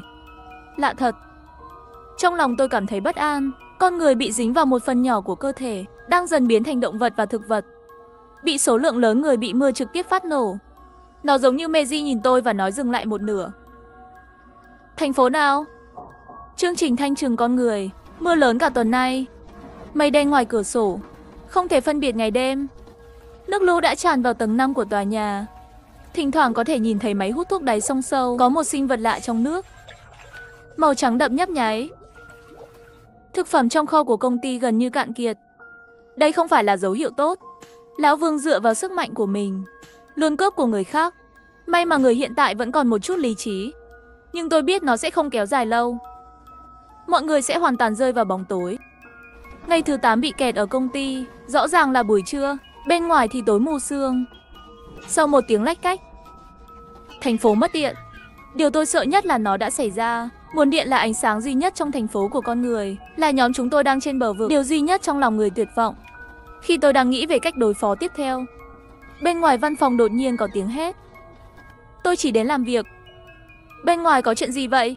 Làm sao có thể như vậy? Người phụ nữ ngã xuống và đi về phía cửa sổ. Sau đó quyết định mở cửa sổ. Tôi thấy ý đồ của người phụ nữ. Mưa sẽ bay vào. Meiji xông lên muốn kéo người phụ nữ lại. Đừng bỏ cuộc. Nhưng phụ nữ dường như đã hoàn toàn điên rồi. Cô ấy càng to. Tất cả cùng một lúc nhảy vào giữa lũ lụt vạn người. Trong nước mơ cả đời. Người phụ nữ trong nước lũ bẩn thỉu, biến thành một bông hoa đỏ nở trong thời gian ngắn, nhanh chóng biến mất. Tôi cố gắng hết sức để vượt qua nỗi sợ hãi. Sau khi bình tĩnh lại, tôi mặc mọi thứ để tránh mưa và đeo găng tay nhựa. Lúc này mới bất chấp gió mạnh đi đóng cửa sổ lại đi ra hành lang kiểm tra một chút. Mực nước lại dâng lên rồi, trong nước còn có một mùi tanh khó chịu. Xem ra tầng 5 cũng không thể ở lại. Tôi quay lại khu vực làm việc của mình. Chúng ta sẽ leo lên một tầng nữa. Ai biết trong bóng tối. Meiji không nhúc nhích nửa bước, chỉ đứng bên cửa sổ nhìn tôi thôi. Trong mắt còn chảy ra nước mắt. Hắn giơ cánh tay lên với tôi. Vừa rồi, để tóm lấy người phụ nữ đó. Đưa tay ra ngoài cửa sổ. Meiji mỉm cười với tôi. Cậu đi đi. Để tôi yên. Ngay khi tôi muốn nói chuyện, Lão Vương lại đi tới. Hắn chỉ vào Meiji. Cô bị bệnh phải không? Bị mưa làm sao vẫn còn ở đây? Là một lây cho chúng ta hại chết mọi người sao? Một cô gái trẻ thật ích kỷ. Meiji cúi đầu. Những giọt nước mắt thủy khuất đều chìm trong hốc mắt. Tôi tiến tới và giữ Meiji lại. Tôi sẽ đi với cô ấy. Khoan đã. Tôi quay đầu lại. Hắn nhìn tôi với vẻ mặt khinh bỉ, đưa một tay chìa khóa. Chìa khóa gì? Chìa khóa nhà kho tầng 17. Đừng nghĩ là tôi không biết. Nhiều người trong chúng ta nên có thức ăn để ăn. Người của công ty các bạn đừng rất ích kỷ. Muốn làm người tốt thì người tốt làm đến cùng. Đồng nghiệp phía sau tôi, Lưu Tử Nhạc lập tức không vui nữa. Không phải tộc trưởng chúng tôi, các người đã chết đói rồi. Bây giờ nói những lời như vậy cũng quá không có lương tâm. Lão Vương mặt không sao, phất phất tay. Tôi mỉm cười. Phải đến đây, tôi sẽ đưa cho cậu. Lão Vương nhanh chóng đi tới. Nhưng không để ý, tôi lấy găng tay cao su ra. Tôi đập thẳng vào mặt cậu ta. Đó là găng tay từ thời tôi đóng cửa sổ. Lúc này trên đó đầy nước mưa. Bây giờ nó có ích. Lão Vương bị dọa đến ngồi xuống đất. Lần này đổi là tôi nhìn cô ta từ trên cao. Đừng nghĩ rằng tôi không nói chuyện là dễ bắt nạt. Thời gian lại trôi qua 2 ngày nữa. Tình trạng của Meiji ngày càng tệ hơn. Cánh tay phải của hắn bắt đầu bằng ngón tay, đang từ từ biến thành mây và cành cây. Cô ta nhìn tôi. Tôi cau mày. Tôi biết tôi không thể đợi thêm nữa. Chúng ta phải đi. Meiji phải được điều trị ngay lập tức. Và thức ăn cũng sắp hết. Đến một khắc cũng không dừng lại. Tôi cảm thấy mùi ẩm ướt. Ngay cả dọc theo các bức tường của tòa nhà, có thể chui vào khoang mũi của tôi. Không còn nhiều thời gian. Có lẽ tôi có cách. Có một người đàn ông đứng ở cửa, là nhà nghiên cứu kỹ thuật di chuyển Trương Hữu Lương. Tầng 21 là phòng thí nghiệm của chúng tôi. Bên trong có rất nhiều lặn. có thể rất tốt tránh tiếp xúc với nước đổ. Ngoài ra còn có mưa nhỏ có thể bơm hơi. Nếu không sợ nguy hiểm, có thể thử đi tìm cứu hộ. Trong vòng 10 km từ đây là tòa nhà cao nhất. Các người nên biết, đó là nơi có tầng trên. Nếu có thể đi qua, có lẽ mọi thứ sẽ thay đổi. Tuyệt vời, thời gian không thể chậm trễ. Giờ chúng ta sẽ đi. Chúng tôi đi vào cuối phòng thí nghiệm. Chỉ thấy trong tủ kính có một số bộ đồ lặn trông rất đắt tiền. Giống như trong phim, tôi và Lưu Trạch Lạc nhìn nhau một cái. Một cảm giác sứ mệnh nảy sinh. Đẹp trai thực tế. Một bên Trường Hữu Lương bắt đầu đắc ý giới thiệu. Đây là công nghệ tiên tiến nhất của con người. Giảm đáng kể gánh nặng của cơ thể con người vào nước, cho nên làm cho người ta rất linh hoạt trong nước. Chạm vào là cảm giác tinh tế như thế nào. Cho dù công nghệ tốt đến đâu cũng không thể đạt đến trình độ này. Lưu Trạch Lạc vừa sờ vừa hỏi. Như cá heo. Trường Hữu Lương im lặng một chút, ngạc nhiên gật đầu. Chúng tôi cũng muốn sử dụng da động vật trực tiếp, nhưng da một khi chạm vào, cơ thể ban đầu sẽ mất đi chức năng ban đầu. Vì vậy, chúng tôi chỉ có thể sử dụng công nghệ, bắt chước càng tốt. Nhưng sự tiến bộ của con người phải có sự hy sinh. Vẻ mặt ghét bỏ. Thật kinh tởm. Trường Hữu Lương lại cười. Các người có thể không cần, nhưng đừng quên, ngay cả những viên thuốc uống, tất cả đều thu được thông qua thí nghiệm trên động vật. Đừng như vậy.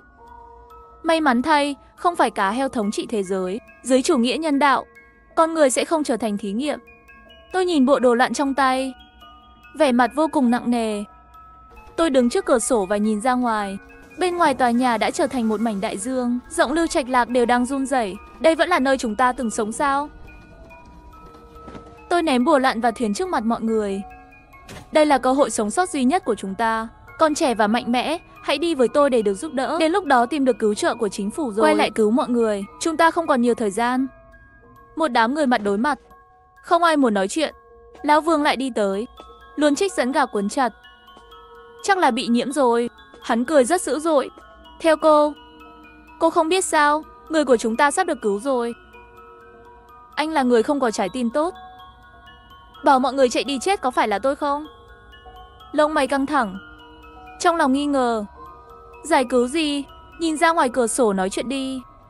Bầu trời vẫn còn nhiều mây đen, chỉ là một vài đèn neon, chữ to không biết là khi nào xuất hiện. Các cư dân, xin đừng lo lắng, trợ giúp sẽ đến sớm thôi. Xin ngủ một chút đi. Xin hãy yên tâm, Lưu Trạch Lạc hình như bị chiếm hữu rồi. Bộ đồ lặn ban đầu được nắm chặt trong tay. Bùm một cái rơi xuống đất. Lưu Trạch Lạc, anh tỉnh lại cho tôi một chút. Làm sao có thể? Chúng tôi không thể liên lạc với thế giới bên ngoài. Hơn một nửa số người trong tòa nhà đã chết, bây giờ lại đột nhiên xuất hiện. Thật đáng ngờ. Tôi nhanh chóng kéo cánh tay Lưu Trạch Lạc. Trong lòng thật ra cũng đang lo lắng. Điều này có thật không? Chúng ta giống như đồ chơi, bị thao túng. Lễ hội tiếng Quảng Đông, một tháng ác mộng này cuối cùng cũng sắp kết thúc rồi. Tại sao chúng ta lại đánh bạc? Ngủ đi. Không chắc thì sáng mai thuyền cứu hộ đang đến. Sau đó Lưu Trạch Nhạc cũng không quay đầu lại bỏ đi. Tôi ngồi một mình trong góc, nhắm mắt lại. Ngoài tiếng ồn của cơn mưa, những nơi khác gần như im lặng. Tôi đột nhiên tỉnh dậy. Nếu chữ đỏ là do chính phủ làm, tại sao phải dùng cái này? Cách kỳ lạ và mới lạ để thông báo cho chúng tôi, giống như bữa tối cuối cùng trước khi chết. Ánh sáng duy nhất trong tuyệt vọng. Tôi đến bên cạnh Lưu Trạch Lạc. Hắn vẫn đang ngủ, vui vẻ. Dậy đi, chúng ta vẫn phải đi. Không đúng, lạ thật. Lưu Trạch Lạc nhìn tôi với vẻ mặt bối rối. Chị Ngọc, chị có bối rối không? Khi tôi còn gọi anh ta nữa. Nguyệt Nguyệt là bạn thân của tôi. Cánh tay của anh ấy đã bị phạt tàu sơ sinh nghiêm trọng. Nguyệt Nguyệt, tôi tin cô. Tôi sẽ đi với cô, cùng nhau sống sót. Tôi dừng lại rồi, cách nửa ngày mới kìm nén được sự run rẩy trong lòng. Tôi và Meiji mặc đồ lặn biển, quần áo đứng trước cửa sổ, mang theo thuyền bơm hơi. Mưa ngoài cửa sổ sắp lan sang tầng này của chúng tôi. Tôi và Meiji đều là thần sắc dân. Chúng tôi đều biết chuyến đi này rất có thể là con đường chết. Cô có sợ không? Tôi tin cô. Tôi không hiểu, trợ giúp của cô đang đến, còn dám xông ra ngoài. Thật ngu ngốc. Tôi và Meiji nhìn nhau một cái, trong mắt toàn là vẻ mặt kiên định. Chúng tôi ngồi lên cửa sổ. Mọi thứ diễn ra tốt đẹp hơn chúng ta nghĩ. Ngay cả mưa cũng giảm đi rất nhiều. Yên tĩnh. Chỉ là tôi hơi sợ. Sợ sóng lặng là điểm báo nguy hiểm sắp đến. Chắc chắn rồi. Khi chúng tôi đi được khoảng 2 km, Meiji đột nhiên hét lên. Cô xem đó là gì? nhìn về phía ngón tay của Meiji. Một đợt sóng lớn chưa từng có, gần như cao trắng. Sóng như vậy không đánh được, cô nói giữ bí mật. Ngay cả những mảnh vụn cũng nhỏ. Meiji, nhanh lên. Phía trước là sóng, mau đi điều chỉnh tốc độ của thuyền khí. Nhưng đã không kịp rồi. Tốc độ của con sóng khổng lồ đó, không quá 5 phút nữa là cách chúng tôi chưa đầy 3 km, không có giải cứu, không có phép màu, chỉ có một con sóng lớn có thể phá hủy mọi thứ, đủ để nuốt chửng hy vọng của mọi người. Tất cả đều là dối trá. Những con sóng lớn lại lao về phía chúng tôi. Bầu trời tối đen, chúng tôi đều ở trong bóng tối của nó.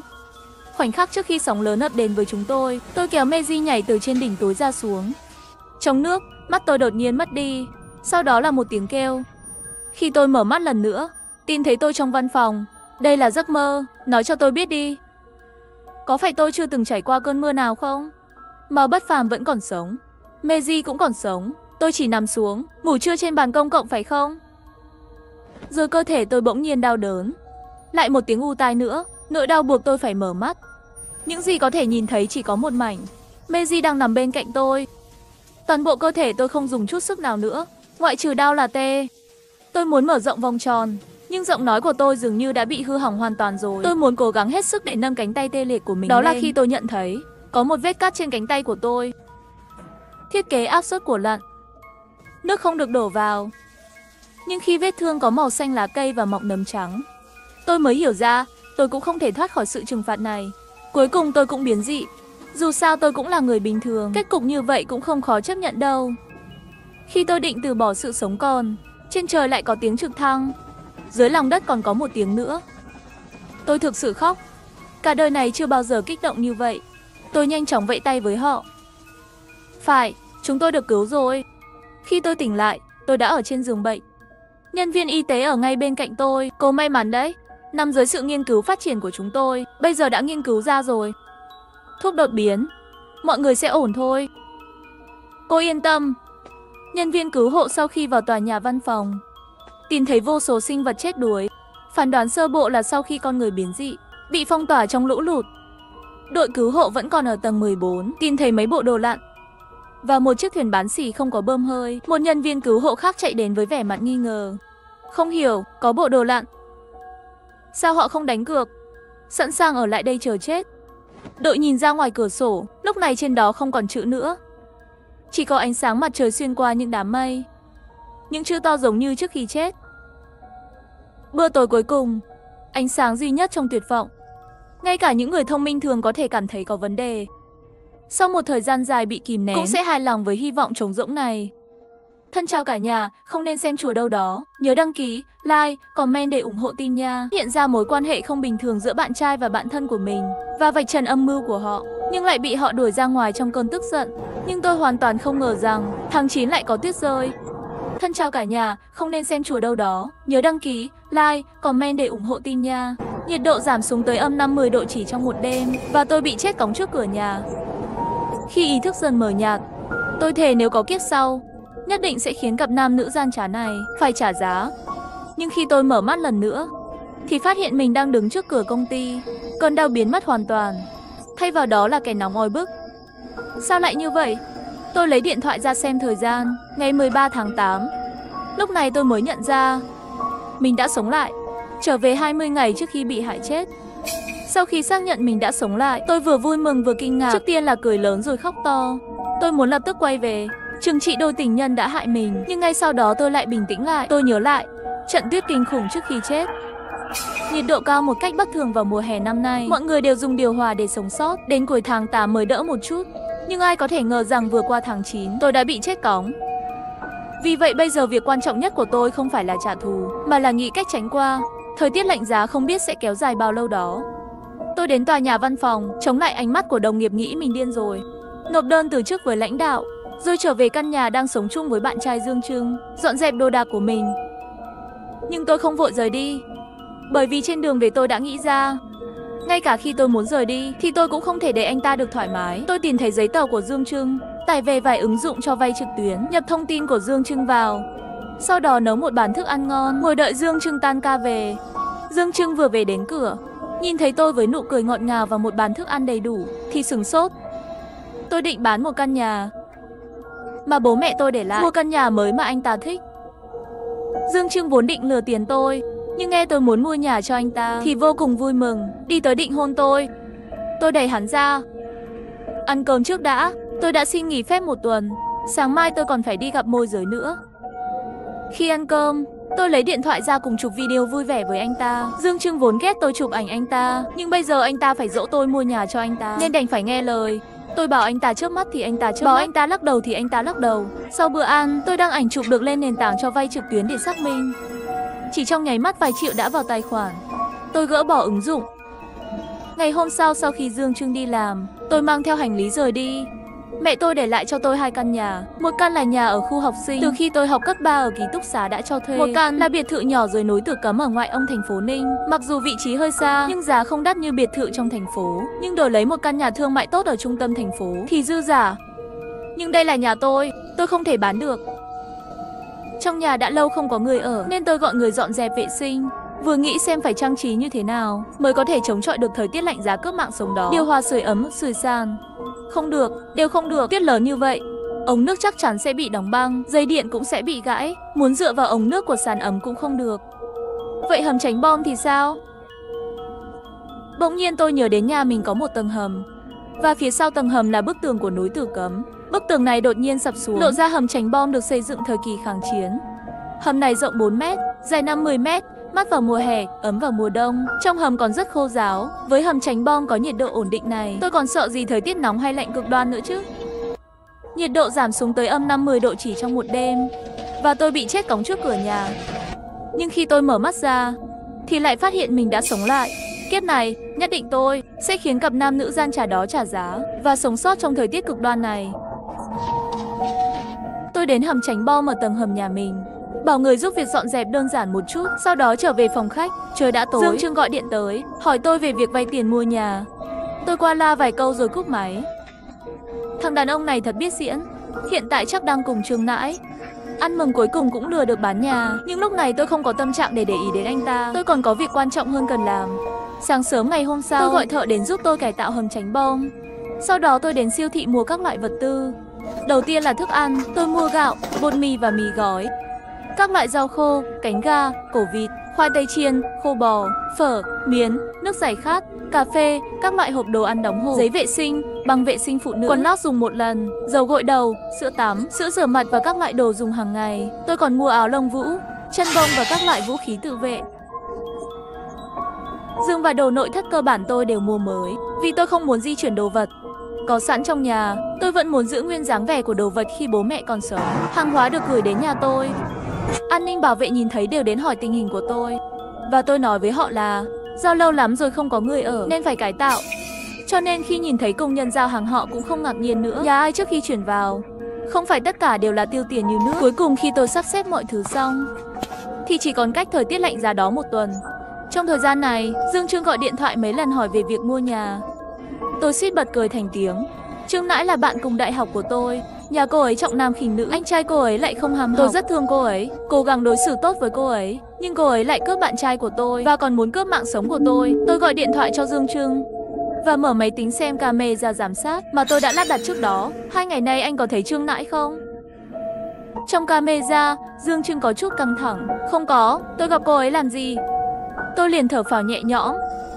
Không có chuyện gì, trong thời gian này cô ấy đang vay tiền khắp nơi để trả nợ cho anh trai cô ấy. Tôi đã khuyên cô ấy mấy lần nhưng cô ấy không nghe. Hôm kia lúc tôi đi, tôi nhìn thấy một cô gái bị một người đàn ông thấp bé mập mạp đưa về khách sạn. Cô gái đó trông rất giống cô ấy.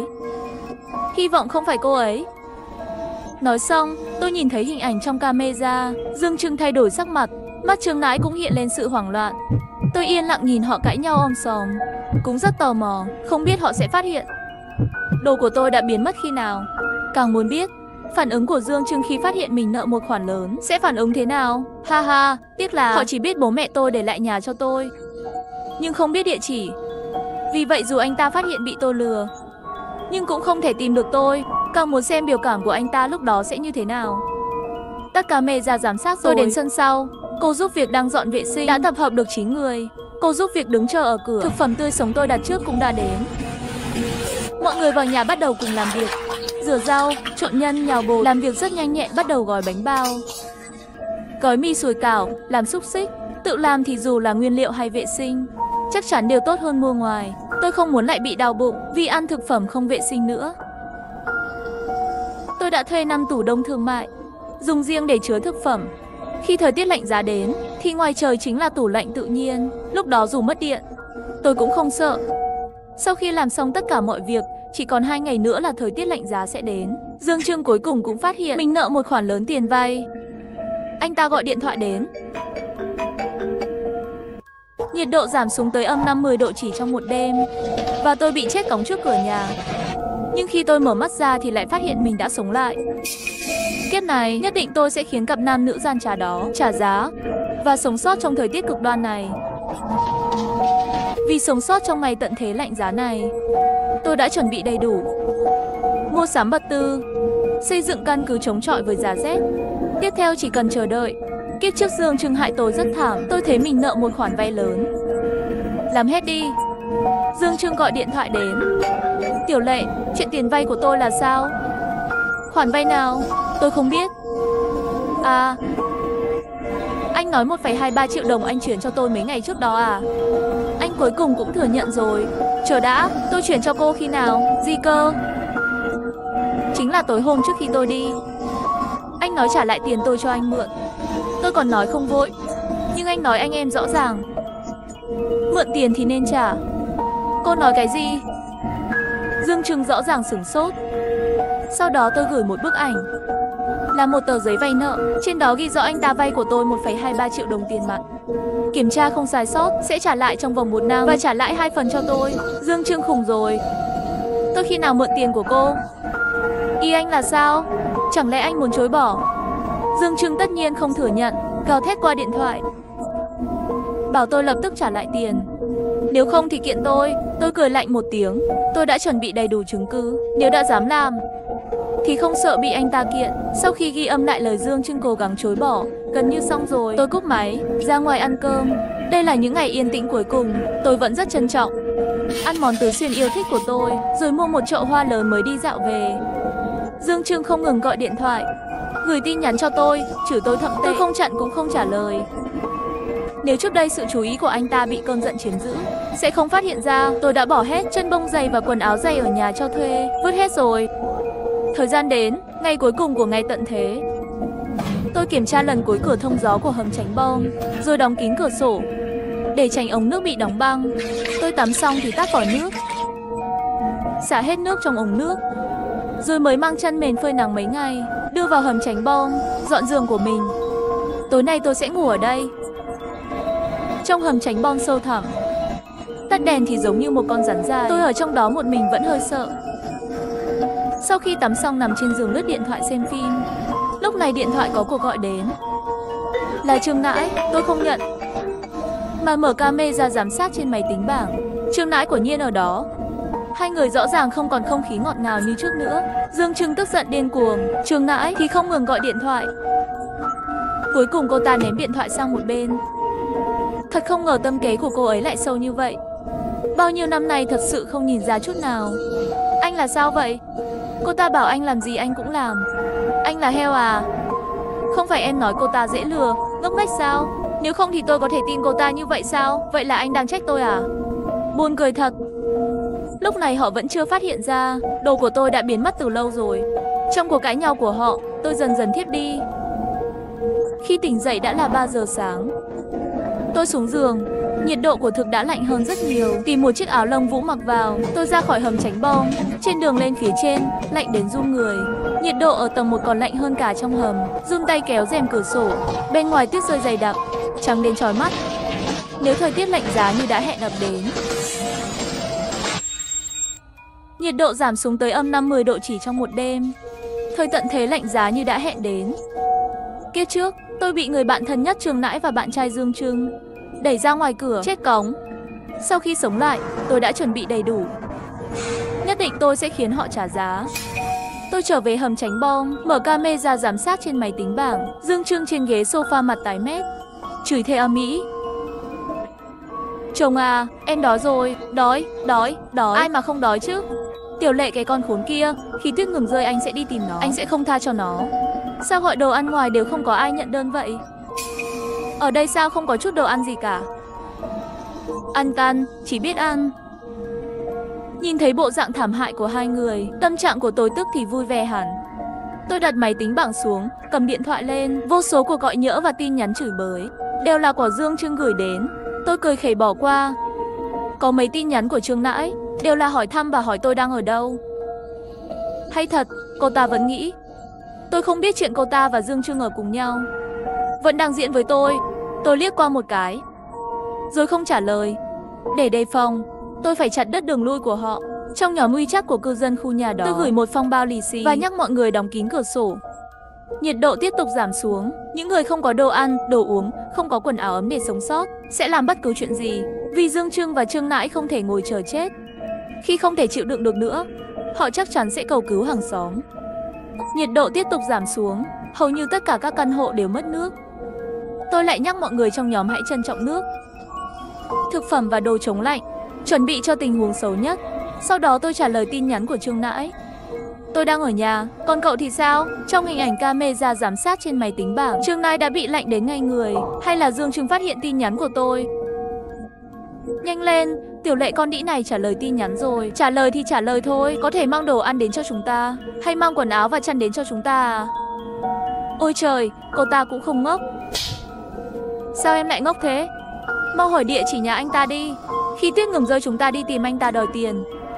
Tôi cười lạnh một tiếng, rồi tắt đèn, nhìn lò sưởi, chụp một bức ảnh. Trong hình, chỉ có thể thấy lửa ấm áp của lò sưởi và món ăn nóng hổi trước mặt tôi. Tôi gửi ảnh cho Trương Nãi. Nét mặt của Trương Nãi lập tức cứng đờ. Cô ta đang sưởi bằng lò sưởi, cô ta còn có đồ ăn, sao cô ta có thể sống thoải mái như vậy? Dựa vào cái gì chứ? Dương Trưng cũng rõ ràng bị kích thích. Hắn sửng sốt một lúc, liền thúc giục Trương Nãi hỏi địa chỉ của tôi. Trương Nhã gọi điện thoại liền bị tôi tắt máy. Dương Trưng cầm điện thoại liên tục gọi cho tôi. Tôi mở chế độ đừng làm phiền, ném điện thoại sang một bên. Bởi vì buổi sáng xúc tuyết, cho nên buổi trưa tôi định ăn ngon hơn. Định làm chút thịt nướng, dùng nồi cơm điện nấu cơm. Cơm dùng là gạo ngũ thơm, tỏa ra hương thơm rất hấp dẫn. Ngày xưa tôi không nỡ mua gạo ngon như vậy, nhưng trong những ngày cuối cùng, ai biết tôi còn sống được bao lâu. Tôi phải đối tốt với bản thân. Làm xong một bàn đồ ăn ngon, tôi không ăn ngay, mà chụp ảnh gửi cho Trương Nãi. Ăn uống, làm sao có thể quên họ. Qua màn hình cũng có thể ngửi thấy mùi thơm của đồ ăn. Không ăn được nhưng nhìn thì cũng tốt. Tôi sắp chết đói rồi. Sao cô ta gửi ảnh này cho tôi? Nhiệt độ giảm xuống âm 50 độ trong một đêm. Thời tận thế lạnh giá như đã hẹn đến. Dương Trưng lúc này đang bận rộn gọi điện thoại cho cảnh sát. Chú cảnh sát, chúng tôi không có đồ ăn cũng không có quần áo ấm. Chúng tôi sắp chết cóng rồi, mau đến cứu chúng tôi.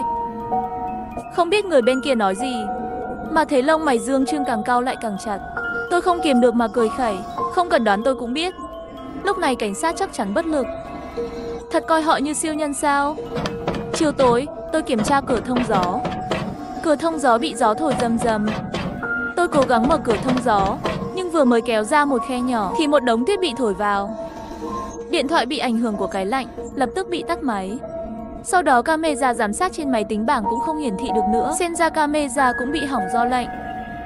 Trong nhóm WeChat của khu nhà toàn là tiếng than khóc. Mất điện rồi, không có điện nghĩa là không có điều hòa, không có quần áo ấm, chăn bông ấm. Và Trương Nãi nói sẽ là sự hủy diệt như địa ngục. Tôi thấy hầu hết các quân đội, cảnh sát và đảng viên cùng nhiều tình nguyện viên đều tham gia vào hành động cứu trợ thảm họa. Vô số công nhân ngành điện dưới nhiệt độ âm vài chục độ vẫn bất chấp nguy hiểm tính mạng để sửa chữa đường dây bị tuyết lớn đè gãy. Chỉ sau một ngày, đã có thông tin của 10 mấy công nhân mất tích hoặc rơi chết. Điều này khiến sống mũi tôi cay xè. Sau khi trải qua trận tính toán lòng người khiến tôi run rẩy này, rõ ràng tôi đã trở nên cứng rắn như sắt. Nhưng không ngờ khi nhìn thấy những anh hùng hy sinh mạng sống vì thảm họa, tôi vẫn không kìm được nước mắt. Tôi vẫn nghĩ quá hẹp hòi. Trên thế giới này có những kẻ tiểu nhân tính toán, nhưng cũng có những anh hùng hy sinh mạng sống vì lợi ích của nhân dân. Trấn tĩnh lại cảm xúc, tôi bỏ qua hận thù, tìm kiếm nhóm tình nguyện viên gần đó và đăng ký tham gia. Sáng hôm sau, tôi nấu một bát bánh bao, Ăn xong rồi mặc áo lông vũ và bắt đầu làm việc. Tôi đi trên con đường phố lạnh giá. Bởi vì quá lạnh nên căn bản không thể hành động được và cũng không thể nhìn rõ đường phía trước. Nhưng tôi vẫn kiên trì đến địa điểm và bắt đầu làm việc. Tối về đến hầm tránh bom. Tôi đã đói đến mức không thể chịu nổi, nhưng cũng không có sức lực để nấu ăn nữa, nên tôi vẫn nấu bánh bao. Một hơi nấu 15 cái, rồi ăn hết. Sau khi ăn xong, tôi mở điện thoại, vẫn thấy rất nhiều tin nhắn chửi bới tôi. Ngoài của Dương Trưng còn có của Trương Nãi. Hay thật, bây giờ không cần giả vờ nữa rồi sao? Hi hi, tôi lướt qua tin nhắn của mở nhóm tình nguyện viên. Các bạn nhỏ trong nhóm vẫn đang thảo luận về cách phá tuyết để mở con đường cứu sinh này. Nhưng nói đi nói lại đều bị hiện thực đánh bại. Không ai có cách nào tốt hơn. Nói chuyện một lúc, có người không trả lời nữa. Chắc là điện thoại hết pin rồi. Cuối cùng tôi đề nghị mọi người từ bỏ trước, bảo vệ bản thân mình và chờ cứu trợ của chính phủ. Lúc này có một cô gái gửi một tin bằng giọng nó. Tuyết này còn rơi đến khi nào nữa chứ? Không có ai trả lời cô ấy, bởi vì không ai biết. Tôi tắt điện thoại, rồi thiếp đi trong trạng thái mơ hồ. Tôi tỉnh dậy vì lạnh, mở mắt ra, nhìn thì lửa trong lò sưởi đã sắp tắt, vội vàng ném vài thanh củi khô vào. Lúc này điện thoại có tin nhắn đến, là tin tức chính thức. Tôi mở nó ra. Một lượng nước lớn đã đang yếu dần. Chính phủ sẽ dùng trực thăng rải muối lên mặt đất để hỗ trợ việc dọn tuyết trên mặt đất. Xin đông đảo người dân chờ thông báo, cố gắng đừng ra ngoài. Thông báo này lập tức nổ tung. Mọi người đang cổ vũ. Tuyết sắp ngừng rồi, rải muối sẽ khiến tuyết tan nhanh hơn. Mọi người sẽ sớm được cứu trợ. Một luồng hơi nóng trào dâng trong lồng ngực tôi, cuối cùng trào lên theo cổ họng và vào mắt. Tôi đặt điện thoại xuống rồi bắt đầu khóc lớn. Khóc vì bố mẹ tôi đều đã mất. Tôi cô đơn khổ sở. Khóc vì bị phản bội tình yêu và tình bạn, bị tính toán cướp mạng sống. Khóc vì cái chết thảm khốc của tôi kiếp trước. Khóc vì sự lạnh lùng và ích kỷ của con người khi tôi cầu cứu nhưng không ai giúp đỡ trước khi chết. Càng khóc vì trên thế giới này vẫn có ánh sáng và hy vọng kéo tôi ra khỏi vực thẳm vô tận. Không biết qua bao nhiêu ngày, tuyết cuối cùng cũng ngừng rơi. Tôi gọi điện thoại cho Dương Trưng và Trường Nãi, nhưng không ai nghe máy. Không biết là điện thoại hết pin hay bị chết cóng vì tuyết lớn. Tôi hy vọng là cái sau. Và tôi nướng thịt nướng dưới ánh nắng sau một thời gian dài không có. Ôi mẹ ơi, thơm quá. Thân chào cả nhà, không nên xem chùa đâu đó. Nhớ đăng ký, like, comment để ủng hộ team nha. Dưới cái nóng của mùa hè, hàng xóm lân cận gần chỗ chúng tôi đã bị ký sinh trùng quái dị ký sinh. Những ký sinh trùng này bò từ người họ ra. Chúng tôi sẽ thành bữa ăn tối của đám ký sinh trùng này. Không nên xem chùa đâu đó. Nhớ đăng ký, like, comment để ủng hộ team nha. Nhiệt độ thế giới bên ngoài ngày càng cao. Đến nửa đêm có tiếng khóc của trẻ em. Có người gõ cửa phòng tôi. Tôi là người ở tầng trên của nhà bạn. Có thể cho tôi xin ít nước được không? Con tôi sắp không xong rồi. Ngay sau đó, hàng xóm bên cạnh phòng 603 gửi vòng bạn bè yêu cầu đừng mở cửa. Nhà 702 không có trẻ em. Đó căn bản không phải nhà 702. Tất nhiên tôi biết trên tầng không có trẻ em, nhưng 603 rõ ràng cũng là nhà tôi mua. Tôi nhìn qua mắt mèo để xem tình hình bên ngoài. Trong thời tiết nóng như vậy, người kia còn đội mũ, che chắn kỹ càng. Trong tay ông nhìn kỹ của thực là giống trẻ em, nhưng tôi vẫn cảnh giác. Tiếng rung của điện thoại làm tôi mất tập trung. Là 702 cần giúp đỡ trong tòa nhà. Nhà ai có thể cho chút nước không? Đứa trẻ thật sự không chịu nổi nữa rồi. Tôi lại nhìn qua mắt mèo. 702 cúi đầu ở ngoài. Tôi mơ hồ có thể nhìn thấy ánh sáng phát ra từ điện thoại. Điện thoại lại rung lên. 401 mỉa mai. Lúc này nhà ai sẽ có nước thừa cho mấy người? Sợ đứa trẻ không chill gurnner được thì lấy mếu của mình cho nó uống. 702 trả lời ngay lập tức. Cảm ơn 401, tôi sẽ nhanh chóng đến 401 để lấy. Nhìn thấy tin này đã dọa tôi sợ. 702 nói không phải là ý mà tôi nghĩ đấy chứ. Họ không phải sẽ đến lấy mếu của 401 để uống đấy chứ. Tôi không yên tâm nhìn vào mắt mèo. Bên ngoài sớm đã không còn ai. Điều kỳ lạ hơn là tiếng khóc của em bé không biết khi nào nó dừng lại. Từ lúc nhìn thấy tin nhắn đến khi tôi xem lại mắt mèo, trong vòng 5 giây, nếu như họ rời đi, tôi không thể nào mà không nhìn thấy bóng lưng. Hơn nữa em bé sẽ nín khóc ngay lập tức ư? Tôi nhanh chóng xem lại tin nhắn trong nhóm. Sau khi 401 nhìn thấy, quả nhiên đã chửi thề. Có phải đầu óc ngươi có vấn đề không vậy? Người lớn nhà ngươi không biết tự lấy mếu mình cho nó uống à? Mẹ mày, có phải con tao đẻ ra đâu? Liên quan méo gì tới tao? 702 không trả lời. Lúc này 201 gửi tin nhắn khuyên can. Đêm rồi đừng cãi nhau nữa. Tôi để một chai nước ngoài cửa. 702 bạn cầm cho đứa trẻ uống đi. 702 vẫn không trả lời. 401 cũng không ngừng chửi thề. Trong lòng tôi có chút bất an. Trong nhóm cũng rất yên tĩnh, dường như đều có cùng một dự cảm không lành. Sau một lúc lâu, 702 nói lời cảm ơn với 201. Không cần nữa, đứa trẻ đã được uống nước rồi. 401 trả lời ngay. Là tôi hiểu lầm 702 muốn dùng nước vô ích. Đổi lại, Anh ấy còn cho tôi rất nhiều thức ăn. Tôi nhớ rõ ràng là vừa rồi 702 trong tay ngoại trừ ông đứa bé thì không có bất cứ một đồ gì. Nhưng trong nhóm không ai dám nói chuyện. Thông qua tin nhắn đầu tiên mà 603 vừa gửi thì 401 chắc là bị 702 rớt rồi. Thật đáng sợ. May mà tôi không mở cửa cho anh ta. Nhất định phải cẩn thận 702. Nếu cậu gặp lại 401, lại càng phải cẩn thận hơn. Đừng bao giờ nhận những gì họ cho cậu. Nhìn thấy câu thứ hai của 603 tôi có chút sợ. Câu đầu tiên không phải nói 401 bị rớt rồi sao? Vậy làm sao có thể nhìn thấy 401? Ngay khi tôi muốn hỏi rõ ràng thì đối thoại hiển thì 603 đã overrun. Không thấy câu trả lời. Tôi đem chuyện đêm nay nói cho khuê mật Tiểu Tiếu ở 502 biết. Lúc đầu để dễ chăm sóc lẫn nhau, hai chúng tôi đặc biệt mua người ở tầng trên người ở tầng dưới. Còn bên cạnh 603, sau này tôi mua để dùng làm văn phòng. Để thuận tiện đã đặc biệt thông cả hai phòng. Hơn tôi cũng đang đứng trước cánh cửa này, nên cẩn thận nghe xem có tiếng động gì không. Khuê mật Tiểu Tiếu gửi tin nhắn đến.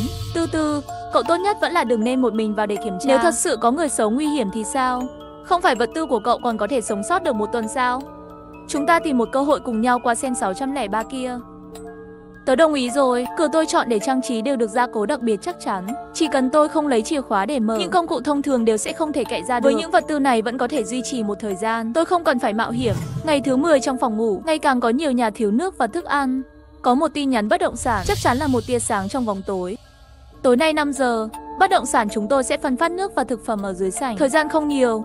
Khi tôi và Tiểu Tiếu xuống, đã có rất nhiều người liên quan tới những người hàng xóm. Tôi không hề quen biết.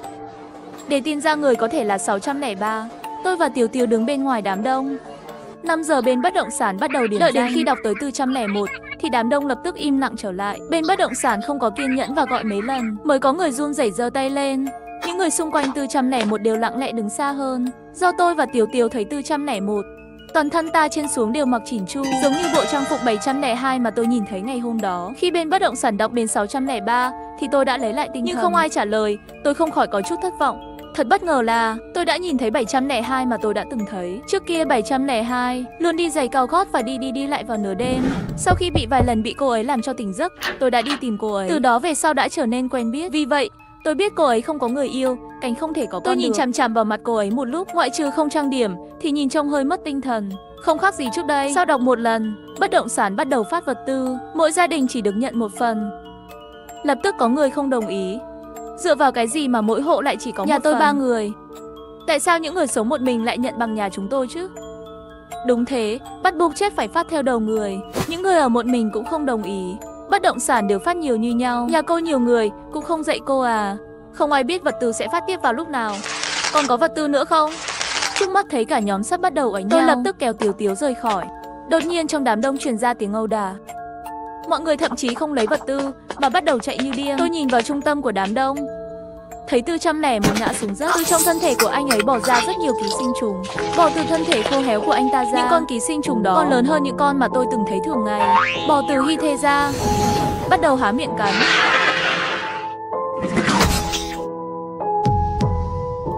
Tiếp theo đó, cả tòa nhà chúng tôi bị đám ký sinh trùng này xâm nhập vào. Người hàng xóm bị ký sinh trùng ký sinh. Hình như đã xảy ra biến dị rồi. Tôi kiềm chế nỗi sợ hãi, lấy lại tinh thần, dắt theo Tiểu Tiếu chạy một mạch về nhà. Sau khi về đến nhà tôi nhanh chóng băng keo dán vào tất cả các chỗ có khe hở, cũng phun thuốc diệt côn trùng. Tại sao con sâu này lại to như vậy, lại bò từ cơ thể người ra? Không phải người đó bị côn trùng ăn sạch cơ thể rồi chứ? Đúng là lúc đó tôi đã nhìn thấy, sau khi những con sâu đó chui ra, cơ thể đó bắt đầu trở nên khô héo một cách nhanh chóng. Tôi xoa đầu khuê mật của tôi. Không sao đâu, cửa đã đóng hết rồi, chúng không vào được đâu. Bên ngoài bắt đầu có những tiếng la hét. Sau một lúc, tiếng hét bên ngoài đã dừng lại. Trong nhóm có người bắt đầu thảo luận chuyện hôm nay. Chuyện gì vậy? Tại sao 401 đột nhiên trở thành như vậy? Không nhẽ người hôm qua nói chuyện trong nhóm là những con sâu đó đấy chứ? Không thể như vậy được. Sao có thể là những con sâu đó chứ? Bạn không thấy còn anh ấy giơ tay khi nghe điểm danh hôm nay sao? Mọi người xôn xao. Tôi dựa theo thông tin trong nhóm và những gì hôm nay tận mắt thấy thì đã tổng kết vài điểm. Thứ nhất, sau ngày tận thế sâu đã biến dị, thậm chí có trí tuệ còn có thể hiểu được tiếng người. Thứ hai, sâu này rất nguy hiểm, chúng sẽ ăn thịt người. Nhưng 401 bị sâu chiếm xác từ lúc nào vậy? Tôi đã nghĩ đến những gì 603 nhắc nhở tôi đêm qua. Đừng chạm vào bất cứ thứ gì họ đưa cho bạn. Thứ ba, không được qua lại với người lạ. Tôi đã nói những thứ tôi đúc kết lại cho Tiểu Tiếu. Tiểu Tiếu với khuôn mặt căng thẳng đã gật đầu. Tối hôm đó bất động sản lại gửi tin nhắn vào nhóm. Sáng nay xảy ra tình huống dẫn đến mọi người đều không nhận được vật tư. Ngày mai phát lại lúc 5 giờ. Ngoài ra còn có thêm một gói thuốc trừ sâu. Rút kinh nghiệm từ việc sáng nay, sức hấp dẫn của thuốc trừ sâu thậm chí còn lớn hơn cả vật tư. Chất đói chất khát cũng không đáng sợ bằng việc những con sâu đó bỏ từ cơ thể ra. Nhưng 603 đột nhiên gửi tin nhắn, đừng đi lấy hàng, càng đừng dùng thuốc diệt côn trùng mà họ đưa cho bạn. Sau đó lại offer lan rồi. Từ họ đã thu hút sự chú ý lớn của tôi. Chẳng lẽ nói hôm nay bất động sản gửi tin nhắn cũng là đám sau này điều khiển. Nhưng ngay cả khi sâu có tiến hóa, có thể hiểu tiếng người, ngay cả điện thoại di động cũng biết dùng. Nó có thể đặt bẫy cho con người. Tôi đột nhiên nghĩ đến 702 tối qua. Nếu anh ta là sâu ngụy trang thành, vậy thì điều kỳ quái đã được giải thích rồi. Kể từ tối qua, người đứng sau 603 luôn giúp đỡ tôi. Tôi suy nghĩ một lúc, kéo riêng những người bên ngoài bất động sản vào một thành nhóm mới. Tôi không đề cập đến 603, dù sao tôi cũng không biết mặt thật của anh ấy. Sao dám có thể để người khác tin anh ấy chứ? Nghĩ về tin nhắn đầu tiên tôi gửi trong nhóm. Mọi người ngày mai tốt nhất là đừng đi lấy vật tư. Những con sâu đó rất quỷ dị. Mọi người hãy cẩn thận. Quả nhiên, tôi bị chất vấn. Cô không phải muốn nói là ngày mai đi lấy đồ. Những con sâu đó sẽ đặt bẫy cho chúng ta. Tôi nghĩ cô chỉ muốn giữ tất cả những vật tư đó cho riêng mình thì có. Nếu đúng như cô nói là đám sâu đó đặt bẫy chúng ta, vậy tại sao họ lại gửi cho chúng tôi thuốc diệt côn trùng chứ? Hầu hết mọi người đều nghi ngờ tôi muốn lấy đồ dùng cho bản thân. Tiểu Tiểu thấy tôi có chút thất vọng, liền an ủi. Có lẽ 603 là người chủ mưu thì sao? Nhưng cẩn thận cũng không sai. Ngày mai chúng ta về nhà tớ lấy đồ dùng và thuốc trừ sâu. Tớ sẽ chuyển đến sống với cậu. Qua một ngày khó khăn, lại là 5 giờ tối, hàng xóm đã xuống cầu thang lấy hàng. Tạm thời không phát hiện nguy hiểm, tôi và bạn thân nhanh chóng đi đến 502, mang tất cả những gì ăn được cầm về nhà tôi. Sau khi chúng tôi xong việc, mọi người cũng lấy xong đồ tiếp tế và về nhà. Mọi thứ đều bình tĩnh đến lạ kỳ. Sau khi về đến nhà, các hộ gia đình khác trong nhóm chế nhạo tôi. Dự tính của cô sai rồi, nguồn vật tư của cô bị chúng tôi chia nhau rồi. Tôi không trả lời ai cả. Tối nay trời mưa bất ngờ, trong nhóm có người đang vui mừng, cuối cùng cũng mưa. Nhiệt độ cao của ngày tận thế sắp kết thúc rồi. Ha ha, tôi đã nói không thể tận thế chỉ là khí hậu gió mùa thôi. Còn có người tin vào lời đồn về ngày tận thế nữa chứ. Bây giờ thậm chí còn chế giễu tôi. Trước đây cướp vật tư cũng lấy cũng không ít. Đột nhiên tôi thấy một tiếng hét thất thanh của Khuê Mật. Tư Tư, cậu mau đến đây, cứu tớ với. Khi tôi đi theo hướng âm thanh vào trong nhà vệ sinh, Khuê Mật đang ngồi ở trước cửa nhà vệ sinh, tay run rẩy chỉ về hướng nhà vệ sinh. Tôi nhìn qua, có vô số con sâu đang đua nhau để bò từ bồn cầu ra ngoài. Những con sâu này mỗi con có kích thước to bằng lòng bàn tay. Tôi nhanh chóng đậy bồn cầu lại, lấy vật nặng đè lên phía bên trên. Tôi lại tìm thuốc diệt sâu bọ tới, mở hé nắp bồn cầu ra, rồi bịt mũi phun vào bên trong. Lúc này chúng tôi nghe thấy âm thanh bên ngoài, khắp nơi đều là tiếng khóc la hét. Cửa phòng tôi đột nhiên bị gõ rất mạnh. Mở cửa ra. Cứu mạng. Tôi là 601, ở ngay bên cạnh nhà bạn. Trong nhà tôi toàn là sâu thôi. Rất đáng sợ. Tôi không còn nơi nào để đi rồi. Làm ơn cho tôi vào với. Tôi với Tiểu Tiểu nhìn nhau, không dám lên tiếng. Tôi cẩn thận nhìn qua mắt mèo. Khoảnh khắc tôi nhìn ra ngoài, trước mắt tôi dường như toàn là mếu. Tôi sợ tới phát run cả người. Tôi không biết làm thế nào để mô tả con mắt đó. Đôi mắt đó tuyệt đối không phải là mắt của con người. Xin chú ý, con sâu biến dị đã bao trùm tất cả thành phố. Xin hãy cẩn thận những người đã bị ký sinh. Ngay sau đó, tiếng người ngoài cửa lại vang lên. Tôi thấy bạn rồi. Hi hi hi, tôi lấy hết can đảm để xem mắt mèo một lần nữa. Bên ngoài đã không còn ai nữa. Cô đang tìm tôi à? Cổ họng của tôi dường như bị đôi bàn tay bóp chặt lại. Rất khó để tôi lên tiếng. Anh rốt cuộc là ai? Anh định làm gì? Một lát sau, âm thanh đó đã thay đổi, trở nên cực kỳ quyến rũ. Cô muốn biết không? Mở cửa ra. Mở ra là có thể nhìn thấy tôi rồi. Mở ra cô có thể chấm dứt cuộc sống đau khổ này. Chính là vậy. Với lời nói của anh ấy, cơ thể tôi lại bắt đầu mất kiểm soát, không thể kiềm chế lại mà mở cửa theo âm thanh mà chủ nhân đã tính toán. Đột nhiên tôi lại tỉnh lại. Lúc này Khuê Mật Tiểu Tiểu đã để tay lên chuẩn bị mở cửa. Thần trí của cô ấy bây giờ đã mất kiểm soát rồi. Tôi sống chốt ôm cô ấy lại, còn cô ấy thì ra sức vùng vẫy. Một khi buông tay, nhưng những thứ bên ngoài đó sẽ vào để rớt cả hai chúng ta đó. Giọng nói đó lại vang lên. Thì sao chứ? Thời đại của các người đã nên phải kết thúc rồi. Cố gắng vùng vẫy như vậy thì có thể tồn tại được đến khi nào chứ? Chi bằng để ta chui vào, nhẹ nhàng biết bao, trở thành một phần của ta. Tôi không còn sức để nói, chỉ có thể yếu ớt lắc đầu. Một lát sau, Tiểu Tiểu cũng không còn vùng vẫy mà ngất lịm đi. Toàn thân tôi không chút sức lực cũng ngồi sập xuống đất. Tiếng ồn bên ngoài đã dần dần tan biến. Tiếng rung điện thoại đã kéo tâm trí tôi trở lại. Lại là 603, kể từ bây giờ không được tin bất cứ ai. Bởi vì cô không biết họ đã bị chúng thay thế hay chưa. Thấy 603 vẫn chưa overland, tôi viết những tâm trạng cảm xúc đã bị nén ép trong mấy ngày qua ra. Anh rốt cuộc là ai? Những con sâu này rốt cuộc là thế nào? Sao anh biết nhiều như vậy? Chúng ta phải sống qua như thế nào? Đối phương lại hiển thị overland, người này có vấn đề à vãi? Cha bố Mai. Sau khi phát tiết hết cảm xúc tâm trạng xong, tôi lấy lại tinh thần, bắt đầu sắp xếp lại những thông tin mà tôi biết được. Nếu như những gì 603 nói đều là tôi, đám sâu này không chỉ nghe hiểu được tiếng người, mà còn học cách nói chuyện của con người. Sau khi ăn vật chủ, đừng tin vào người lạ, cho dù là người bên cạnh rời khỏi tầm mắt cũng phải chú ý. Nếu gặp lại đêm qua, đó là một sự tồn tại đáng sợ đó, sợ rằng khó có thể thoát chớt. Lúc này Tiểu Tiểu cũng tỉnh lại rồi. Tôi nói những thông tin này cho Tiểu Tiểu biết. Tâm trạng của Tiểu Tiểu không được tốt. Lúc này, chủ hộ 501 yêu cầu kết bạn với tôi. Khi tôi hỏi với Tiểu Tiểu về tình hình của 501, cô ấy bị cau mày. Tớ chỉ gặp anh ta một lần, gặp anh ấy lúc mà anh ấy đi lấy đồ. Giống như một tên nam nhân suốt ngày ở trong nhà vậy, rất bình thường. Tôi chấp nhận lời mời của đối phương, muốn biết mục đích của đối phương. Cho bạn 602, tên tôi là Điều Lựu, sống ở 501. Bạn của bạn 502 chắc là đã gặp qua tôi rồi. Xin hãy tin tôi không bị đám sâu đó ký sinh. Tôi đã thấy những gì bạn nói trong nhóm, cho nên hôm qua tôi cũng không xuống để lấy vật tư. Bạn và 502, tôi khẳng định là những người duy nhất còn ý thức của nhân loại. Tôi biết chỗ bạn cũng có vật tư. Đừng sợ, bình thường tôi không thích ra ngoài. Ở nhà có rất nhiều thức ăn, cho nên tôi sẽ không có âm mưu cướp vật tư của bạn. Ngay sau đó, anh ấy gửi một bức ảnh đồ ăn để chứng minh. Sau đó anh ta nói mục đích của mình. Tôi hy vọng chúng ta có thể liên minh với nhau, cùng nhau tìm một nơi an toàn rời khỏi nơi này. Bên bất động sản hôm qua chắc cũng là đám sâu đó giả thành. Tôi nghi ngờ đám sâu đó có thể vào trong phòng và có liên quan tới việc phát thuốc diệt sâu bọ. Cho nên sau này rất có thể là sau này sẽ không có vật tư tiếp tế nữa. Cho dù tôi tin thì bạn cũng không dám ăn. Nói cách khác, sau khi ăn hết những thứ này, những gì chúng ta phải đối mặt với việc hoặc chết đói, hoặc chết khác. Mặc dù tôi vẫn còn cảnh giác với anh ta, nhưng tôi cũng không thể không thừa nhận những gì anh ấy nói rất có lý. Điều mà anh ấy nói là những gì chúng ta sắp phải đối mặt với sự thật. Ba chúng tôi tạo thành một nhóm, gửi thông tin tìm thấy trên mạng vào trong nhóm.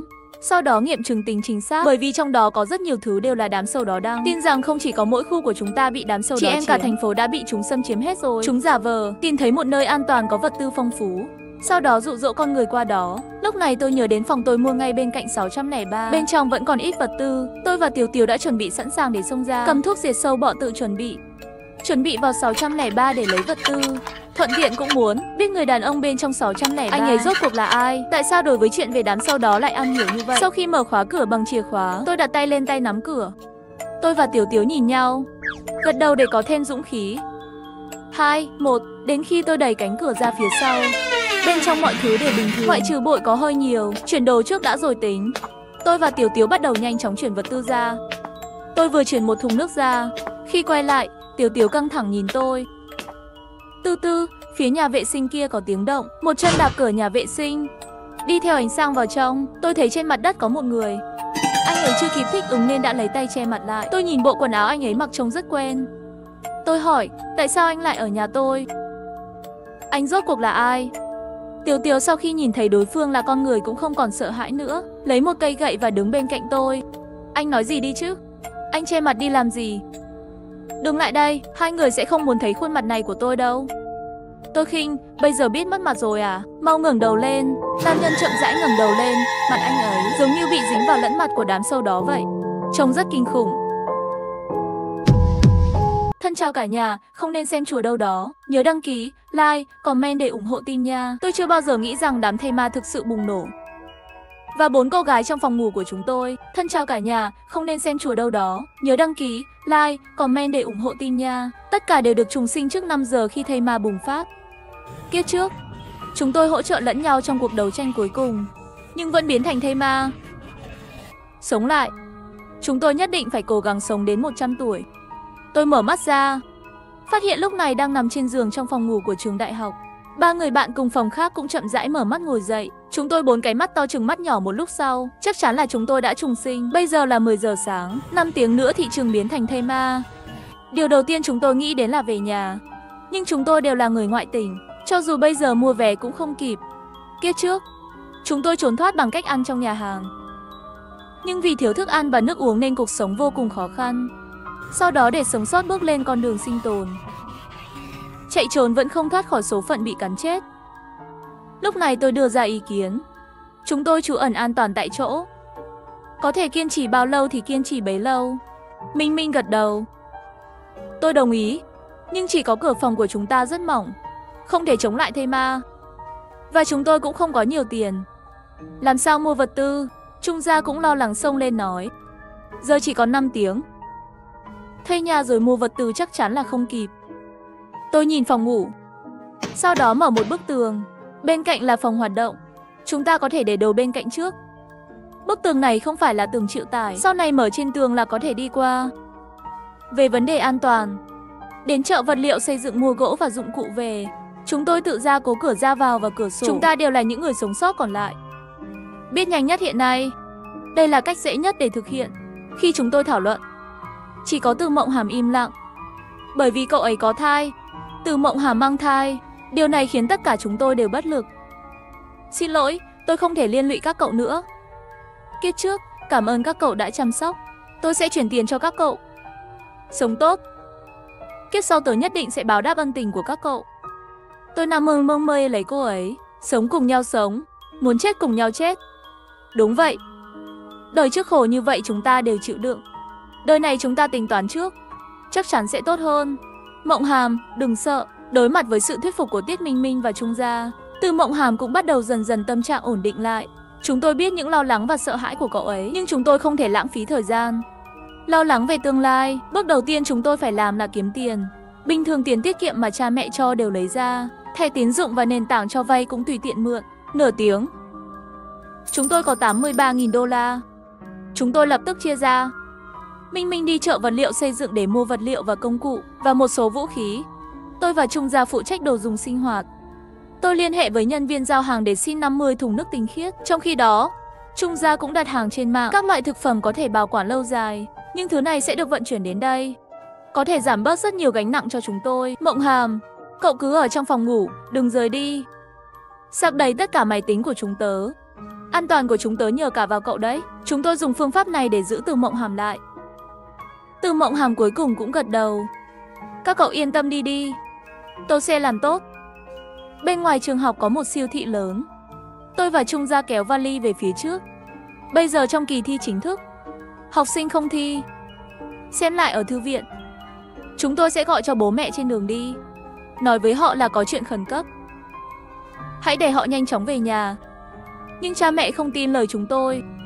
Chúng tôi không giải thích được, chỉ có thể nói với họ nhiều lần. Nếu phát hiện nguy hiểm vào khoảng 3 giờ chiều, đừng bao giờ chạy xung quanh, tìm một chỗ trốn đi. Sau khi nói với bố mẹ, chúng tôi cũng đến siêu thị.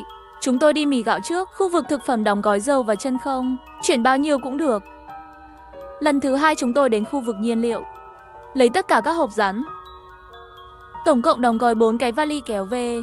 Khi trở về phòng ngủ, người đưa nước cũng đến, đang chuyển từng thùng nước lên phòng hoạt động tầng 4. Di tổng quản nhìn nhiều nước như vậy mặc dù nghi ngờ, cũng may không hỏi thêm gì. Lần thứ 3 đi siêu thị, chúng tôi mua kem đánh răng, đồ lót băng vệ sinh, túi lọc rác ấm đun nước, chất khử trùng, những thứ liên quan đến vệ sinh như khẩu trang. Mua xong những thứ này đã là 11 giờ rưỡi sáng rồi. Minh Minh cũng trở về từ chợ vật liệu xây dựng. Chúng tôi cùng nhau chuyển vật liệu và dụng cụ đến phòng ngủ. Lúc này dì tổng quản cuối cùng cũng không nhịn được hỏi. Các em mua những thứ này làm gì? Dì ơi, khoa kiến trúc của chúng tôi có công việc mô hình. Có thể làm mẫu, nhưng không thể dùng thiết bị điện công suất cao. Tôi sẽ thu lại đấy. Chúng tôi liên tục gật đầu, đồng thời giấu hộp dụng cụ chứa máy khoan điện phía sau. Đồ ăn đặt trên mạng cũng liên tục được gửi đến. Điều này cũng thu hút sự chú ý của một số bạn học. Họ chen chúc trước cửa nhà chúng tôi để xem. Một trong những bạn học hỏi tôi Tiểu Linh, các cậu không đi ôn thi còn làm gì vậy? Tôi nhìn từng khuôn mặt trẻ trung của họ, nghĩ đến không lâu sau, Hoshi bị nhiễm thành thây ma. Trong lòng không khỏi chua xót. Thế là mơ hồ nói, lo lắng về trường hợp khẩn cấp nào sẽ xảy ra. Các bạn cũng nhanh chóng mua chút đồ tích trữ đi, lát nữa đừng chạy lung tung. Các con lơ quá. Sao có thể có trường hợp khẩn cấp? Sáng mai còn có thi nữa. Tôi không muốn bị thi lại đâu. Chúng tôi mặc dù biết điều gì sẽ xảy ra, nhưng chúng tôi không có khả năng thay đổi điều đó. 12 giờ chúng tôi lấy kiểm tra xem danh sách còn thiếu gì, thì đến siêu thị bổ sung những gì còn thiếu. Khi ra khỏi siêu thị, tôi thấy cửa hàng xe máy bên cạnh. Thế là lại vào mua 4 cái mũ bảo hiểm và 4 bộ găng tay quần áo chống mài mòn. Sau khi hết thức ăn và nước uống, chúng ta phải ra ngoài tìm thức ăn. Những điều này có thể giúp ở một mức độ nhất định, giảm khả năng chúng ta bị nhiễm bệnh do vết cắn. Bây giờ là 1:30, chỉ còn 1 giờ nữa là ngày tận thế bắt đầu. Cuối cùng chúng tôi đến cửa hàng mẹ và trẻ sơ sinh và hiệu thuốc, mua sữa bột, quần áo trẻ em và một số sản phẩm khử trùng. 5. Lúc đi, chúng tôi cũng mua nhà vệ sinh cho trẻ nhỏ, để tiện cho vấn đề đi vệ sinh sau này. 2:40, chúng tôi ngồi xe về dưới lầu ký túc xá. Các bạn học đều đi thi rồi. Ký túc xá rất yên tĩnh, chúng tôi mang theo túi đồ lớn túi nhỏ leo cầu thang. Đột nhiên tay tôi nhẹ đi, nhìn lại là một cô gái đi ngang qua giúp tôi nâng lên. Cảm ơn, tôi có thể cầm được. Không sao đâu. Bên cạnh cô ấy còn có một cô gái đang giúp Trung Gia nâng sữa bột. Sao các cậu còn uống sữa bột trẻ em? Cái này không hợp với chúng ta. Cậu có thể mua sữa bột sinh viên đặc biệt. Được rồi, lần sau chúng tôi sẽ đổi. Họ giúp chúng tôi mang đồ lên cầu thang. Lên lầu rồi, tôi thấy họ lên tầng 6. Đó là ký túc xá của khoa kiến trúc. Sau khi chúng tôi cất mọi thứ đi, đóng cửa phòng lại, yên lặng trở về phòng ngủ. Khi chúng tôi đang ở tối 20, chờ đợi ngày tận thế. 3 giờ chiều, những đám mây trên bầu trời bao phủ ánh sáng mặt trời. Một tiếng hét xé toạc bầu trời trên khuôn viên trường. Tiếp theo là tiếng thứ hai, tiếng thứ ba, xem ra tận thế thật sự bùng phát rồi. Từ Mộng Hàm nhanh chóng cuộn tròn trên giường. Chúng tôi gọi về nhà, dặn cha mẹ đừng chạy loạn. Sau đó tôi lấy máy khoan điện ra. Tiết Minh Minh và Trung Gia cũng ngầm hiểu lấy tấm ván gỗ. Hai chúng tôi hợp tác và bắt đầu đặt cửa ra vào và cửa sổ. Vừa đặt cửa sổ xuống một nửa, một tay thì ra. Bây giờ trên cửa sổ là ảnh của bạn học ở phòng ngủ bên cạnh. Cậu ta bị cắn rồi, bên ngoài xảy ra chuyện rồi. Tôi không có chìa khóa, các cậu cho tôi vào trốn một chút đi. Cậu ấy nhìn chúng tôi và nói. Nhưng trên cổ cậu ta đã xuất hiện những sọc đen, đang lan tới não bộ. Tối đa 5 phút, ý thức của cậu ta sẽ biến mất, trở thành một thây ma. Lưu Dĩnh gọi điện thoại cho bố mẹ cậu đi. Cách chia tay tốt nhất lúc này là tạm biệt. Lưu Dĩnh sửng sốt khi nhìn thấy những đường vân bất thường đó, la hét điên cuồng. Cậu ta đang đập cửa nhà chúng tôi. Cho tôi vào. Làm ơn. Chúng tôi chỉ có thể bất lực tiếp tục niêm phong cửa ra vào và cửa sổ. Giọng của Lưu Dĩnh dần dần nhỏ lại. Mắt cô ấy đã chuyển sang màu xám, không còn ý thức nữa. Chúng tôi không kịp thương tiếc cho cô ấy, chỉ có thể tiếp tục nhanh chóng đóng chặt cửa hơn. Có thông tin liên quan. Ngày nay cả thế giới đều đang gặp nạn. Chính phủ nhắc nhở mọi người tránh nạn, chờ cứu hộ. Chúng tôi liên lạc lại với bố mẹ. May mà họ vẫn còn sống. Mộng Hàm, bây giờ cậu nhanh chóng liên hệ với Trình Yến thử xem. Từ Mộng Hàm là trẻ mồ côi, gia đình Trình Yến hỗ trợ cậu ấy sống và học tập. Hai người thanh mai trúc mã. Kiếp trước chúng tôi đều liên lạc với gia đình, chỉ có cậu ấy và Trình Yến không liên lạc được. Từ Mộng Hàm hồi phục tinh thần gọi một cuộc điện thoại cho Trình Yến. Lần này bên kia kết nối rồi. Mộng Hàm thông báo tình hình hiện tại và bảo anh ấy hãy tự bảo vệ mình. Sau cuộc gọi, chúng tôi sẽ tiếp tục tận dụng âm thanh ồn ào bên ngoài làm vỏ bọc, bắt đầu đập tường. Nửa tiếng nữa, chúng tôi đập vỡ một cái lỗ mà một người đàn ông có thể đi qua. Sau đó đem cửa phòng hoạt động cũng dùng gỗ ngăn lại. Phòng hoạt động gần hành lang, bên này không có cửa sổ, sẽ không ai phát hiện ra nơi này cất giữ vật tư. Nhưng đây là tầng 4, xác sống không bay. Thứ duy nhất chúng ta phải đề phòng là con người. 7 giờ tối, trong sân trường dần dần yên tĩnh lại. Hầu hết mọi người đều bị nhiễm, vô tri vô giác lang thang. Nhìn ra ngoài, một số ký túc xá vẫn sáng đèn, thỉnh thoảng có tiếng khóc và chửi thề. Tòa nhà này của chúng tôi hình như cũng có người, nhưng vị trí cụ thể tôi không thể xác định được. Chúng tôi không bật đèn, đóng rèm cửa lại, lặng lẽ sắp xếp đồ tiếp tế. Bây giờ trong phòng ngủ chất đầy đồ đạc, thường dùng chúng tôi đặt bên cạnh. Những thứ khác đều nhẹ tay nhẹ chân bỏ vào phòng hoạt động. Khi ngủ vào ban đêm, ngoại trừ Từ Mộng Hàm, ba chúng ta thay phiên nhau nắm tay nhau. Mỗi người chúng ta đều có bó và dao trong tay, sẵn sàng ứng phó với tình huống bất ngờ. Ngày hôm sau khi thức dậy, trong không khí đã có mùi thối dữ rồi. Mùi hương này sẽ tiếp tục cho đến khi mùa đông đến. Chúng tôi tiếp tục liên lạc với gia đình. May mà gia đình chúng tôi vẫn còn sống, khuyến khích nhau sống tốt. Đơn giản, sau khi ăn sáng, chúng tôi bắt đầu tắm rửa. Sau đó đặt tất cả các chậu, thùng và các thùng chứa khác chứa đầy nước. Lúc này trong lớp có gửi tin nhắn. Giáo viên đang đếm những người còn sống. Chỉ có 4 người phát biểu trong nhóm, và tất cả đều là con trai. Chúng tôi giữ im lặng. Thảm họa này Khoa kiến trúc của chúng tôi thường có 42 người, chỉ còn lại 8. Giáo viên đã gửi tin nhắn trong nhóm. Đóng cửa sổ lại. Yên lặng. Lấy nước và sạc điện. Chờ cứu hộ. Nhưng chúng tôi biết, trợ giúp rất khó đến. Ít nhất là trong vòng nửa năm. Hôm nay là ngày thứ 3 của ngày tận thế. Mất điện, mất nước rồi, chúng tôi sẽ gọi về nhà ngay khi mở mắt. Nhưng lần này bố mẹ tôi không liên lạc được. Có thể là do bên kia không có tín hiệu. Cũng có thể tôi không dám nghĩ tiếp. Cầu nguyện là chính là chuyện duy nhất có thể làm. Giống như tôi, không thể liên lạc với người khác. Còn có Từ Mộng Hàm, cậu ấy và Trình Yến tối qua đã cắt đứt tin tức. Chúng tôi chẳng ai nói thêm cái gì, chuẩn bị cho điều tồi tệ nhất, nhưng hãy tiếp tục sống với hy vọng. Ngoài cửa truyền đến tiếng thây ma cào cửa. Tôi nhìn qua khe hở. Trong hành lang có 10 mấy bạn học cũ. Họ đang lang thang từng mảnh. Còn ai còn sống không? Có ai còn sống không? 401.402.403 người bạn phòng 405 gọi. Giọng nói có chút kích động, nghe có vẻ như suy sụp tinh thần. Thây ma sau khi nghe thấy âm thanh toàn bộ hướng bên kia tụ tập. Lúc này yên tĩnh là cách bảo vệ hiệu quả nhất. Nhưng tôi cũng có thể hiểu cậu ấy. Phòng ngủ của cậu ấy hẳn là chỉ có một mình cậu ta. Ngay sau đó giọng nói của cậu ta ngừng lại. Chắc là hắn cũng ý thức được la hét sẽ dẫn đến mất mát. Ngày thứ 4 của ngày tận thế, tín hiệu điện thoại di động cũng hoàn toàn biến mất. Gần trưa, đột nhiên chúng tôi nghe thấy tiếng xe. Chúng tôi nhìn từ cửa sổ, chỉ thấy một chiếc xe tải nhỏ đậu ở tầng dưới. Một cặp thân hình, 2 cha con mạnh mẽ và một phụ nữ trung niên leo lên xe, la hét. Em đang ở đâu? Giọng nói này lập tức dẫn đến đám thây ma xung quanh. Nhưng vì chiều cao của chiếc xe, thây ma cũng không làm tổn thương họ. Cô gái 405 mở cửa sổ và khóc vì sung sướng. Hóa ra là gia đình cô ấy đến cứu cô ấy. Cô gái không ngần ngại nhảy xuống. Cha và anh trai cô ấy đã bắt được cô ấy. Tất cả chúng tôi đều ghen tị sau khi nhìn thấy. Lúc này có thể có người nhà bên cạnh. Thật là an toàn. Lúc này thây ma đã rất nhiều rồi. Nếu còn không rời đi thì sẽ không thể đi nữa. Chiếc xe biến mất khỏi tầm nhìn của chúng tôi. Có thể vì động tĩnh này, nhiều thây ma tụ tập lại đây. Đến chiều, có tiếng súng khắp thành phố. Đó là đội cứu hộ. Mọi người lại có hy vọng. Máy bay chiến đấu trên bầu trời liên tục bay vòng quanh. Chúng tôi nhanh chóng trốn vào trong nhà. Bên tai có tiếng đạn quét qua. Tiếng súng dần dần nhỏ lại. Máy bay chiến đấu cũng rời đi. Nhưng những thây ma không bị bắn vào đầu lại đứng lên. Nếu ngay cả đội cứu hộ cũng không thể, người bình thường có thể làm gì? Ngày thứ 5 đến. Chúng tôi có tình huống nguy hiểm đầu tiên. Thời kỳ sinh lý của Trung Gia đến sớm. Cậu ấy quấn mình trong chăn, không để hơi thở lộ ra ngoài. Mùa hè đầy mồ hôi. Chúng tôi dùng vải keo để niêm phong khe hở cửa ra vào và cửa sổ. Lại phun nước hoa mùi ngải cứu trong phòng. Cố gắng che đi mùi máu. Trung Gia từ trong chăn đi ra. Tôi đứng ở cửa nghe tiếng động bên ngoài. Sắc sống trong hành lang không có bạo loạn. Dưới ban công cũng không có thây ma tụ tập. Chúng tôi đều thở phào nhẹ nhõm. Ký túc xá ngày mùng 6, có một cơn mưa lớn.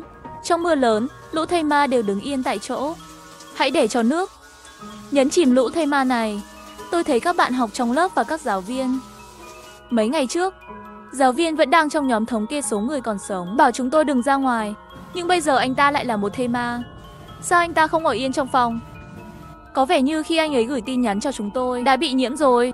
Chúng tôi cũng không biết phải làm gì. Điều duy nhất chúng ta có thể làm là trân trọng cơ hội này. Sống tốt. Ngày thứ 10. Có lẽ biết cứu hộ khó tiếp cận. Học sinh còn sống bắt đầu tự cứu mình.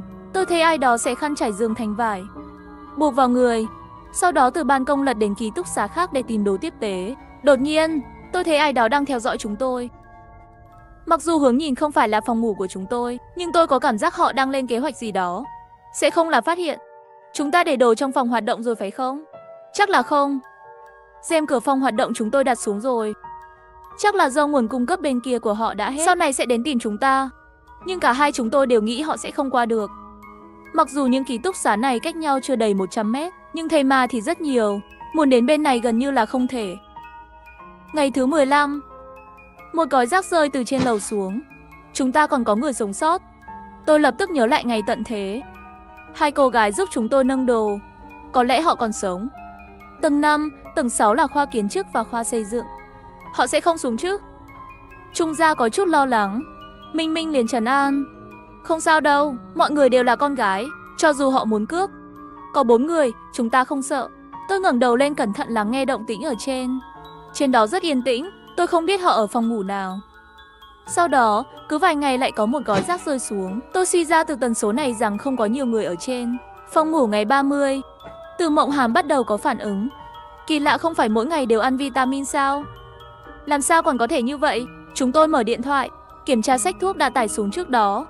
Mới phát hiện, vitamin không thể thay thế hoàn toàn trái cây và rau củ. Ngược lại, một số người ăn quá nhiều sẽ bị ngộ độc. Nhưng lúc này, chúng ta lấy trái cây và rau củ ở đâu? Khi chúng tôi đang sầu lo, bên kia ban công phát ra tiếng động. Chúng tôi lập tức nín thở không phát ra âm thanh. Tôi cầm dao lên, nhẹ tay nhẹ chân đi qua. Minh Minh và Trung Gia cũng cầm vũ khí theo sau tôi. Mở rèm cửa trước, tôi thấy một cô gái buộc khăn trải giường trên ban công, đang ngồi trên lan can, đang ngẩng đầu lên và nói chuyện với người ở trên. Tôi đến rồi, hình như ở đây không có thây ma. Cô gái này tôi nhớ rồi, chính là cô gái đã giúp chúng tôi nâng đồ ngày hôm đó. Họ vẫn còn sống. Cô ấy nhẹ nhàng rơi xuống, trong tay cầm một con dao hoa quả, từng bước đến gần chúng tôi. Hắn dùng búa đập vỡ tấm ván chúng tôi đặt. Mở sau. Khoảnh khắc cô ấy đẩy ra, tôi kéo cô ta vào, đâm dao vào cổ cô ấy. Đừng cử động, mặc dù cô ấy đã từng giúp chúng tôi, nhưng cô ấy đang cầm dao, tôi không được xem nhẹ. Cô ấy bị tôi áp đảo, bỏ dao xuống, giơ tay lên. Tôi chỉ đến để tìm chút gì đó để ăn, không có ác ý. Tôi cầm dao là để đối phó với thây ma. Tôi đá con dao của cô ấy ra. Thực ra bây giờ tôi cũng rất mâu thuẫn. Cô ấy đã tìm thấy chúng tôi, và cô ấy đã nhìn thấy nguồn cung cấp của chúng tôi ở đây. Chỉ cần cô ấy hét một tiếng, chúng tôi sẽ là mục tiêu. Bây giờ giết cô ta là cách an toàn nhất. Nhưng tôi chưa từng giết ai, tôi không xuống tay được. Và cô gái này trông không giống một kẻ nói dối. Minh Minh và Trung Gia cũng vậy. Tất cả đều do dự nhìn tôi. Tôi nhớ các cậu. Lần trước mua rất nhiều sữa bột. Thật tuyệt khi các cậu còn sống. Tôi tưởng mọi người đã chết. Cuối cùng tôi cũng buông được con dao trong tay. Cô gái này trông cũng không đáng sợ lắm. Khi tôi chĩa dao vào cậu ta, cậu ấy còn nói các cậu còn sống thật tốt quá. Chúng tôi cho cậu ta ít thức ăn, đang định cảnh báo cậu ta đừng quay lại. Cậu ta mở miệng trước. Tôi sẽ không muốn làm phiền các cậu đâu. Bây giờ tôi nhờ bạn cùng phòng gửi của Việt Quất và Tranh xuống. Có lẽ cậu có thể sử dụng nó. Chúng tôi cứ tưởng cậu ta nói dối. Không ngờ bạn cùng phòng của cậu ta thật sự dùng túi nhựa đưa xuống hơn 20 của Việt Quất và 2 của Tranh nhỏ. Đây là do chúng tôi tự trồng. Vài ngày nữa còn có cà chua chín. Đến lúc đó cũng cho các cậu một ít đi. Sao các cậu lại trồng của Việt Quất và Tranh? Trước đây theo xu hướng, cà chua nguyên vẹn không biết chuyện gì đang xảy ra, tự mọc ra từ chậu hoa. Có thể là do chim mang đến. Tôi nghe nói chim mang hạt giống. Nhưng bất kể nó đến từ đâu, lúc này thực sự đã giúp chúng tôi rất nhiều. Tôi là Lâm Thiến, ở ký túc xá trên lầu của các bạn. Các cậu tên gì? Tên tôi là Tiểu Linh. Đây là bạn cùng phòng của tôi, Trung Gia và Tiết Minh Minh. Trong những ngày này cậu nhất định phải bảo vệ mình. Nếu không cậu sẽ không biết chuyện gì sẽ xảy ra. Lâm Thiến yên lặng gật đầu. Lúc đi đến cửa đột nhiên lại quay đầu lại. Nhưng các cậu là người tốt, không phải sao? Nếu không các cậu có thể bóp cổ tôi. Cậu ta trèo trở lại, để lại cho chúng tôi 4 khuôn mặt ngơ ngác. Chị em này kiếp trước không phải là thánh mẫu đấy chứ? Tiết Minh Minh nói một câu, rồi lại không nhịn được cười. Chúng tôi cũng nâng khóe miệng lên. 1 tháng của cuộc sống bị kìm nén, cuối cùng hôm nay thư giãn một chút. Chúng tôi cắt lát chanh, ngâm nước với mật ong cho Từ Mộng Hàm uống. Cuối cùng cậu ấy cũng không nôn nhiều như vậy nữa. 2 ngày sau, Lâm Thiến thật sự tặng 6 của cà chua. Mặc dù trông không đẹp lắm, nhưng nó có vị chua, ngọt và ngon. Chúng tôi đã nếm thử một chút. Tất cả đều cho Từ Mộng Hàm, đồng thời cũng tặng lại một ít thức ăn cho Lâm Thiến và nói cho cậu ta biết phải sống như thế nào trong ngày tận thế. Ngày thứ 50, cuối cùng cũng có người sống xuất hiện trong tầm mắt của chúng tôi. Đó là 4 chàng trai với 4 cái thùng trên tay, dáng người cao lớn. Họ có màu đỏ sẫm trên người. Cẩn thận đi giữa đám thây ma. Mà thây ma lại không có tấn công bọn họ. Tự hỏi làm thế nào họ làm điều đó. Từ Mộng Hàm ngạc nhiên hỏi. Tôi không thể nhìn thấy những gì trên người họ. Vì vậy, tôi mở điện thoại và phóng to bằng máy ảnh để xem. Thông qua máy ảnh, tôi thấy họ thở như máu. Chắc là họ dùng máu thịt thây ma che môi của họ, thành công tránh được thây ma. Chúng tôi tiếp tục quan sát mấy cậu bé đó. Họ sẽ sớm đổ đầy nước vào thùng và trở về. 4 chàng trai kia hẳn là ngoại trừ dũng cảm, còn có sức lực rất mạnh. Tôi nghĩ họ có thể là vận động viên bộ môn thể thao nào đó. Ngày thứ 70. Thời tiết bắt đầu mát mẻ. Bụng của Từ Mộng Hàm đã bắt đầu hơi phình lên. Chúng tôi đã lên kế hoạch. Sau khi đứa trẻ được sinh ra, nếu đội cứu hộ chưa xuất hiện, chúng tôi sẽ tìm cách đến trường đại học nông nghiệp bên cạnh. Bên kia có căn cứ nông nghiệp và nhà kho, nên có hạt giống và phân bón. Chúng tôi có thể trồng trọt ở đó. Ngày thứ 80. 4 cậu bé đó lại xuất hiện. Lần này chúng có gậy và dao. Tìm kiếm nguồn cung cấp trong phòng trống xung quanh chúng tôi. Trước khi đi, tôi nghe họ nói, nhà chúng tôi có hơi nhiều thây ma. Nhưng nhiều thây ma thì sẽ có nhiều đồ dùng. Tôi không biết họ có biết không. Nhưng điều đó nhắc nhở chúng tôi phải cẩn thận. Cũng không biết bố mẹ bây giờ thế nào. Ngày thứ 112.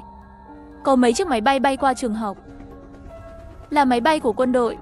Điều này cho thấy đất nước chúng tôi vẫn còn đó. Mặc dù máy bay chỉ đi ngang qua, nhưng nó cũng cho chúng ta hy vọng. Đất nước vẫn còn đó, quân đội nhân dân vẫn còn đó. Có vẻ như đất nước không bỏ rơi chúng tôi. Ngày thứ 175. Đã từ từ bước vào mùa đông rồi. Nhưng chúng tôi quên mua quần áo dày. Cũng may trong ký túc xá có lò sưởi, ngay cả khi mặc quần áo mùa hè cũng không lạnh. Ngày thứ 200. Năm mới âm lịch. Tiết rơi trên bầu trời. Một màu trắng xóa. Xác sống ở trường ít hơn rất nhiều. Không biết đã đi đâu. Tôi nhìn ra hành lang. Xác sống cũng đã biến mất rồi. Đột nhiên bên ngoài có tiếng xe hơi. Tôi nghĩ là nên đi đến bên cửa sổ kiểm tra. Chỉ thấy một chiếc xe bọc thép từ từ đến. Ngay sau đó một số lượng lớn người có vũ trang xuất hiện. Có vẻ như nhà nước đã đến cứu chúng tôi. Tôi nghĩ là nên đi ra ban công và vẫy tay với bên ngoài. Quân đội cũng tìm thấy tôi. Ngay sau đó phòng ngủ vang lên tiếng gõ cửa. Tôi mở cửa. Một nhóm nhân viên mặc đồ bảo hộ. Họ nói với chúng tôi, cả thành phố bị cách ly. Bây giờ chúng tôi cũng sẽ bị kéo đến căn cứ để cách ly. Tôi nghĩ bố mẹ tôi cũng ở đó. Tôi quay lại nhìn bạn cùng phòng. Nước mắt vô thức chảy ra.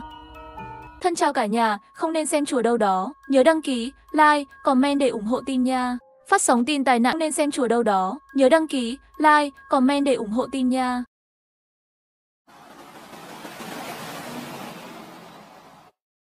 Gần đây thành phố chúng tôi xảy ra nhiều vụ bạo động làm bị thương người. Xin công chúng chú ý an toàn. Đến đại học rồi. Mời bạn xuống xe ở cửa sau. Hello cả nhà, đừng quên nhấn nút đăng ký ủng hộ và trở thành hội viên trên kênh nhé.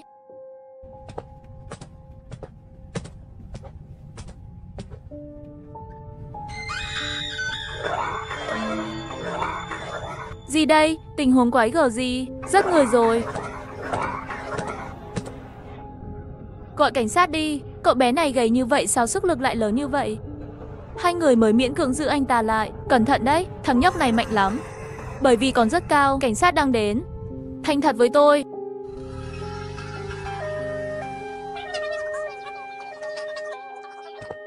Sao bạn về muộn vậy? Đối mặt với câu hỏi của bạn cùng phòng, không nghĩ nữa. Hay là kể cho cô ta chuyện vừa xảy ra?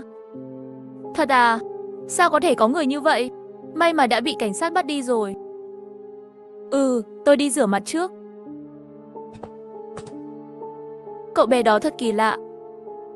Khi anh ta bị đè xuống đất, hình như muốn nói gì đó, nhưng vẫn không nói nên lời. Nó giống như mất khả năng ngôn ngữ.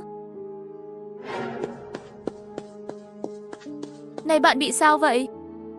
Bạn có thể xem video trong nhóm.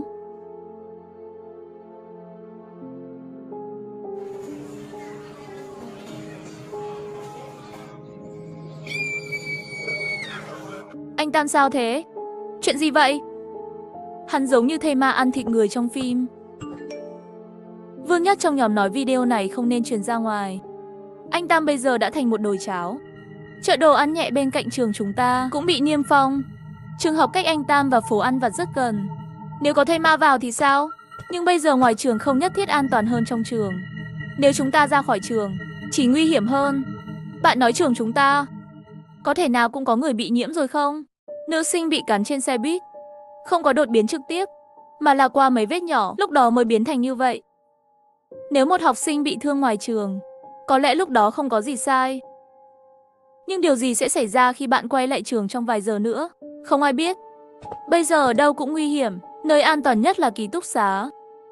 Trước khi có nhiều người phản ứng, chúng ta hãy tích trữ một cái gì đó trước. Nhưng bây giờ cửa ký túc xá đã đóng, không có siêu thị mở cửa, chúng ta sẽ đi đâu?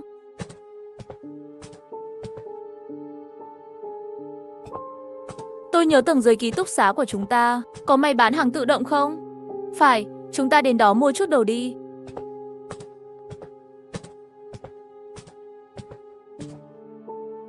Sao thế? Tôi sợ phía sau cánh cửa ký túc xá có một thây ma đầy máu đứng đó.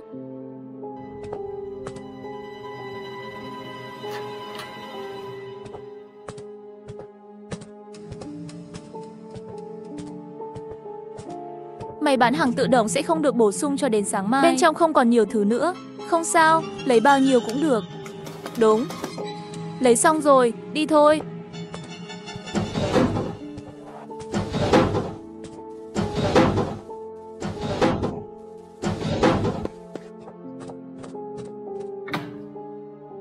Quản lý, có chuyện gì vậy? Làm tôi sợ chết khiếp. Theo tình hình vừa rồi xem, Di quản lý đã biến đổi rồi. Chúng tôi không biết bên ngoài thế nào. Tạm thời đừng vội ra ngoài. Vậy chúng ta phải làm gì bây giờ? Cửa ký túc xá của chúng ta là cửa gỗ, quá yếu. Chúng ta chuyển bàn đến đây chặn lại đi.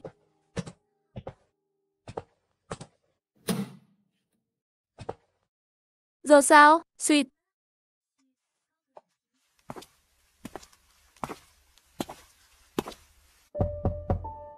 Mở cửa kiểm tra. Mở cửa ra.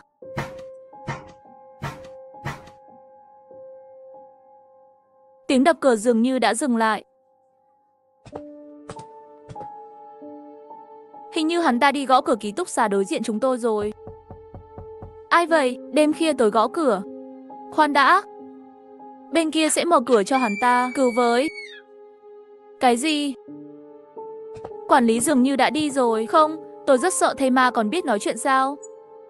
Có lẽ lúc đó hắn ta vẫn chưa hoàn toàn biến thành thây ma. Hoặc có lẽ Di chủ nhà đã biến thành thây ma. Mặc dù không phải là khôn ngoan, nhưng hắn biết dùng thân phận của mình dỗ dành chúng ta mở cửa ra. Điều này có nghĩa là sau khi hắn ta trở thành một thây ma, vẫn giữ được suy nghĩ của một số người. Dù sao thì chúng ta hãy yên lặng ở đây. Đừng lên tiếng, sau này tìm cách khác.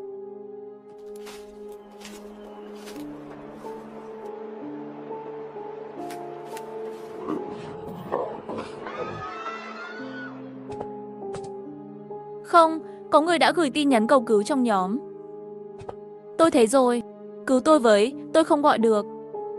Không liên lạc được với gia đình tôi sợ quá. Trên tàu cao tốc có người ăn thịt người. Hắn ăn thịt cô gái bên cạnh. Tôi trốn trong nhà vệ sinh không dám ra ngoài. Giúp tôi nghĩ ra cách. Làm ơn cứu tôi. Tiểu Phan, hãy cứu cô ta. Nhưng bây giờ chúng ta tự thân đều khó bảo đảm. Giờ hắn chỉ có thể dựa vào chính mình. Tôi nói với cô ta nhất định sẽ đóng cửa lại.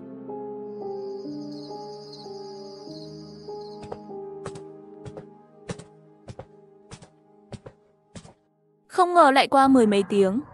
Trong trường học đã biến thành như vậy rồi. Đồ thật sự không nhiều, nhưng may mắn là còn có 10 mấy gói bánh mì và mấy gói mì gói. Tiết kiệm chút ăn còn có thể trụ được vài ngày. Tôi không có chìa khóa. Bạn nghĩ kỹ đi. Sợ mấy thây ma đó không để ý đến bạn phải không? Chờ đã, bạn xem đó có phải là người hay không? Hình như có người chót rồi. 2 ngày nay thây ma tăng gấp đôi. Sau khi hết thức ăn còn lại, chúng ta cũng nên đi thôi.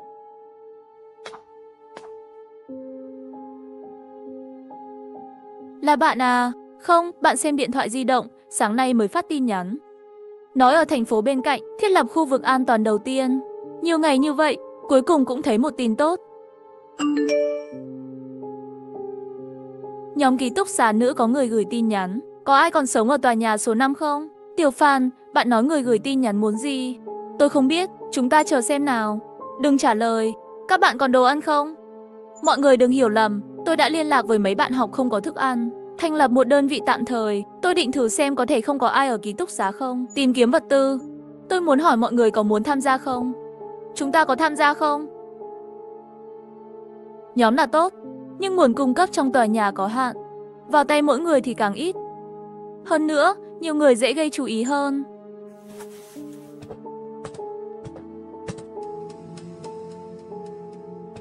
Đây là nguy hiểm, không phải mạo hiểm. Bạn có muốn ra ngoài cùng tôi không? Đi cùng nhau. Theo quan sát của tôi mấy ngày nay, xác sống sau khi màn đêm buông xuống, hành động sẽ chậm lại. Chúng ta đợi sau khi trời tối. Trong ký túc xá có thể có thây ma lang thang. Chúng tôi bện rèm cửa thành dây thừng, đi thẳng xuống từ cửa sổ tầng 3. Chúng ta sẽ đi đâu sau đó? Kế hoạch của tôi là nhà ăn gần nhất. Ở đó có cửa hàng nhỏ, nếu chúng ta may mắn, phải có rất nhiều vật tư trong đó. Chắc chắn là đủ rồi. Nhảy xuống đi. Cái gì? Không sao đâu, chốt rồi. Đến nhà ăn phải đi qua sân chơi, nhưng sân chơi trống trải quá dễ thấy. Bạn đi theo tôi, chúng ta đi theo bụi hoa ở sân chơi. Cố đừng dẫm lên lá cây trên mặt đất. Không, có thứ gì đó sáng bóng ở đó. Hình như là chai ấm bị vỡ.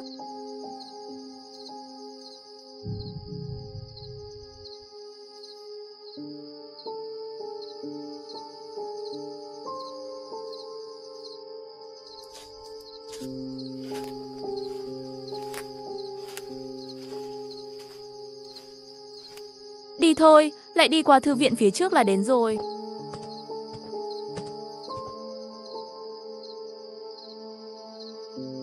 Không thể đi xa hơn nữa. Phía trước nhà hàng có rất nhiều thây ma. Chúng ta đi qua thư viện đi. Có một lối đi nhân viên trên tầng 2 của thư viện, có thể đến nhà hàng. Lỡ như bên trong có nhiều thây ma hơn thì sao? Khi bạn đảo ngược, thư viện đã đóng cửa rồi. Mấy ngày cho dù có người ra ngoài tìm vật tư, cũng không đến thư viện. Bên trong không có ai, nhưng bên cạnh thư viện thường bị khóa. Chúng ta sẽ đập cửa à? Điều đó chắc chắn sẽ thu hút tất cả các thây ma đến đây. Bạn quên là tôi là quản lý sinh viên của thư viện. Tôi sẽ giúp bạn quan sát tình hình. Mở cửa đi. Được chưa? Cái này lâu rồi không dùng. Hơi dỉ sét. Thôi nào. Không, tôi vừa nhìn thấy cửa sổ tầng 2 bị đập vỡ. Bạn có nghĩ là có ai vào không? Từ vừa vào cửa đã cảm thấy mặt đất dính chặt. Bạn nói đó là cái gì vậy? Là máu phải không? Lấy cây gậy bóng chày đi. Chuẩn bị đập nhau thôi.